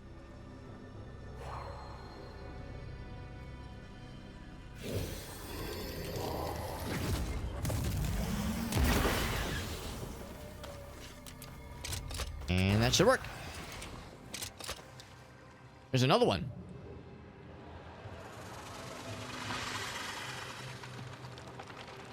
Okay, good to know there's a third one. Not terribly surprising. That was a little bit too easy, not terribly surprising. Oh, one right there. That's sneaky. Okay.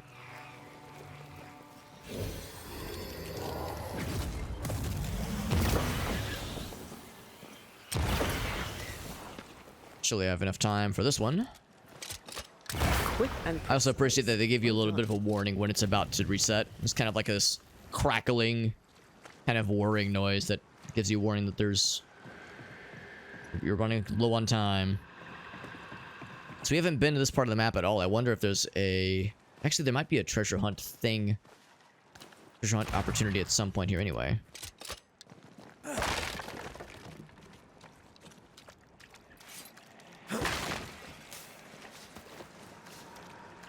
Oh, one of these. We must have been getting those soul shards through other places because we haven't really been hard-walled by them previously, and I only recently, like somewhat recently, discovered that you can harvest them by killing those little trapped wisps. So there must be other ways that we've previously gotten them, because like, yeah, we kind of have an overabundance of them now. What's up, Mark? Yeah, I'm really digging this game. Kind of like Sleeping Dogs. I will confess, I never did play Sleeping Dogs, but I heard it was extremely good, and yeah, very much slept on. This game is a good one. This game is really good. It is I mean, it's not exactly a AAA game. I mean, it's a pretty high budget game, obviously. So I would say it's probably closer to something like Sleeping Dogs, in like its scale and how it was treated. Yeah. I'll be honest, I don't know if I would have really heard about this game if not for the Dare Drop campaign for it. I like Focus Entertainment. I like the publisher for this game. They tend to publish games that I usually like. Knocked that guy completely on his ass. Bam! Shoryuken! Away with you! Like, not all their games are bangers necessarily, and of course that's dependent very much on the developer, but yeah, it's a Focus Entertainment published game. They more often than not publish games that I like, but yeah, I hadn't even heard that it was coming out until I saw the Dare Drop campaign for it go live.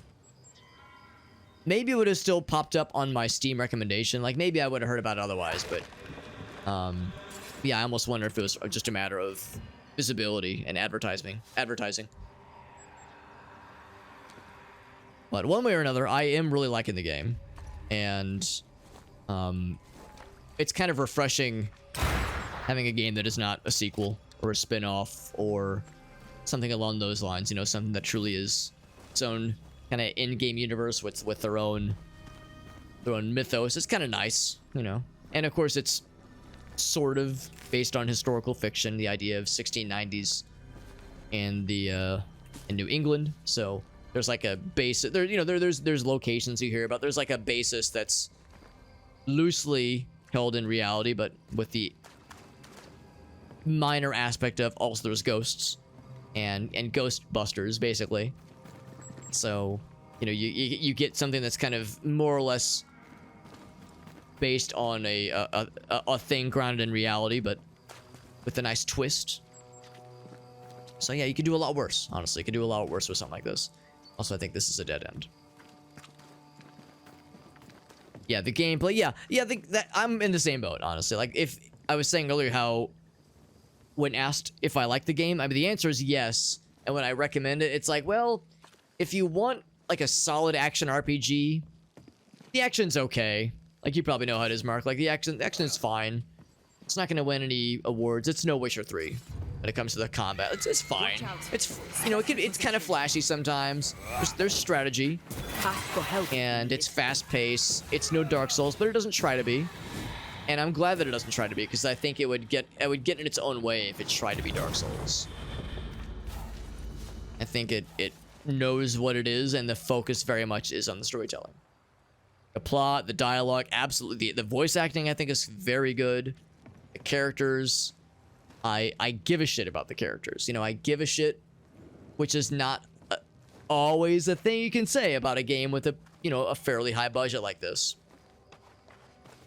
You know, a fairly high production value. Usually, the character motivations and the story is kind of an afterthought, or even if it's a thing that was thought well, or thought.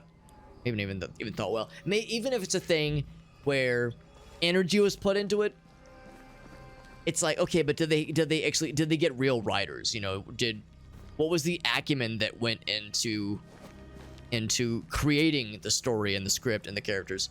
Did they just spend a lot of time on it, or did they get writers and like people that really wanted to tell a unique story versus, you know, a world that is. Sure, there was time put into it, but is there any heart in it? I guess that's the thing. Vampire, yeah, exactly. Which same developer. The Don't Nod developer pantheon is full of games that are extraordinarily well written. Life is Strange, like you said, Vampire. I know of there are, I think, other games that the developer has made, not just those three. Well, I guess Life is Strange is a couple of games. What is locking here? Time to work, Banisher. But yeah, that's kind of the calling card, is more often than not having sweet ass writing. Not quite as good. Yeah, I've heard that Vampire is a really good game and it's worth playing, but I've heard that the combat system is pretty rough, and that this game improved the combat system tremendously, comparatively. So if they were to ever do a Banishers 2 or some other game IP that continues their trend of making really well-written games, yeah, maybe if that game were to have combat, it'd be even better than this one. If they're kind of slowly figuring it out with each iteration. Yeah, I have not played Vampire, and knowing how much I love this game and this game's writing, the fact that Vampire has, you know, maybe janky combat. Now I want to try it though, because I mean, I'm no stranger to games with some jank to them. I love me some Morrowind. Morrowind is the fucking most jankety ass game ever made, and it's one of my favorites. It's one of my favorite video games ever. So, I am no stranger to jank. I was molded by it, formed by it, and I lean very heavily into it when at any opportunity.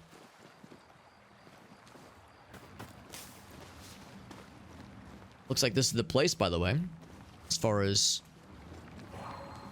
well, or at least it's a place. Maybe I shouldn't say it's the place. There's a jump somewhere. You jump through. Oh, I see. From there, you could jump up here. That's interesting. Orders are in progress. Lucy Barrow. Do not come and pester me, so saith Lucy. But I love Lucy. Well, I just let myself in. Hope that's okay. I cannot read her journal. I do not know how to read. Can't reach that. I would have to disperse that stuff. I wonder. There's a particular angle. I mean, would this count from here? It does. Okay, so I would need to find then where little red pieces are. You need to see this. Did Antea find something? Or maybe she means that, yeah, there's the ghosty thing. So there's one up top. Pretty sneaky. There's probably one inside that building then. Maybe one on the other side, maybe?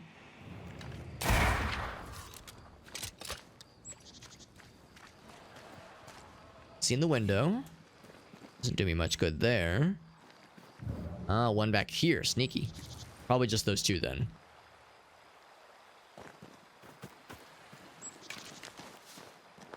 Lady had a silver deposit on the backside of her house. Alright, well. Oh, that's nice. I can hit it from inside. From outside, rather. That saves me some trouble. In fact, well, let's see. I don't have an angle from here, but if I run around... Yeah, that'd be fine. Is it just the two? Only one way to find out, I guess.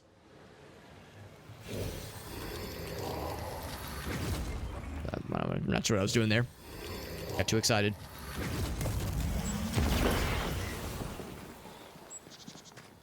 Do I have time for this? Let's check what's we go. hiding under that ivy. So there's this, and there might be more inside there. I haven't really looked in the actual mill itself, the water mill. See, I can't read the journal. At least not that journal. Lots of plants and grains and stuff on the floor. A locked journal? Was I not supposed to burn that away? Maybe this is for a side quest that I like. Maybe I need to do other stuff before I'm able to interact with this. There's a key. Yeah. Hopefully I didn't just sequence break something and I like hopefully I haven't fucked the save by doing that maybe prematurely. We'll just assume that will enable itself when the time comes.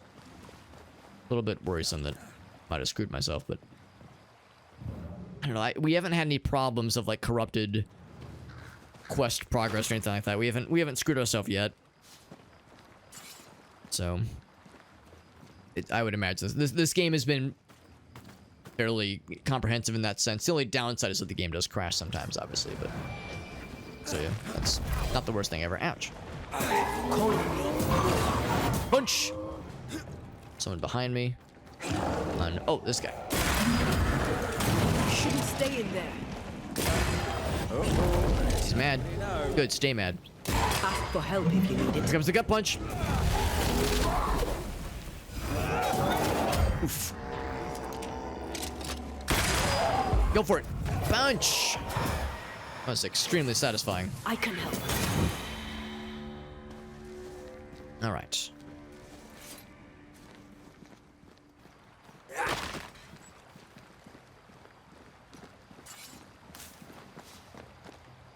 So if we needed to, there is a jump option that brings us back to that little kind of other side just across the stream, the water stream.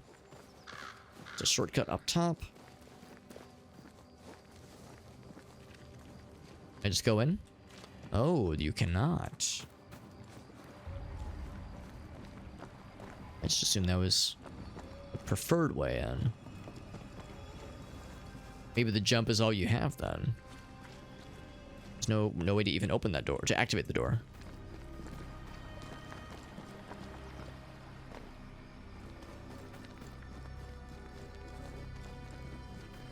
I do want to cast that shortcut down. Cast the rope down.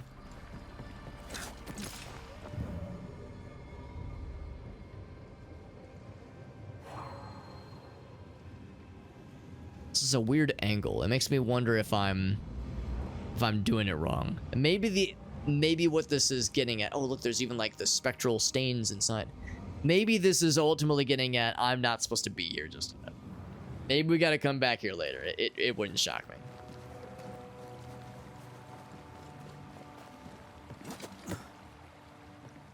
And let it be known that we're actually pretty far away still from the target area.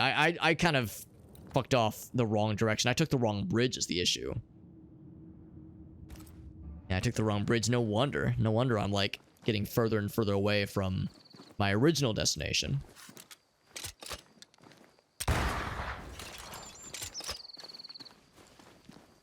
There are points of interest, of course. Oh, there we go. Yeah, just not side quest things.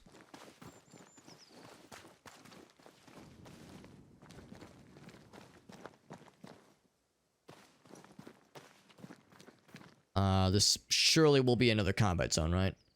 Surely. Surely can't be serious. I am serious, and don't call me Shirley. Let's start off strong then.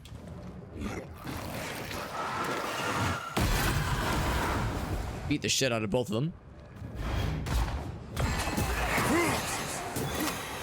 Get out of there. And you're next. It's a one shot. Very good. Real quick and easy. Cast the rope down. Shortcut activated.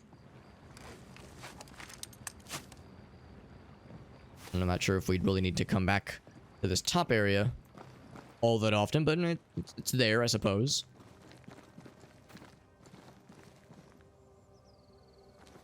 I wanted to visit this happy little scene once again. And there was a path that we saw back...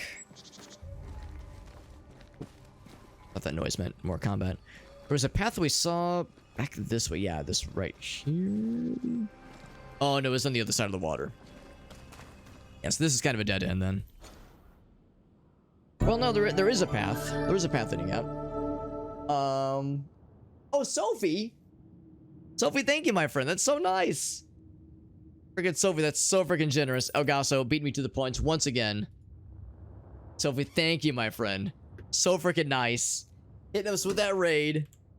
Gosh darn it, hitting us with that raid on a very late night. And once again, for that matter, Sophie raided us just a couple days ago, I'm pretty sure. I think it was on Sunday. Thank you, Sophie. Very, very generous. It is getting quite late for me, and I'm presuming also for you. Appreciate you hopping in, my friend. Very kind. Oh, hold on. See, the game is acting a little squirrely. Oh, and a kitty cat. There's Sheena. She decided to jump into my lap. Sophie, thank you for that raid. Same thing as last time. If you have any clips you want to share, by the way, you're welcome to share it in the chat freely, and we will all watch it together. Hold on tight, Spider Monkey. What's that line from? That line is uncomfortably nagging at me as if it is from a source that will make me make me question things. Is that from Twilight? Bot's broken. Oh, you're right, the bot is broken.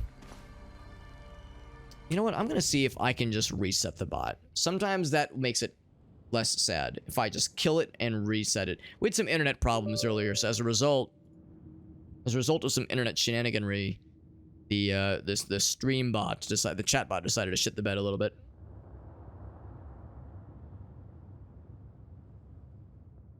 with his, yeah, this is, I mean, we were just saying earlier, this game has a basis in historical reality. This game takes place in the 1690s, the mid 1690s in New England, specifically Maryland, I think. Oh no, probably Massachusetts, actually. Massachusetts makes more sense because there's talk of Boston, although they also mentioned Long Island, so I guess it's a little bit unclear where exactly New Eden lies. But yes, New England, vaguely. Poe asks, by the way, am I a Hobbit? I am, for all intents and purposes, probably the closest thing to a real life Hobbit, at least of the specimens that I've gotten to beheld myself. Referring to myself as a specimen is such a glowing term of endearment, right? But I'm 5'3". I got the hair, I got the shaggy hair thing going on. The beard, I don't know if that's very Hobbit-like. The beard might not be the most obvious sign, but the shortness, absolutely. I'm a short glass of water. I was saying I'm a shot glass, maybe. Greatest cinematic masterpiece. Now, I have seen the first Twilight movie. I will confess, I've seen it. I've seen it. But in my defense, I got to experience it with riff tracks, which is a really, really fun way to watch the first Twilight movie. I would assume that they probably did riff tracks for the other movies, but the first was enough. First was enough for me, and it was fun. And I'm pretty sure they, in particular, focused on that line. I think that's why it sticks out so much. I feel something close. East Massachusetts. Yeah, I think I've heard them use the phrase Commonwealth of maybe once or twice by people of high stature. I would be honored to see your Hobbit hole, Poe. If you're comfortable sharing your Hobbit hole with me, I will gladly gaze upon it. Maybe even gaze into it. I'd be flattered. Sophie says no clips right now. If you change your mind, Sophie. If you change your mind, or if any of your lovely community members wish to share a clip of yours behind your back. If Sophie says, whoa, whoa, whoa, I got nothing, and someone else says, and they conjure up a clip, and Sophie's like, oh, fuck, not that one. Oh, Jesus, oh, God, oh, fuck. If any of y'all got something from Sophie, something that is, you know, that's worth sharing, you got something fun, I'd love to see it. Love, love, love to see it. I will gladly show you my Hobbit hole. Finally. It's been years. It's been years since I've seen a good Hobbit hole. I'm turning blue over here. It's been a dry couple years when it comes to Hobbit holes. Okay, well, TMI. That's actually not true. I did get married last year, so there is that. And so did Sophie, actually. Sophie, mazel tov on you as well, getting hitched. It was pretty recent, too. It was like a couple months ago, I think. It was pretty recent. So, we're twinsies. Getting hitched twinsies. What's up? What's up, Yum? Does it have to be a historical clip? Not at all. It could be Sophie dispensing some dope-ass history knowledge based on the things she saw in a video game. Or it could be her making a 12-year-old child cry in Fortnite from pulling a bananas-ass 360 no-scope on that motherfucker. And either approach would be valid. Either approach is absolutely valid. Where does this lead? It was in September? Hell yeah, that's so exciting. I'm gonna leave that creeping ivy. We have the means to disperse it, but it's getting late and I don't want to get too off the beaten path. I was actually intending to go more for this haunting case here, but, you know, distractions happening in a game like this, happens to the best of us. Especially when there's, like, side quests to explore, and points of interest to consider, and combat challenges, and Sophie raids you, and yeah, you get a little flustered, start talking about Hobbit holes, it gets misty, I have to open a window, stuff starts happening in below the nether regions, it gets weird. It gets real weird. So that's how it goes when you play a game like this.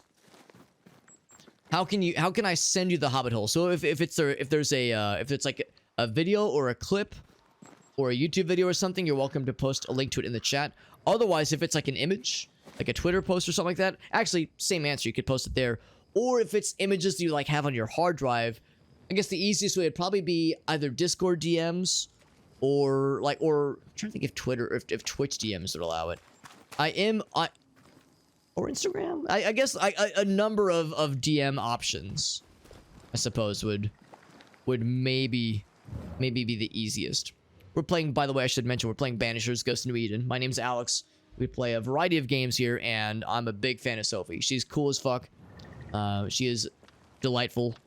The games she plays are always fun.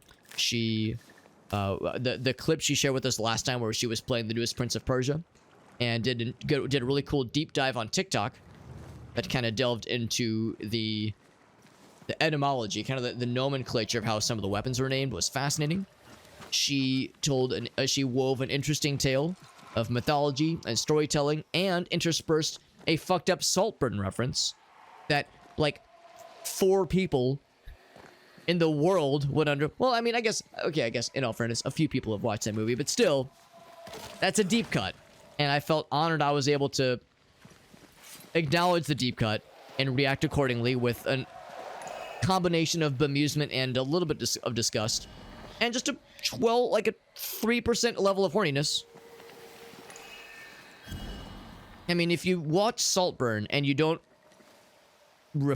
simultaneously, in a couple of scenes, repress the urge to vomit, and also repress the urge to have like a 25% chub, then you didn't watch the right movie. It's on the phone. Oh, is it on the Discord? It is on the Discord. Message request. I accept. This is delightful. This is positively delightful. Am I allowed, Poe, to show... Am I allowed to show hole on stream? You know, people would pay good money for me to show hole on stream, and here I am just showing... I'm showing someone else's hole. Augusta says, you watched a movie? I watched a new movie in theaters. It was like 2 months ago, but yes. I watched it. I could pull the hipster card. I watched it before it came out on Amazon Prime. This is delightful. So I'm guessing this was New Zealand. Here's Poe. You said it was Poe and there was another person. It was Valojur. You can correct me if I'm mispronouncing it horribly, but yes, I've not gotten to see this myself, and I would love to. I would love to see the Hobbit homes myself. The big doors, the stone paths. I love it. This makes me so happy. Lantern on the wall. There they are. There's Valojur as well. Wonderful. Wonderful. You can admonish me if I'm butchering your screen name horribly, pronunciation-wise. This is delightful.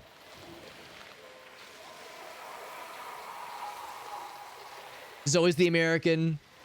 Valos is on the Hobbit. I'm assuming if this is New Zealand, I'm guessing this is where you're from. And I'm extremely envious because this is delightful. To have this in one's home country is awesome. Also, I'm a little bit envious because, well, you know, I live in America. So by virtue of you knowing that I live in America, it means that you probably have sympathy for the fact that we have some issues here. We have some problems, and I'll read a news story about nice things that New Zealand is doing. So America is like, you know, over here. I realize this might be a little bit spicy, but America's over here just, you know, casually deleting people's civil rights, and then New Zealand is like doing nice things. It's like, oh, it must be nice to live in a country that isn't actively trying to fuck people over. But anyway, I don't know. I'm not trying to. Let's not bring the mood down. Let's keep the mood positive. You know, try not to not trying to let the cynicism take over if I can help it. Out in New Zealand, wonderful. Like 3 hours. Oh, sounds amazing. Sounds incredible. These body parts scream manifest. Mate. That's so cool. But I appreciate you guys sharing the photos. That's wonderful. I hope it was a really nice trip. It looks beautiful. It looks beautiful, because, yeah, it sounds great. Only a 3-hour drive? That's nothing. That's nothing. You get to fight some specters, by the way. That's always a good time. This game is really good, by the way. This game is really good. Right now, this thing we're doing right now is more of an action, kind of a combat challenge, which is still pretty cool. Although the game really sings when it comes to the storytelling. That's where the game really gets to hit its stride, which I appreciate. Oh, this guy's up here shooting things at me. I'll return in kind. Whoa, shit. Drop his ass. Oh, wrong button. No, you don't. Nope. She's mad. Ouch. Oh, wrong button. Let me try that again. There we go. Flying kick. Ouch. Oh god, she just smacked me in the face. Jet with the raid as well. We just had Sophie raid us, and then Jet says, hold my beer, I'm coming in hot. Jet says, hold up, I'm coming in. Thank you, Jet. Thank you for that raid. And our bot actually works now. How about that? Our bot lives playing more of this awesome game. Oh my god, so many raids. Mr. Gratz as well. What is going on? This was 3 raids, without exaggeration, in like 10 minutes from each other. Well, Jet and Gratz's were seconds away from each other, but still. Well, I've kind of cornered myself, haven't I? We're playing some Banishers, Ghost of New Eden. Very cool Ghostbusters investigation, like solving Scooby-Doo mysteries kind of game. All based in the late 1600s of New England. Killed the fuck out of that guy. We killed the Spectre, and now a big old ghost friend has spawned. Lucky me. Going in for the kill. Hold my beer! There's a guy throwing... Yeah, I see him. Trying to snipe my ass. I'll snipe his ass. Were you guys doing some more Majora's Mask, by the way? Jet was telling me that you guys are working on some practice runs in preparation for the next Bear Den co-op race, which is deeply exciting. My excitement runs deep. This guy's really healthy. Defeated enemies, recover a deduction. Oh, all right. I should drink some. I should drink to make him sad. Ouch, ouch. Kicking the shit out of me. He's got a lot of health. Have you ever considered having not as much health, bro? Now, normally this game is more of an emphasis on storytelling and solving mysteries and investigating why spirits are haunting people and resolving them in some way. But right now, in this exact moment, it is about killing. Killing, well, I mean, can you really kill a ghost? Maybe. No, I'm gonna take a sip, knock his ass down. The reason healing hurts these guys is because the thing in the top right where it says, hey, if you take a sip of your healing bevy, bad guys will be really sad. And I'm very much in the business of making this dude sad. Get out of here. My god, he's inside of my multiple hobbit holes right now. Nice, I missed. Ask me anything. By the way, Jet and Gratafi, we were just talking with our friend Sophie, who just rated us. Excellent variety streamer who plays cool games and is extremely knowledgeable about history and doesn't afraid of anything. You should follow Sophie Quest. She's delightful. But Gratz and Jet Dive hitting us with a raid as well. If either of you have any clips you want to share, you can slap my ass with them full send with zero hesitation. By ideally by posting them in the chat. That's probably the easiest way to do so. But yeah, feel free to post stuff. Post clippies, because I love that shit. It's an expensive tour. Yeah, I'm not surprised. I would imagine that it's probably not cheap. But for so many people, that's like a bucket list item. Getting to see the Hobbit homes. Valo and Poe were sharing some photos of a trip they took to New Zealand not too long ago. And they showed Hole. They showed Hole, and I got to see the Hole. The Hobbit hole, specifically, the little Hobbit homes. It was delightful. The Grizzly Roughs. Is that the team name? That's a really good duo team name. I do appreciate you guys. It is getting really late. It's after 2 a.m. I really should be wrapping up fairly soon. Gratz and Jet and Sophie. And all the lovely individuals that came in with the raid. With the raids. Listen to me. Plural raids. That's so freaking cool. And I appreciate you guys. That's dope as fuck. Dope as AF. The whole reason we kind of found ourselves in this neck of the woods is because I was slowly sort of making my way towards this haunting case. But you know how it is. In a game like this, look at all these things in the map. Well, I zoomed not too far. Look at all these points of interest and things to investigate. And some of them are yellow. And some of them are little flaggy things. Some of them have this. Some of that. So many things to do. It's hard to keep track. So what I kind of sometimes do is I get a little bit lost. I get a little excited. I pee my pants a little bit. It happens to the best of us. what I should have done is I should have stuck to the goods. I should have kept my eyes on the prize and kept going this way. We, of course, have the ability to dispense the creeping ivies now. In fact, I can even skip the creeping ivy in general and just go all the way around it. But that was kind of what I was intending to do the first time. Was to kind of set myself up in front of the next haunting case. Mr. Gratz and Mr. Jet, again, thank you guys for the raids. Sophie, you're the freaking coolest. Appreciate all of you for the raids. 3 raids in very quick succession is overwhelming with its generosity, and that's super freaking cool. If you are hearing these words, you are just by definition extremely cool. Whether you came in from the raid or you yourself raided, you're cool as fuck. Guaranteed by default.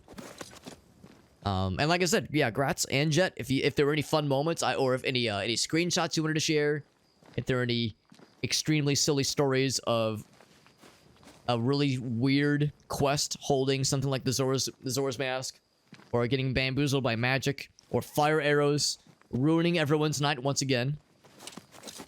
The number of times I've seen Gratz, in particular, brought to ruin by a wayward fire arrows spawn that is just ruining his day. Reinforcements! It would be upsetting if it wasn't so entertaining. And I'm not trying to say that Gratz's pain brings me joy, but that is actually verbatim exactly what I'm saying. Change targets. You know, I'd be a really bad friend if I were to say, watching Gratz suffer gives me life. So I'm just gonna plead the fifth and not incriminate myself. Oh right, he gets the dodgy. This guy, he just dodges bullets forever because he's a cheater. I can help. So I'll uppercut him in the face. No, I won't. I'm gonna miss. This guy's a chump anyway. Level 17. Get him out of here. That's this motherfucker. We island kiss for you. There we go. Island kiss. Shoot him in the face is apparently what that means. All right. So now I got turned around, but yeah, this means we're making progress. That's how it works. If you're trying to do a thing in a video game and you're fighting bad guys, that means you're going the right way because the opposition is trying to hate on you.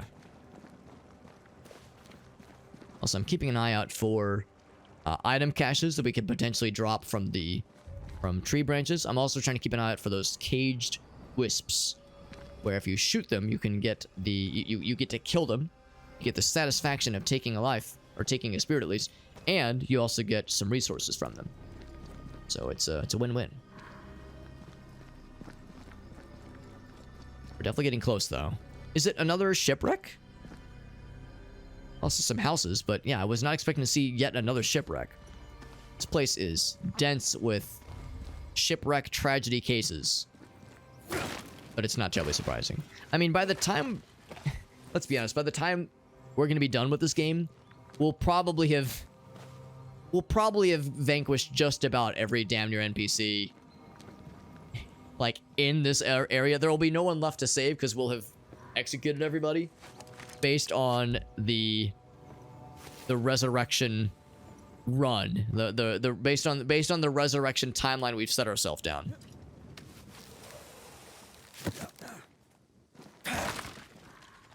It's gonna, by the end of the game, we're gonna be like, all right, we sure did save the day. Look at all these nice people we helped out, and we're gonna turn behind us, and it's just gonna be a graveyard full of dead people. Like, I promise we're not a villain, but we're not necessarily a good guy either. Good guy, good gal team. Where does that lead? Leads to an altar. I'll grab that. I will gladly grab it. I'll gladly grab it. Oh, no, I won't. Just kidding. Unless there was a way to dip down. There's that. One of the wispies. That. Unless I can... oh, wait. Can I jump down here? No. Interesting, it gives the ability to duck underneath here, but I can't really go anywhere from here. I can't jump down. Okay. Only allowed to jump down in certain areas. Then and only then is it permissible. Guess what I could do is this. Target it. They say keep going this way. First, I need to poke my head into this house. No, I can't. It is not allowed. It's a forbidden house. Looks like there's a safe space as well, a save zone. Maybe that'd be a better thing to focus on. Just grab that real quick. Then we could pick this up where we left off, where we could pick up where we left off next time. Maybe that's the gameplay here. It is getting pretty late. I do need to be adjourning most soonest. See the trail? Little smoke trail of a safe house? Was it wishful thinking? Was I seeing what I wanted to see? The degen hours. That's right. 2:30 a.m. So, well, 2:15 right now, but by the time I end stream, it will likely be 2:30. I just keep looking for like a convenient stopping point. I mean, I can just save whenever I want to, but it's always nice being able to save in a game like this in front of a nice thing to just have us talk to the NPC or kick off the next quest or at least be in a safe house. Just having a nice and convenient safe spot. And again, this is one of those games where it's easy to just keep one more thinging. Just one more thing, just one more thing. Just one more thing, then I'll get out of your hair. That kind of energy. The Columbo energy. Also, the altar is, I guess, out that way. It really did look like there was a save point somewhere there, but now I'm not seeing it. Now I'm sad. Now I'm sad about it.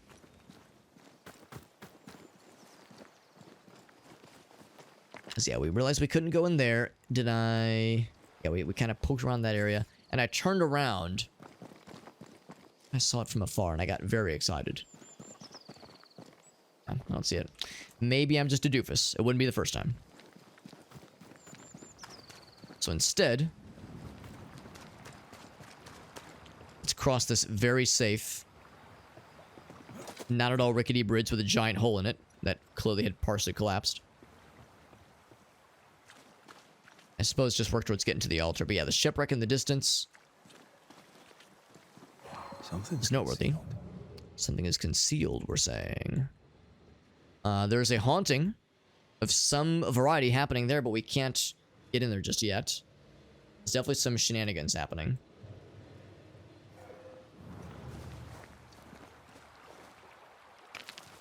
And we're on this side. Is that what they're referring to? Is that what the... Is it just me or... No, there's something else. It too. But what does it mean? Some rocks over there. Maybe that's what it is.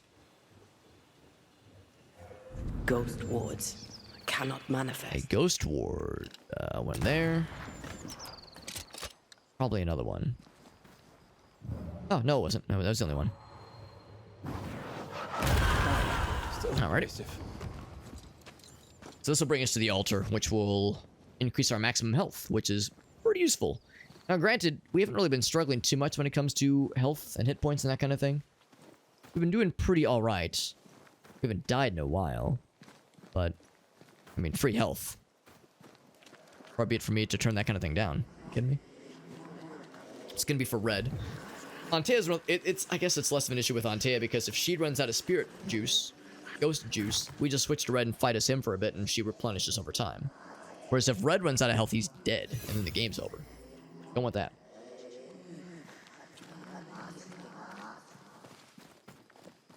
Alright. No other ghostly thingies out here. Let's go ahead and call it there. Let's go and call it there. We found a good point of interest. So we knocked that one out. And we'll pick up the haunting case that's nearby next time. We've actually never been to this area before. So not only are there new people to meet, but there's a ghost haunting case to resolve. And that's pretty cool. Once we knock that one out, there's of course another point of interest. A couple other odds and ends to maybe consider. Maybe double back for the farmer's case, maybe. There's some stuff up here. A couple other spots over here to resolve. One more haunting case here. And then we'll head back to the Dark Wood. Head back to the Dark Wood and pursue some haunting cases in that neck of the woods. Literal neck of the woods. How about that? How about that for some fun punnery? Go ahead and save. Still under the Grief and Rancor label because that was the last main quest step that we took. But we've been doing lots of side quests, lots of haunting cases. Some of these like ancillary things that we don't need to do, but they're nice to do because I like the storytelling. The characters are interesting. We were just saying earlier, this game really excels with the writing, really excels with the character design, or not design, but like the character fleshing out. So yeah, I like it. Game is very, very good. Once again, Jet and Gratafi and Sophie, appreciate all of you. Thank you so much for the raids. So many raids tonight. That's freaking crazy. And Mega Team Up raided earlier as well. So 4 raids tonight. The last 3 of which all came down in like the last half hour, minutes away from each other. Super freaking cool.